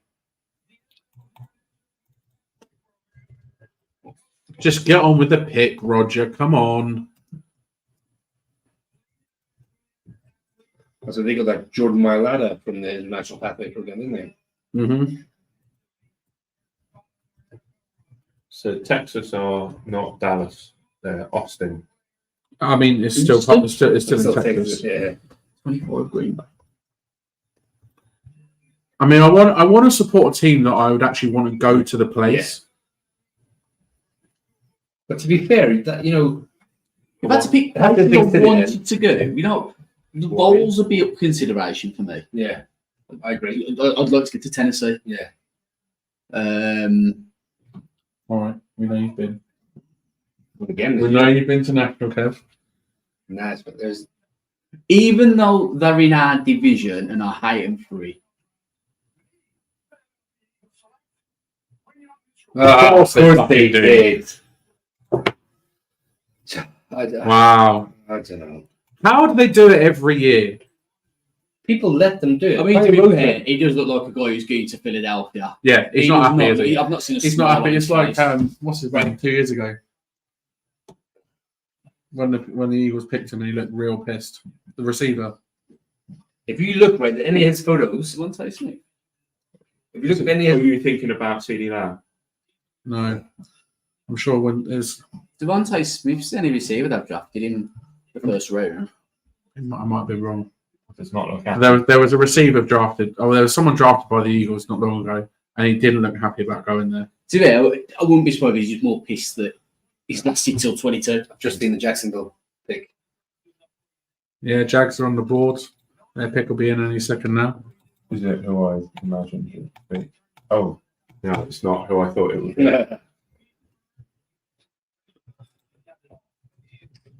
Quinion Mitchell, eh? What the 6 Eagles? foot, I was just about to 195. say what the Eagles getting in Quinion Mitchell. 6 foot, 195. He was a 3-star recruit with Toledo. Oh, it is. He great build, good football IQ, reads the ball really well, dominated in the division, although it was a lesser division. Yeah, 1 interception, 14 pass breakups last year. Yeah. Some people give him the comp. Okay. Some people give him the comp of Darius Clay of the Eagles. Yeah. So they've got 2 of the same player. He went basically. I mean, Tore up- is Darius like that good? Yeah, he has at his peak. Yes, his peak was. He tore up at Toledo. Everyone said, can he do it against higher competition? Went to the Senior Bowl, fought every single player at the Senior Bowl. It was fantastic. Tore up the combine, ran a 4.3340, benched 20 times. So you know he's got that press in him. You know he's got that. Yeah, just not happy about this. I mean, someone's just posted the Breaking Bad clip of you can't keep getting away with this. Matt Rowe and Howie Roseman. I know, it's like, why did the NFL lets him do it? The thing is, like, he's one of those players. Well, like, just that. I don't want to say attitude. It sounds bad to say. I don't mean that, but like, got that dog. But yeah, He's got that dog in him. Yeah. Pet that dog. Yeah. God, it's getting late. But until we start Kev watching Howard, the special teams, special players comments. So Jacksonville up in Dallas. Tuesday. To be fair, Barton's going to Dallas. Barton's going to Dallas. to be fair, I'm pretty sure he's announcing one of the picks. Is he really? The Texans. Yeah. No, that's sick. Who? What's up, brother? Yeah. Yeah, he's announcing one of the picks. Right. He kills me. Yeah, he's class, so funny, and he knows. He does know ball. Oh yeah. Yeah, he is very intelligent. We're announcing tonight. Special team, special plays, special players. Yeah.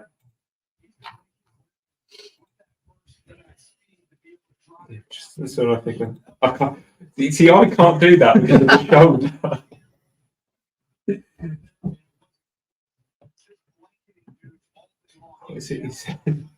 I'm the evil. Yeah, I'm evil Mr. Beast. I hereby take.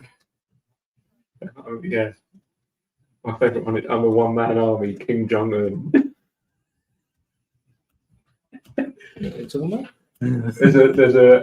Sorry for cursing. It's called Sketch, and he is hilarious.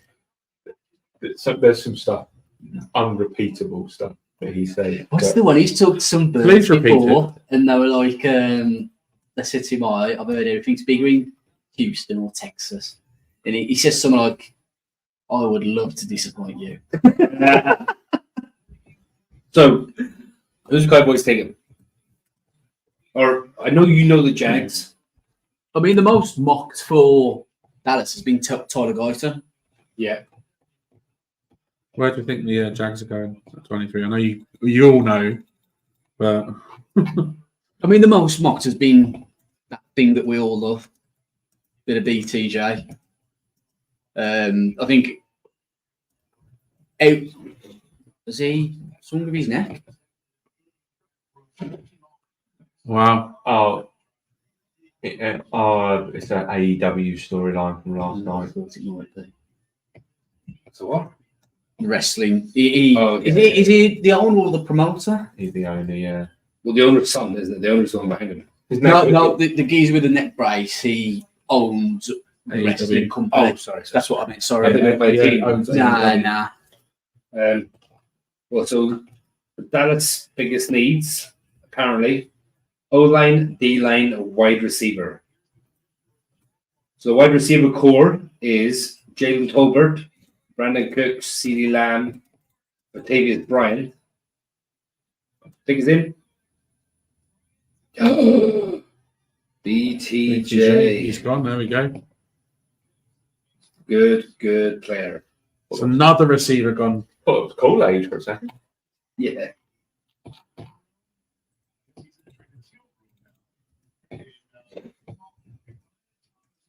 So what do the Cowboys do then? Okay, so like we said, wide receiver, I just listed out the players. The D-line, so DeMarcus Lawrence is in his 10th, 11th year. I mean, Johnny Newton, is he an option? Well, they do have Masley Smith and Oscar Odigizua. Jimmy Neutron. Micah Parsons up for contract extension. Still makes me sick with I mean, there's no real edges here at. How did we pass up on Micah Parsons? You know, that's how GMs get sacked. Like, Did you see what Parsons said about the Eagles? nah. Oh, I saw it a second ago. Let me see if I can find it. Because Parsons is doing the Bleacher Report live draft, Okay. and he basically said it makes him sick. Yeah. There it is. I mean, I'm utterly disgusted at how lucky the Eagles are. He fell right in their lap. He checked every box. You're not wrong.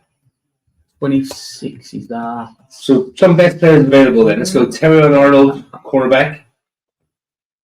We have Graham Barton, interior offensive lineman. JPJ, interior offensive lineman. Cooper DeJean, Nate Wiggins, Tyler Guyton, Johnny Newton, Kool-Aid, A.D. Mitchell. So Dallas, where do we think going? I mean, are they going to try and replenish that offensive line? I mean, they're not going. There was rumors about going quarterback with Dak Prescott leaving next year, but I mean that's all done now. Yeah. It's so difficult now, isn't it? Because you're getting to that point now where Anything can. yeah. So I've just seen your comment about you saying, "What? Let's find a team where we can't pronounce any players' names." Is that such a good idea? Yeah. It'll be funny. Don't get me wrong. Oh yeah. You might as well start following Hawaii. Yeah. Blind Bowl. Oh God. There'd be plenty of players there. I mean, you, to be fair, that is somewhere I would like to go. So, Yeah. But even like but it's not- Washington or UCLA or USC, they always have a lot of Polynesian players. thing is, it's got to be a team like that's sort of East Coast-ish because of the time difference. But to be I fair, don't want to be staying up till like 5 a.m. sort of shit. I know, yeah. Well, that's the big thing. But to be fair, a lot of Pac-12 teams now, the Pac-12 is kind of disbanding. Yeah. They're kind of joining. They're basically making two super conferences now, essentially, with the Big Ten and the SEC.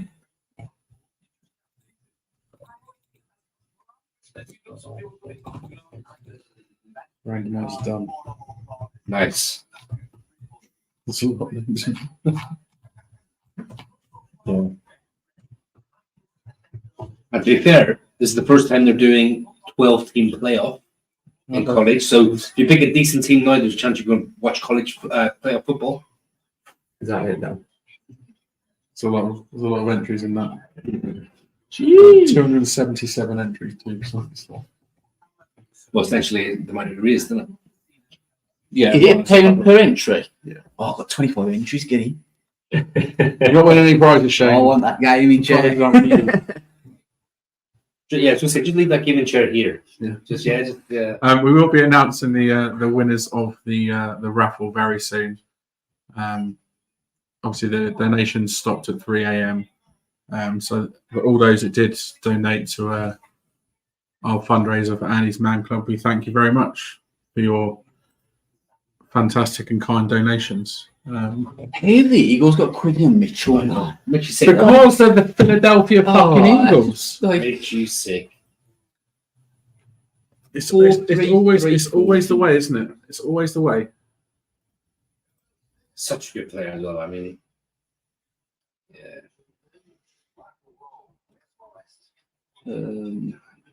We're playing an advert for you. Yeah. Right. We really had many. Put in the comments as well if anyone's staying up tomorrow night to watch any of the second, third round. And on Saturday as well, if you plan to watch rounds 4 through 7. Obviously, tomorrow night, first pick tomorrow night's midnight. Yeah. And then 2 rounds, second and third. And then when we come to Saturday, the first pick is 5 p.m. our time. It should go through to something like 11 o'clock that night or something. That's 4 to 7. And then don't forget as well, undrafted free agents. Exactly. All day Sunday looking at And Saturday night Sunday. there's going to be some good players in there available. There always is.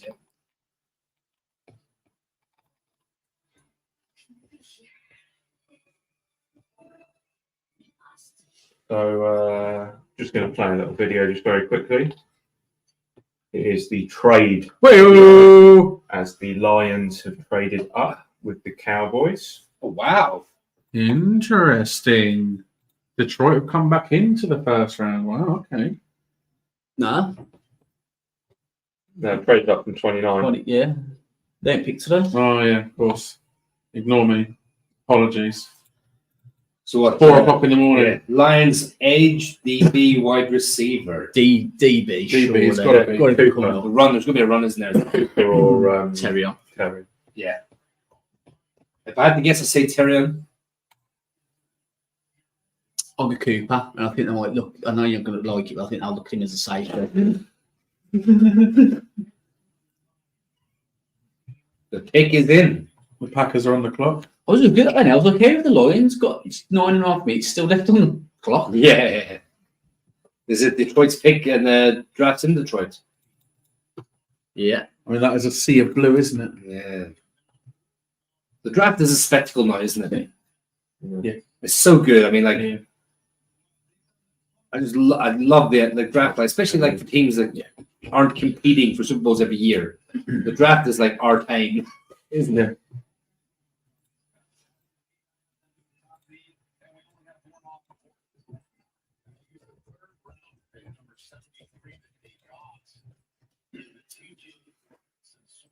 That's not. That's all right, actually. That seems fine. To move up 5 spots. Yeah.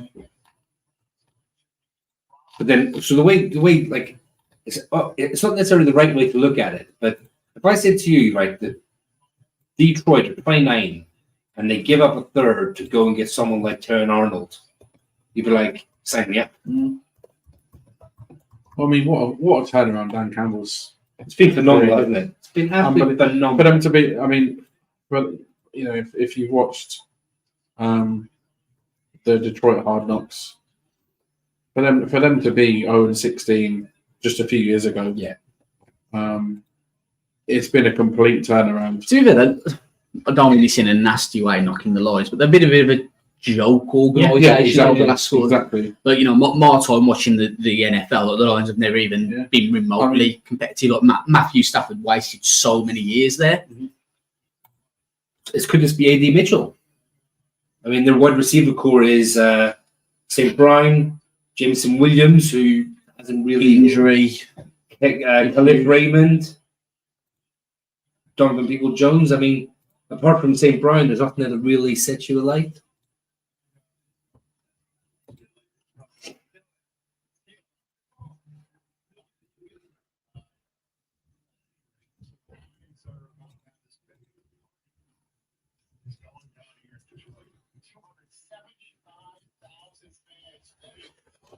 Your laptop's plugged in stuff.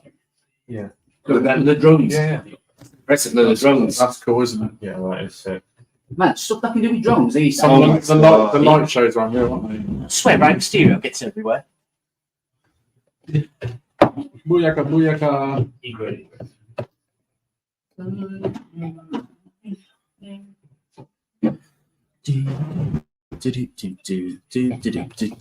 No idea what the Smurf song's in my head.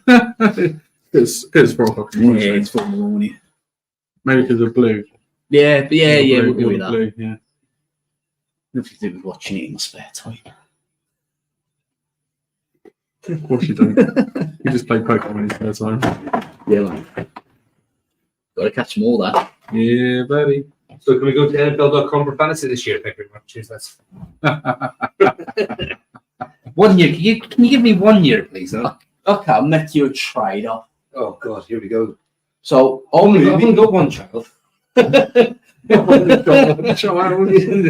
more at hand would look like, yeah. I'll happily move our draft league Which was cool. to NFL. Oh, here we go. The Dynasty League is going to be on Sleeper. Run 2 then, yeah. Run 2. Normal league and then Yeah. So like just a redraft league, and then a Dynasty League. Kev, what are you drinking? I am drinking the lager. Why? Peter has asked, what are you drinking? I've just had me a double vodka Red Bull. Let me see. That's up there. Look. You see that? Look. There, Pete. From an MD.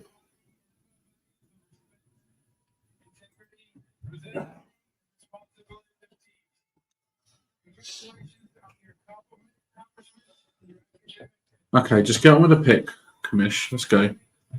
I know I said it off camera earlier, but I am looking forward to meetups this year, lads. Yeah, there will be some meetups for sure.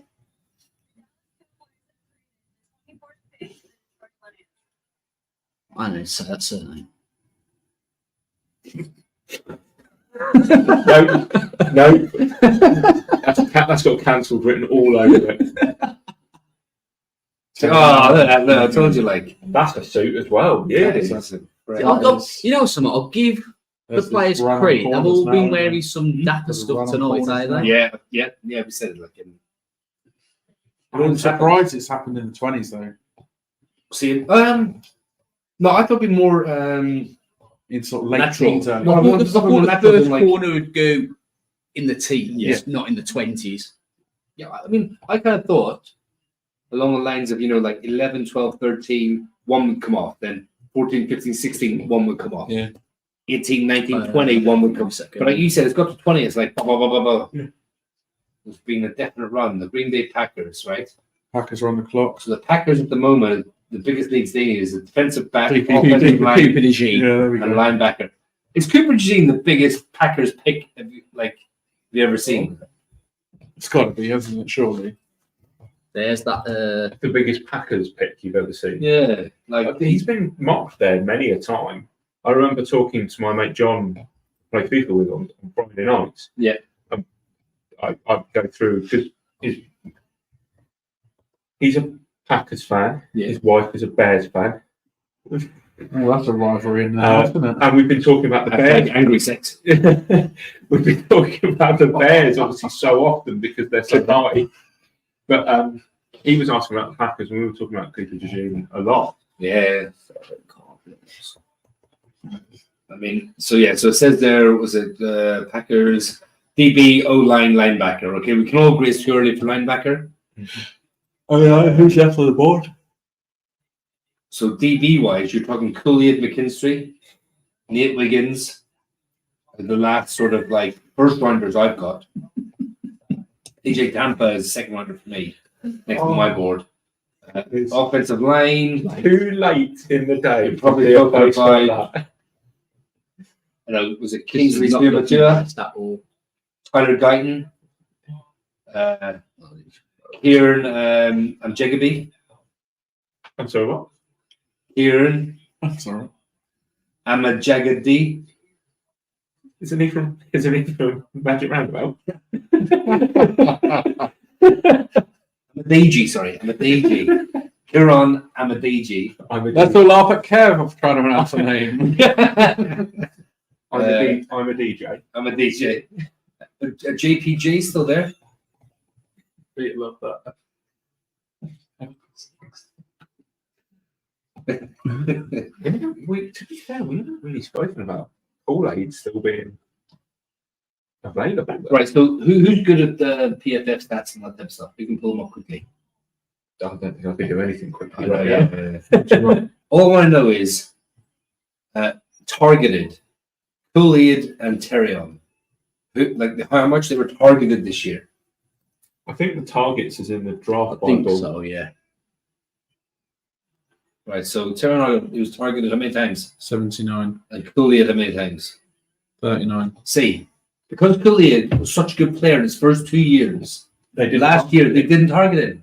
So that's why when you see like interception stats, pass breakup stats, his look low. Yeah. Because he's only been And targeted for that reason. once. And that's why I think to myself, like, I dropped him a little bit in my board, and I probably shouldn't have been able to. Yeah. Because I think he's a class player. Yeah.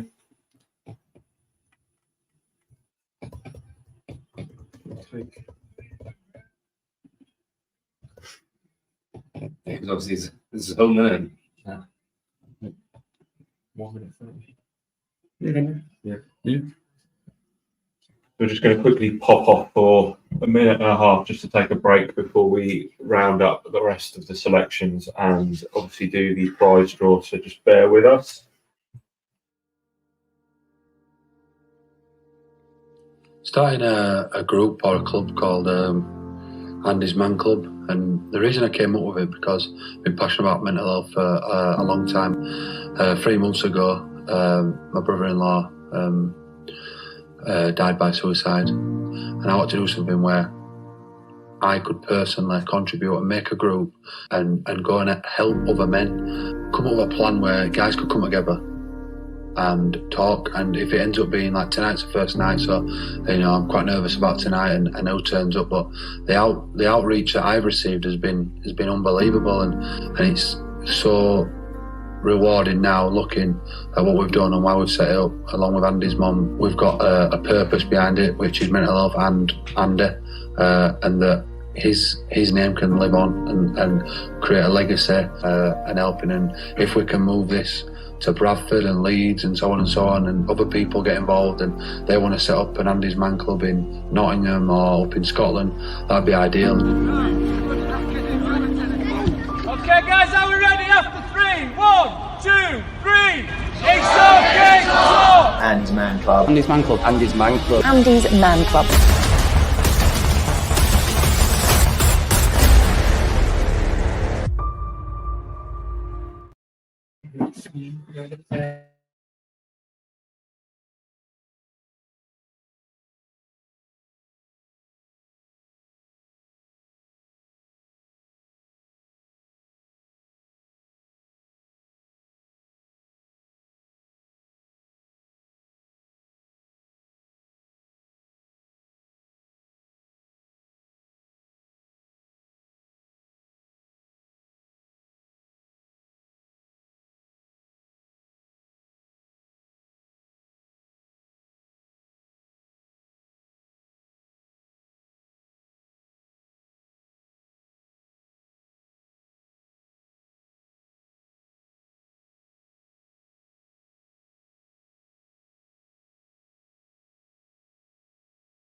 So Packers are selecting now, and they've gone tackle Jordan Morgan. Green Bay Packers.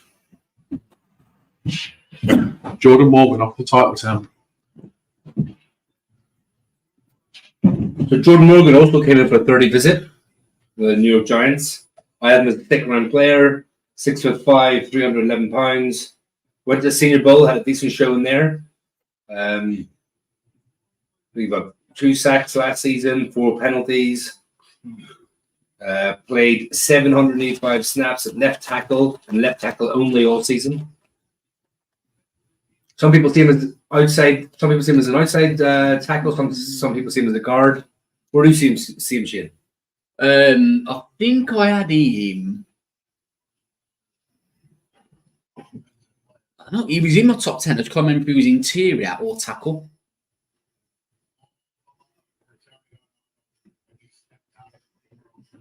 The Bucks picks in as well. That was quick. I think they've been stacking, haven't they? I think the problem is with Morgan, he's got like some people for the threshold for tackle for arms is 33 inches. I think he comes in underneath that. So a lot of people say, okay, with the short arms, he might be better suited moving inside. He was someone that I was eyeing up for the second round. But I think Beal actually mocked him to the Giants in the second round. Nice. Yeah. There we go. So next pick is the Bucks. Pick is in. So the Cardinals are on the clock. Right, Dan, have we got the We have the spinner? So what we'll do is we will try and do the draw kind of as and when we can, and I'll put whoever wins into the comments. Dan has randomised it 6 times because we are pick 6. He will then spin it. We have all 4 of us as witnesses, and trying to share this is going to be absolutely impossible with everything else that's going on at the moment. So Dan will click the spin, and then he will announce the winner. just say the word. Right, so for the gaming chair, click the button. Oh, drum roll, please.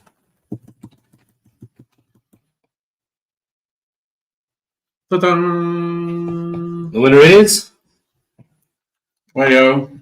Mr. Holty. Mr. Holty, you have won the Holty. gaming chair, my friend. Getting How legend. much is it worth, Craig? It's worth £250. It's worth £250. Congratulations to you, my friend. Thanks for your support, as always. And thank you for your donation to Andy's Man Club. We hope you enjoy your new gaming chair. Congratulations to you, my friend. I will. What I'll do as well is I'll take a picture of it. Yeah. Just so then. It's time stamped. Yeah. We're doing. There we go. All righty. Yeah, that's right. Yeah, I remember saying. Sorry. Cool. All right then. So we'll go again. And go. So this is for one of the £25 vouchers from our friends at USA Sports. They've been a good partnership, haven't they? They've been really good to us. Yeah. And that is going to Mr. Darren Cook. Congrats, Darren. Enjoy your voucher. Nice. You can also use our discount code, which is producer Craig. Big Blue. Big Blue. There we go. God almighty, I don't know where that came from. Big Blue. Right, so we'll now do the spin for the next £25 voucher. If it comes up with Mr. Cook again, we will. Well, if it comes up with Mr. Cook again, we will give him one of the other prizes. Yeah, there we go. That'll do. And it is spinning. Just makes you think of the Wheel of Fortune. It actually has as well. It actually has come up with Darren as well. So what we'll do, Darren, is we'll give you the wool banner. Yeah, good call. As that is an equivalency prize. Yeah. Congrats again, Darren. And thank you for your very, very generous donation. Yeah. Big shout out to Darren for his donation. Right, let's do one more before the because the pick is in. They're about to announce. So.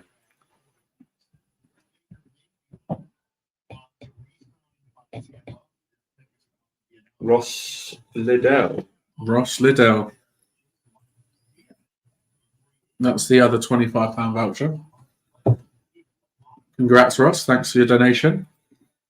Cool. So we will wait for the Bucks to come in, and then we will continue with the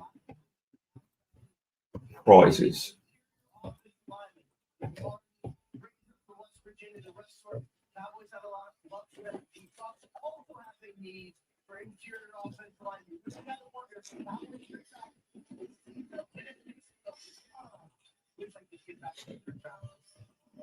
So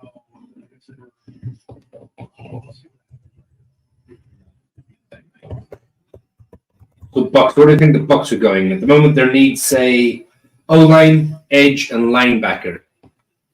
Could you be tempted by a linebacker here, Ian? I mean, still too early. A little bit too early, but you know, Peyton Wilson, he's my guy at the end of the day. You know, late 20s is where you start to take a little bit of a stab on these my guys. You know, I mean, he would potentially be in conversation for a first round if it hadn't been for the injuries that he's obviously sustained in his career. Interior offensive line, tackle. I mean, I have no more first-round tackles on my board, but interior line, you've got JPJ, you've got Graham Barton. Richard is sneak in here.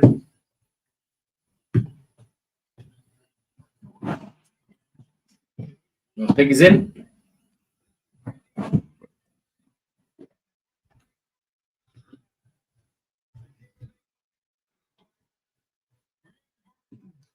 There we go. Versatile offensive lineman, played offensive tackle last year with the Duke Devils, but everyone projects him to be an inside guard. First interior offensive lineman. It is. I mean, Patanu. Yeah. Or Fawatanu. I mean, I'm just saying. Yeah. Said it was a tackle. I mean, I have him as a first-round player.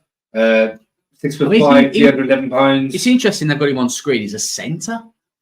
Well, he took centre snaps But in a couple of games, and he also took centre snaps at the Senior Bowl. I love that though. That they've got him as a centre, and then they've gone centre potential. Yeah. So which one is he? Yeah. Is he a centre or is he potentially centre? The oldest looking 22, 23-year-old Gooey looks like a PE teacher. Well, see, they just What you were going to say? yeah. Easy now. Right. Don't forget. They did sign. They've got Robert Hainsey as a starting centre, who played very well the last couple of years. They did just sign Ben Bredesen as a backup player. But their left guard is Sua Opeta. The right guard obviously is Cody March, who came out a couple of years ago. But the right tackle, Luke Kudoke. Do you remember him? Yeah. Barton as well, interestingly, put up a 10 on the RAS. Wow. Good player. Perfect score. All right, the cards picked in. That was quick. So the Cardinals, they say they need cornerback and anything in the front seven. 95 picks. Okay.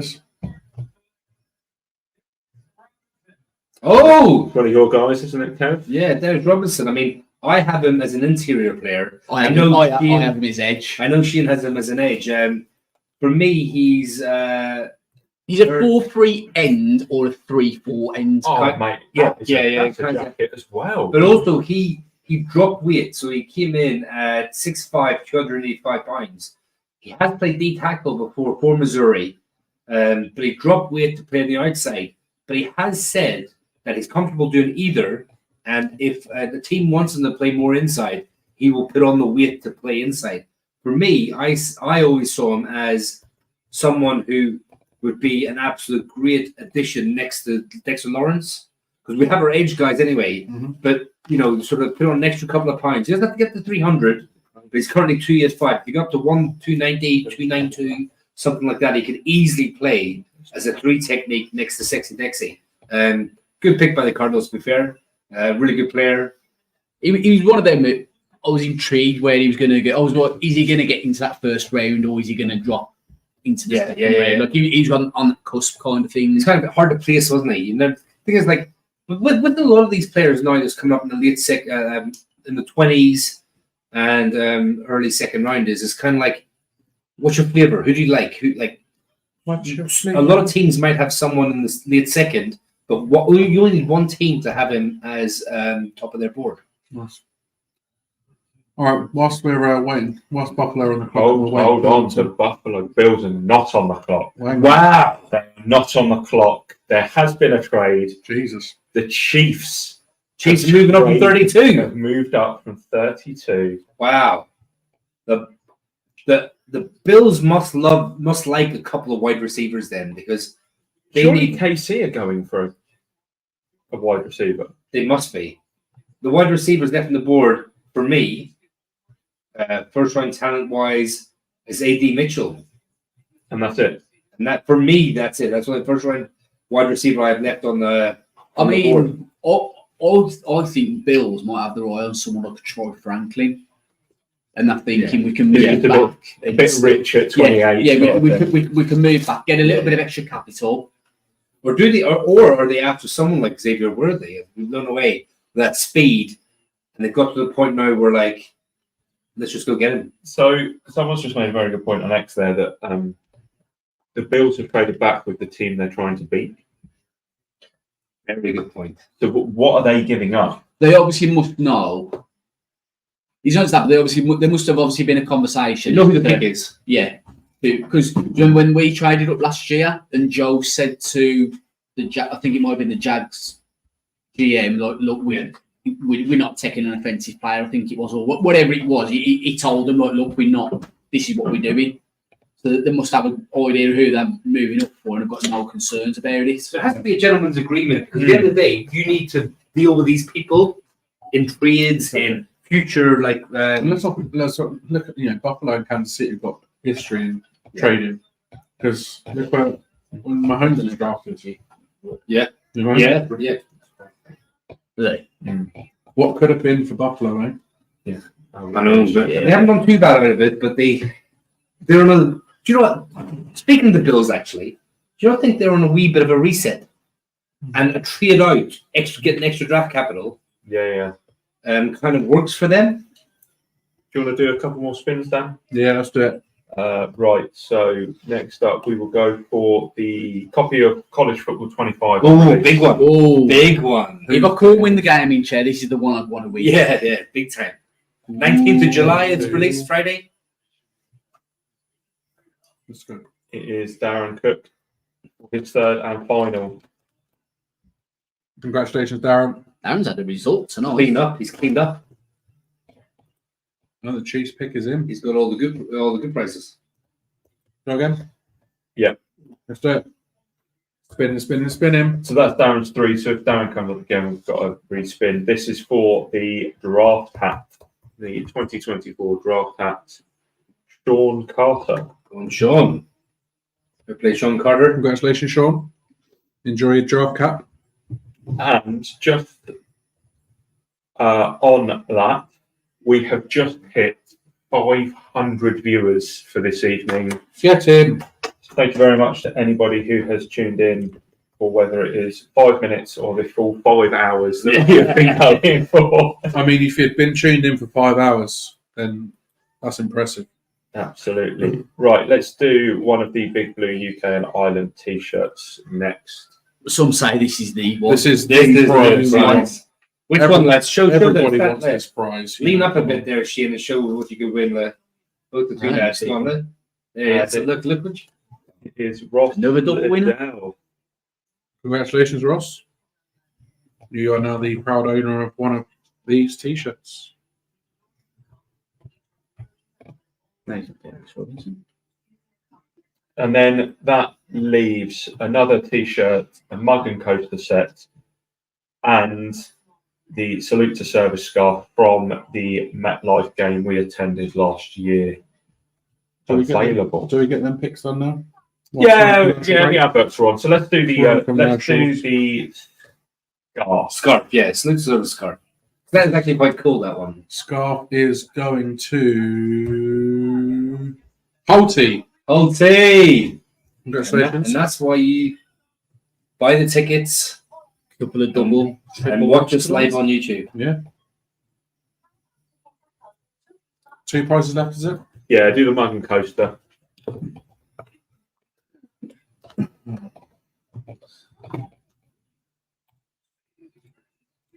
That is going to go to. Spin again. Unfortunately, Darren's already won 3 prizes, so we'll spin again.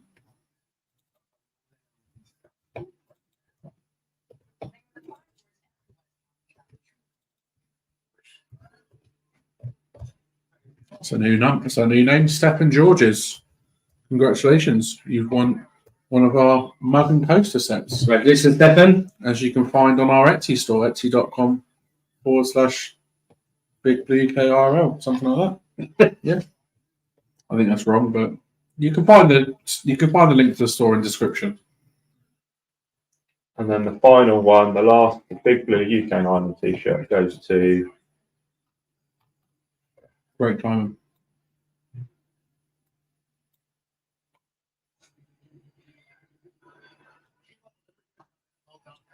Respin. Nice.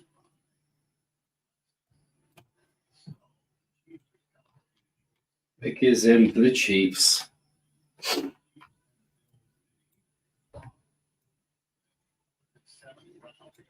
Wee-oh. And Mr. George. Mr. Joyce. Peter Joyce. Congratulations, my friends. Another proud owner of a t-shirt. Yeah. Take your pick. Yeah. Nice chest, breast badge here, or nice printed one across the chest there. Take your pick. I have to say quickly, if Bruce pick comes in, the amount of interaction and stuff with this Thank you. stuff Thank you. has been phenomenal. It's so good. We fire up a couple of prizes and people get involved, and it's going to such a good cause. It means a lot to us. Yeah. Obviously, it means a lot to it means a lot to a lot of people out there.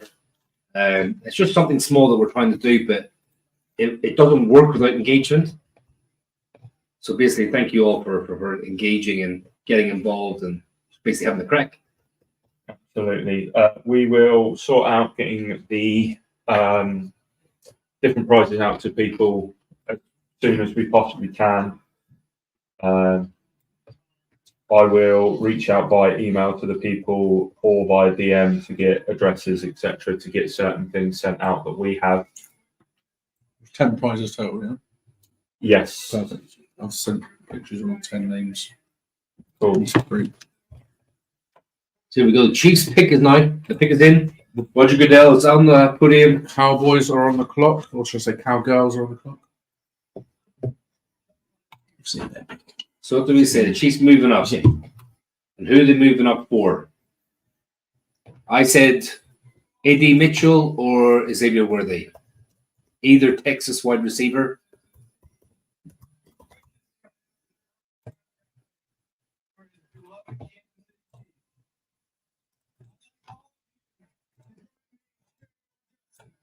We've literally just ticked over to 5 hours live. We are into our sixth hour. Here we go. Pick it in.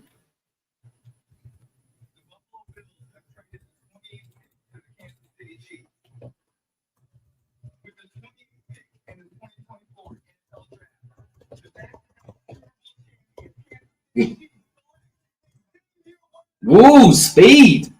Speed! Interesting. So we'll trade Tyreek Hill for a plethora of picks. And we'll just go get a 4-2-1. I think that's Worthy. who all mocked in our things to them, 32. Well, I mean, they went, like I did say earlier on as we were talking about it, I mean, like, they just covered it so much It's that just they were seemed like, a perfect fit. yeah. Like, And do they risk it? I know it's only a few picks, but do they risk it and just go, do you know what, let's just go get a guy. Get our guy. We kind of done last year, remember, Banks. There's so many mocks where Banks was going in the teens. Yeah. Right? So that's why Banks was never really on my radar for our pick last year, because I thought he'd never be there at 25 for us. yeah, agreed. But he got there, he kept dropping, and Joe Sheehan pulled the trigger and went one spot and gave up pick just to secure the player. So, I mean, look at that. Patrick Mahomes, Zy Pacheco, Xavier Worthy, Marquise Brown, Travis Kelce. That's a decent offense, isn't it? Yeah.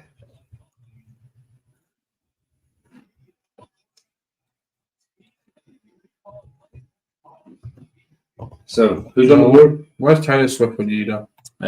Dallas. Dallas on And the the board. pick is in. The pick is in, yeah. So, Dallas Cowboys, it says, look at O-line, D-line, wide receiver.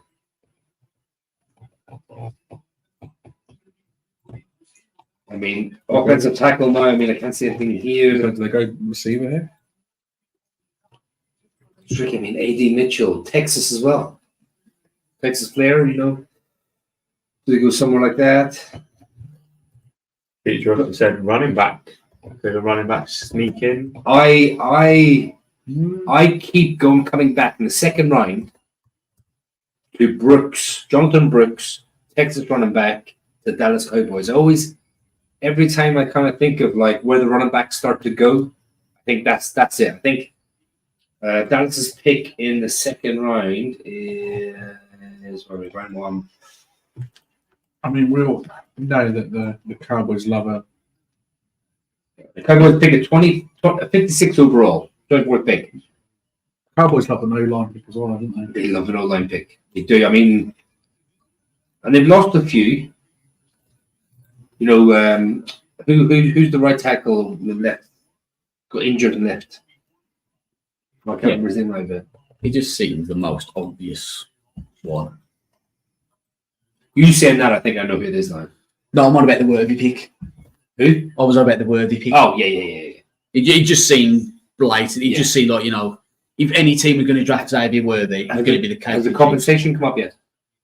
I haven't seen it. I can't say that. No, I haven't seen it. Kirk Cousins' agent has come out and said, yes, it was a big surprise. We had no idea this was coming. The truth is the whole league had no idea this was coming. Wow. We had no heads up. Kirk got a call from the Falcons when they were on the clock.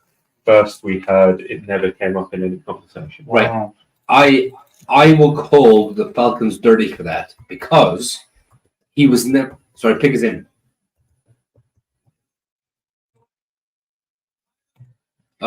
Tyler Guyton, the big beast from Oklahoma, was he? What did I say? Offensive line. Offensive line, 6'8", 322 pounds.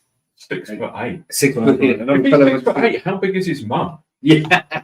Sweet She Jesus. must be 6 foot. Yeah, staying in Texas. So he's one of those players that like his film isn't that good. It's good, but it's not great. But the intangibles, like like I said, like his athleticism for being a former tight end, his size, his length, he's got like he ticks all the boxes. Shit, all I have to do is just update these two. Oh man. The Ravens are on the clock now. I think this could be all over by 5 o'clock, lads. Yeah, it should be. Feels like one of the quickest drafts. I don't think it feels like it's so quick because we've been doing this. I think it feels quick because we've been busy. So the Bills got 27. So 32. They got 32, 95 third rounder and 221 7th rounder in exchange for the first, a 4th, and a 7th. So they've swapped 7th. Yeah, get that. Yeah. They swapped first, and then KC have got Buffalo's 4th round pick, and Buffalo have got a 3rd round pick. The move, how many spots? 4? Yeah. Feels cheapish. I mean, if you are KC, that's a good deal. Yeah. You basically shifted around to get your wide receiver. You move back to the 4th from the 3rd round, which isn't the end of the world. Then you've got the receiver you want. The Ravens pick us in. Yeah. What's the Ravens got? What's their needs? The Ravens' needs are O-line, wide receiver apparently, and DB. Ravens.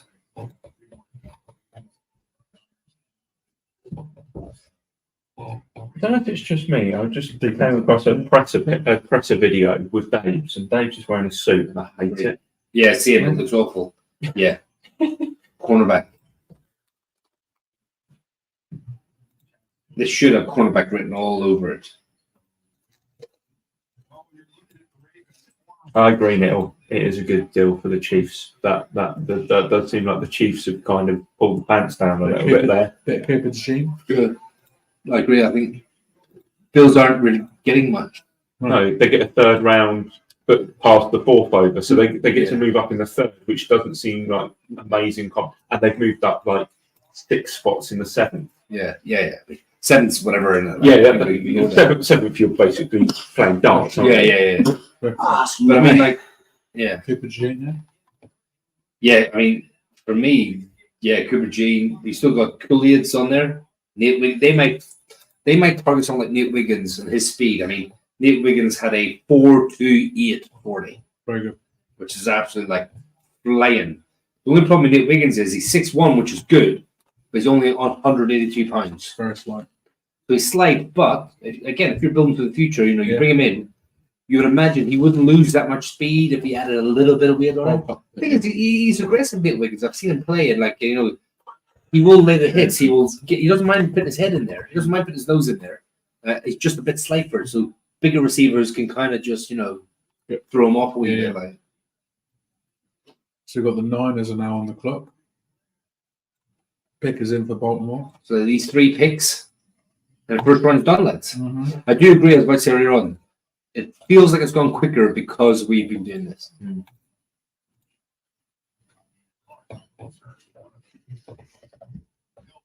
If you are still with us at 4:40 in the morning, thank you. Yeah, thank you for staying with us. Yeah, there's 4 people. You make plenty of this on the go, trust me. if you are still there, let us know in the comments. It'd be nice to know who's It's still a great, there. it's a great way to. Great way I'm to do it. assuming it's Holty, Joyce, and Neil. The boys, the proper boys, the OGs. It is one Holty. Red Bull and Monster Munch. It's a great way to start a week. Here we go. Picks in.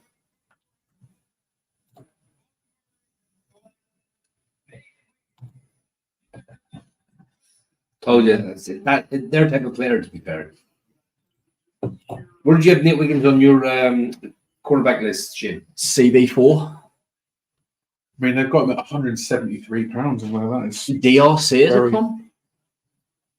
The RC was very light coming out. Yeah. I can say he's probably just a little bit. He was quite Light small, for wasn't the he, when he position. came Very out? skinny. Not small, tall, but he was very skinny.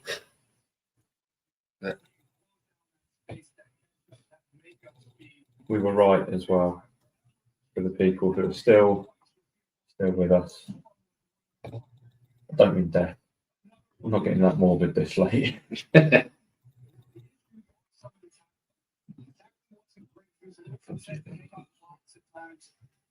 So 49ers, O-line, DB, D-line. So to get Kool-Aid here now in the run, or Cooper DeJean in the run, the cornerback just carries on. 2 picks to go. Here you go. Holty's on the coffee and M&M's, which Nice. is a beautiful little selection. That's a great selection. I tell you what, I would kill for some mint M&M's right now. Oh, New York style. don't. Because I couldn't find any in New York, that devastated me. So I haven't had any since I went to Florida. Are you going to New York anytime soon? Okay. Let's wait for the schedule release.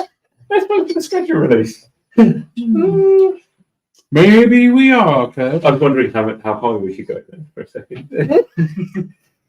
So Jerry Newton's still on the board, is he? Yeah, I mean, Johnny Newton's still available. Johnny Cooper Newton's, sorry, DeJean's yeah. still available.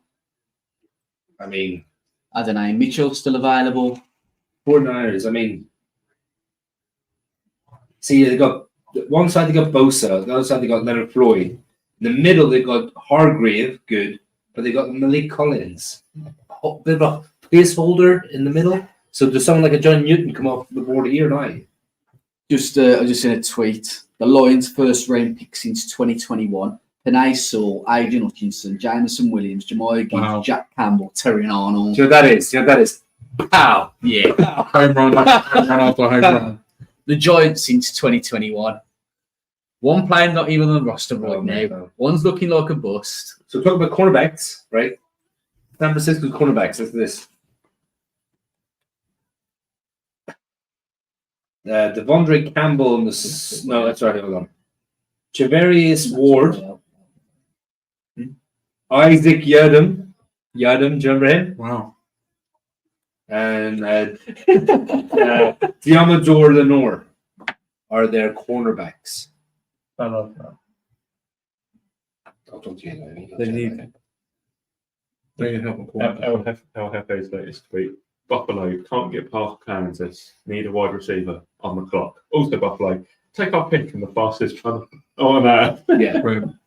yeah. I mean, exactly. Yeah. I mean, But if they get eight, like, same example, if they Pete's on. if they had Pete's on AD Magic Mitchell, Stars. if they had Milky Way Magic Stars, mate. Get in. Magic Stars are goated. I love them. but if they had AD Mitchell or someone like Keon Coleman or Leggett as their next best wide receiver, that's 3 receivers, for example. If they had them as their like the next best wide receivers, and they get them at 32, then you know they could say they won that trade. Does that make sense? Like they could say like, you know, we got the player we were going to pick, and we got a better pick for it.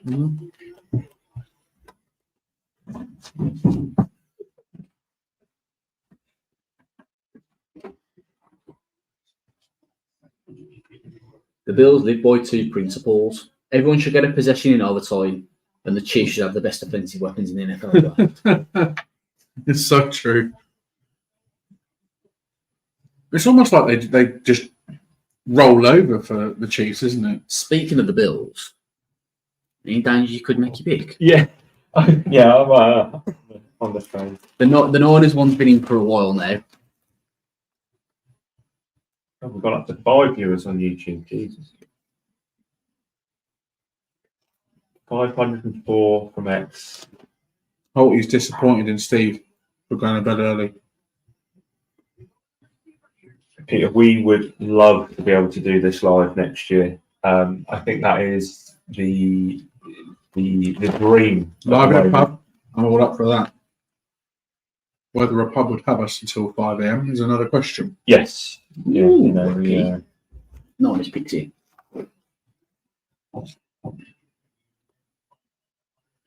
I thought, Hang on. yeah, maybe that Twitch thing. Yeah, 100%. Huh? Right, I've got all sorts coming in at the meet, look. I had 3 different players. I've got 3 different players the owners have selected, apparently. Yeah. Okay. The smoke screen is different level right now. At first, I was like, "Am I hallucinating?" Oh, was that that? I'm sure you told me about 5 minutes ago who the Niners had picked. Yeah, I know, that's what I'm saying. Literally. Yeah, one there, one there, one there. There seems to be some controversy on X, formerly known as Ricky Twitter, seems to be very. with the Niners pick. So who are you following for the spoilers? Literally just refreshing Twitter and just seeing what comes up. Okay. But What about you, Craig? Things did his same. name. But we've literally seen 3 different names mentioned for the Niners now. So we may have to wait for it to come up on the screen. Oh, I can't be dealing with that. Nah, Oh no! What a shame. graphics ain't got time for that. Me and Shane have got, we've got beautiful little graphics going up that Right. people are loving. Literally, I've got one prepared for the Niners one based on what you told me. Hey. Just prepare all 3. There you go. I mean, I'd rather just get the truth. Yeah, true that. True that.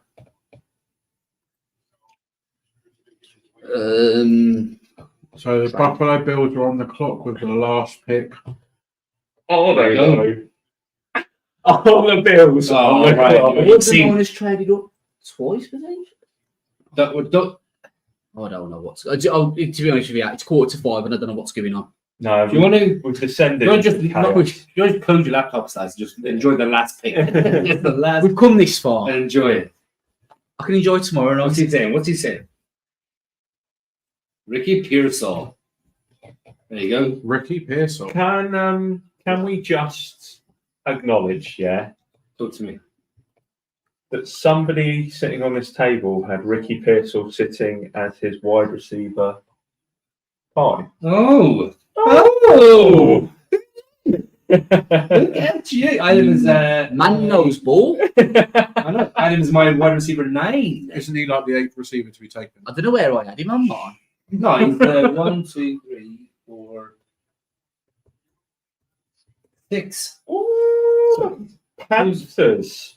BTJ. Carolina are trading up. Worthy. Yeah. Who's been talking? Ricky Pearsall. Oh, yeah, 6 receiver. Carolina have traded into 30. That way, I'll tell you what. Someone's trading for Ayuk now then. Like Pearsall's coming in. I'm telling you. Debo or Brandon are gone. The Panthers are trading up to 32. Do you know who for? Well, no, but I'm going to guess it's the Jet. Nah, because apparently they said if you're there at 33, Yeah. we'll take you then. But they've traded up. Yeah. So AD maybe- Mitchell. Maybe they were scared. Could it be AD Mitchell? Maybe they were scared. They traded up from one spot from yesterday. You want the 5th round? Do you want the 5th year option? They didn't have a first round pick, did they, Carolina? Nah. No. They had that went to Caleb Williams and the Bears.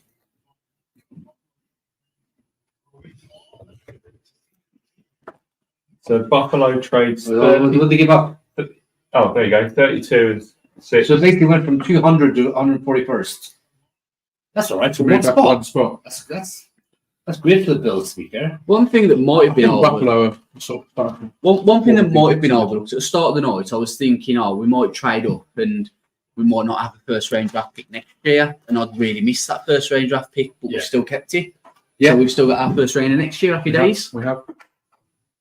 I just think it seems that I ain't had a first range pick tonight like the Braves and the Texans. My worry So is, worried. my worry is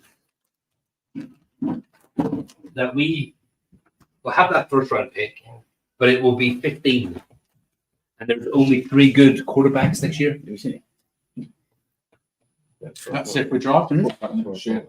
Yeah. That's if we need to draft a quarterback next year, Kev. I hope we don't. Sir. I mean, trust me, so do I. You know, how pissed off I'd be if I was a Bills fan now. I'm like, oh yeah, got to stay up all night. We've got pick 28. Oh, okay, we've gone to the end. I've got to stay up to the very, very end. And then you get to the very, very end, and I've gone, yeah, we'll see you tomorrow night. Yeah. Bye, Bills. My mate Barry is a Seahawks fan, and the Seahawks were renowned for years for trading out of the first round. Yeah. And I used to say to him, like, oh, you said, what's draft? He went, why? What's the point? Why? You never You picked in the first year. never pick. I'll just trade out. You know the pick, lads, yeah? Yeah, cool. So, they've traded up. Who do you reckon they trade up for? Their needs are Panthers, everything. Everything, yeah. Wide receiver, DB, edge. I mean, let's face it, they were the worst team in the league last year. Yep. So they need help everywhere. I think they've got a receiver. Yeah. Yeah. So my number 5 receiver is A.D. Mitchell out of Texas. Number 6 is Xavier Legette out of South Carolina.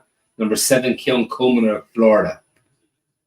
Or number 8, Troy Franklin out of Oregon. Where did you have Ricky Pearsall? 9. I don't know where I had Ricky Pearsall. What the draft board below? The draft Bible next year will do a joint rankings.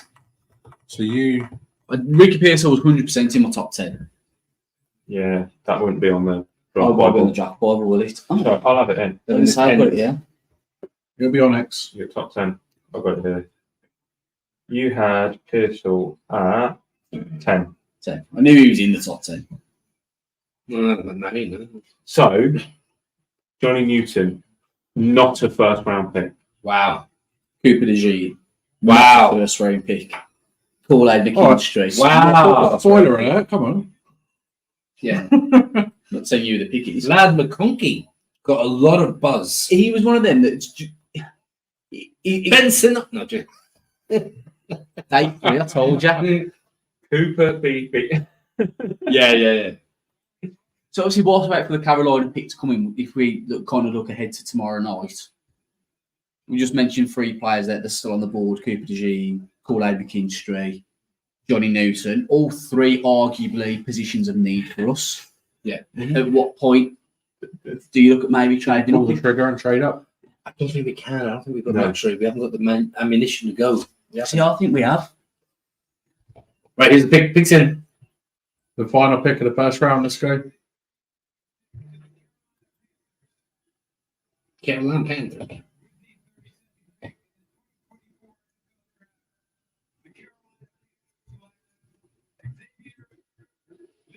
Legette. Xavier He Legette. don't know how to say that then. He did He was like, shit, I'm going to get this wrong. Xavier Legette. Xavier Legette. You heard his interviews?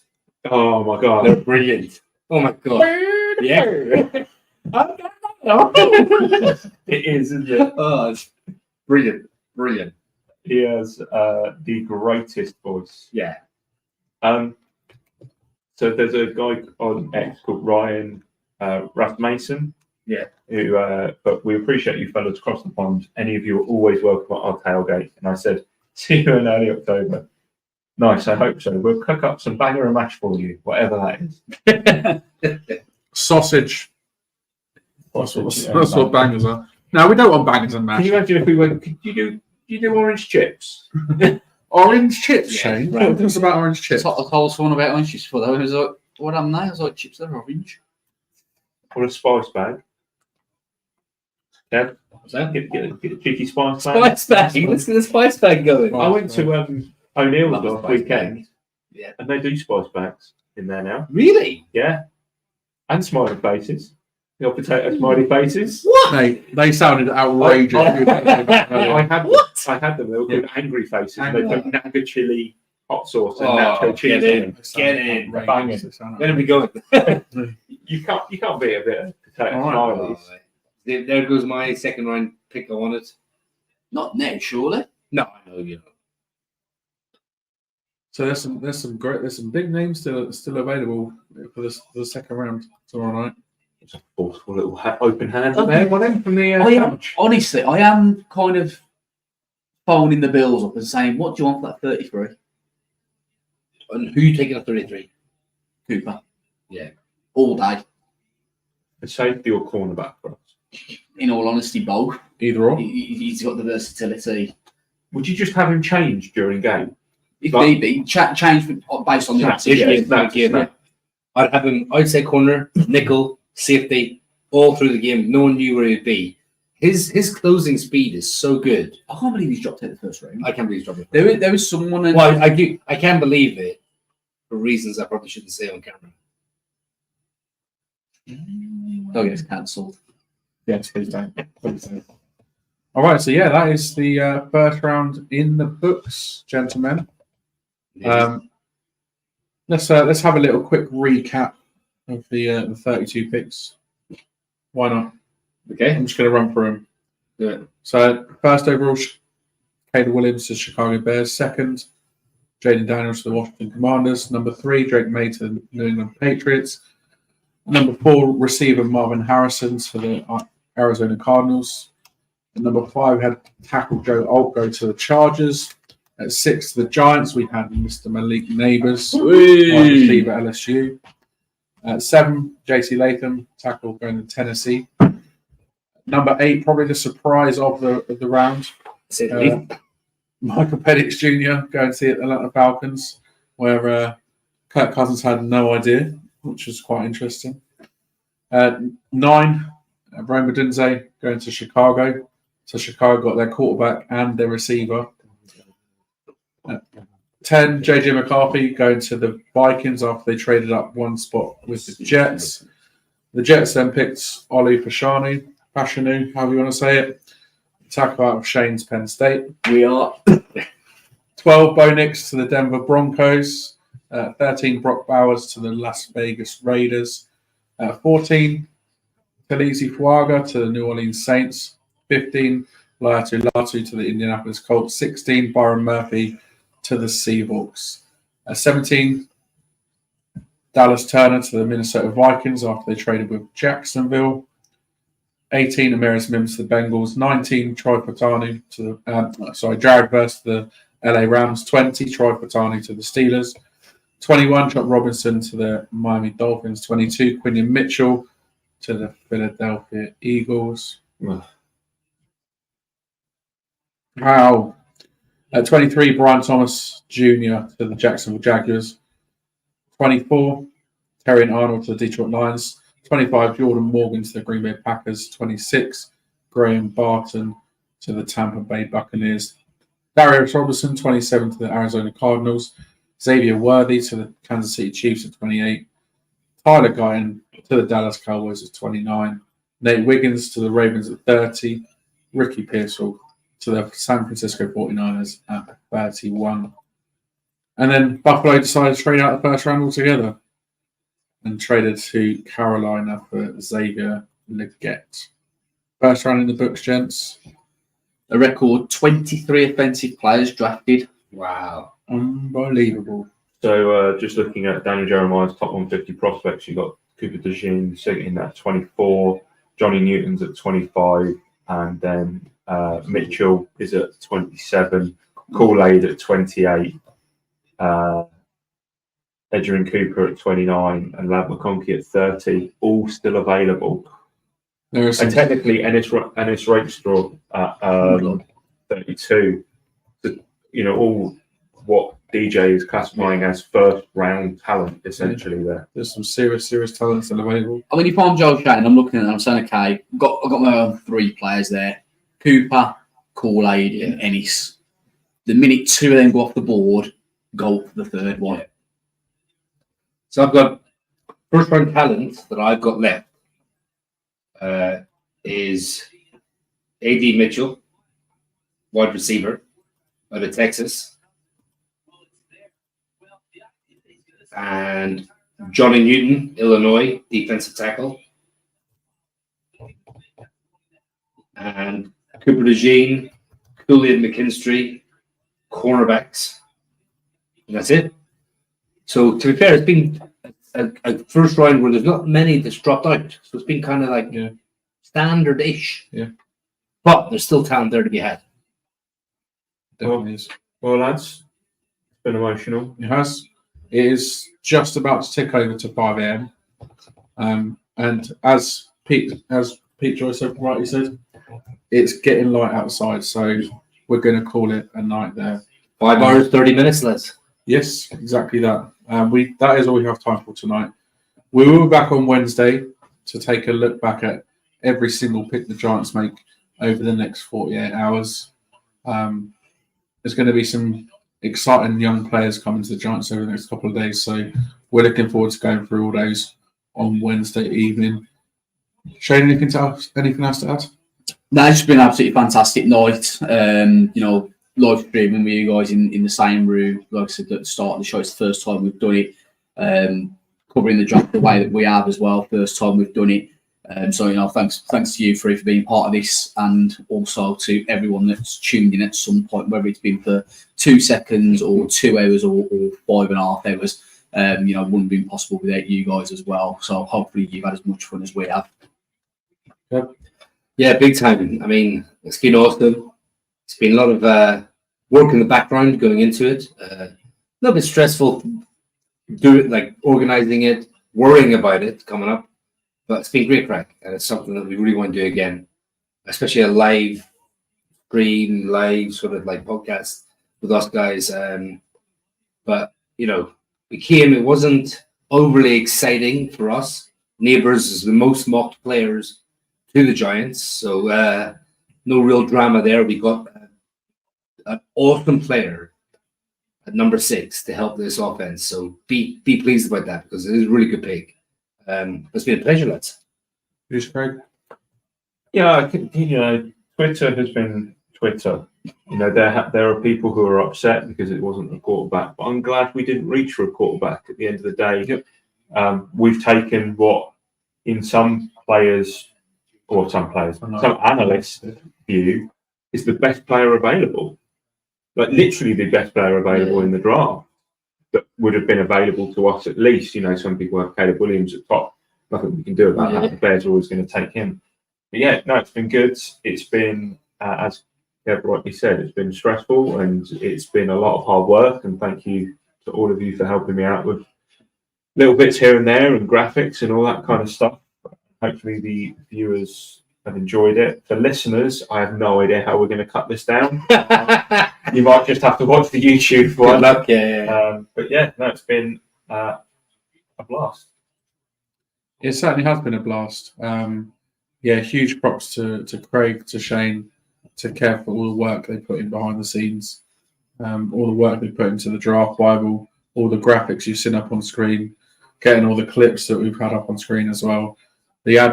Massive thanks to Andy's Man Club, to USA Sports, for the adverts that were sent over as well for us to put up, and to Trust as well. To Trust for donating the gaming chair to give out as a prize, to all those organisations that also provided prizes for the raffle as well this evening. Really do appreciate it. Thanks to you, the viewers that have been watching. Thanks to you that have donated to the fundraiser for Andy's Man Club. And remember, lads, it is always okay to talk. It's been an absolute blast. Malik Neighbours is a New York Giant. What else can we say? It's been a great night. My thanks go to Shane, to Kev, producer Craig, to you, the viewers and listeners. It's just gone 5 a.m. We're signing off. Until next time, let's go Giants.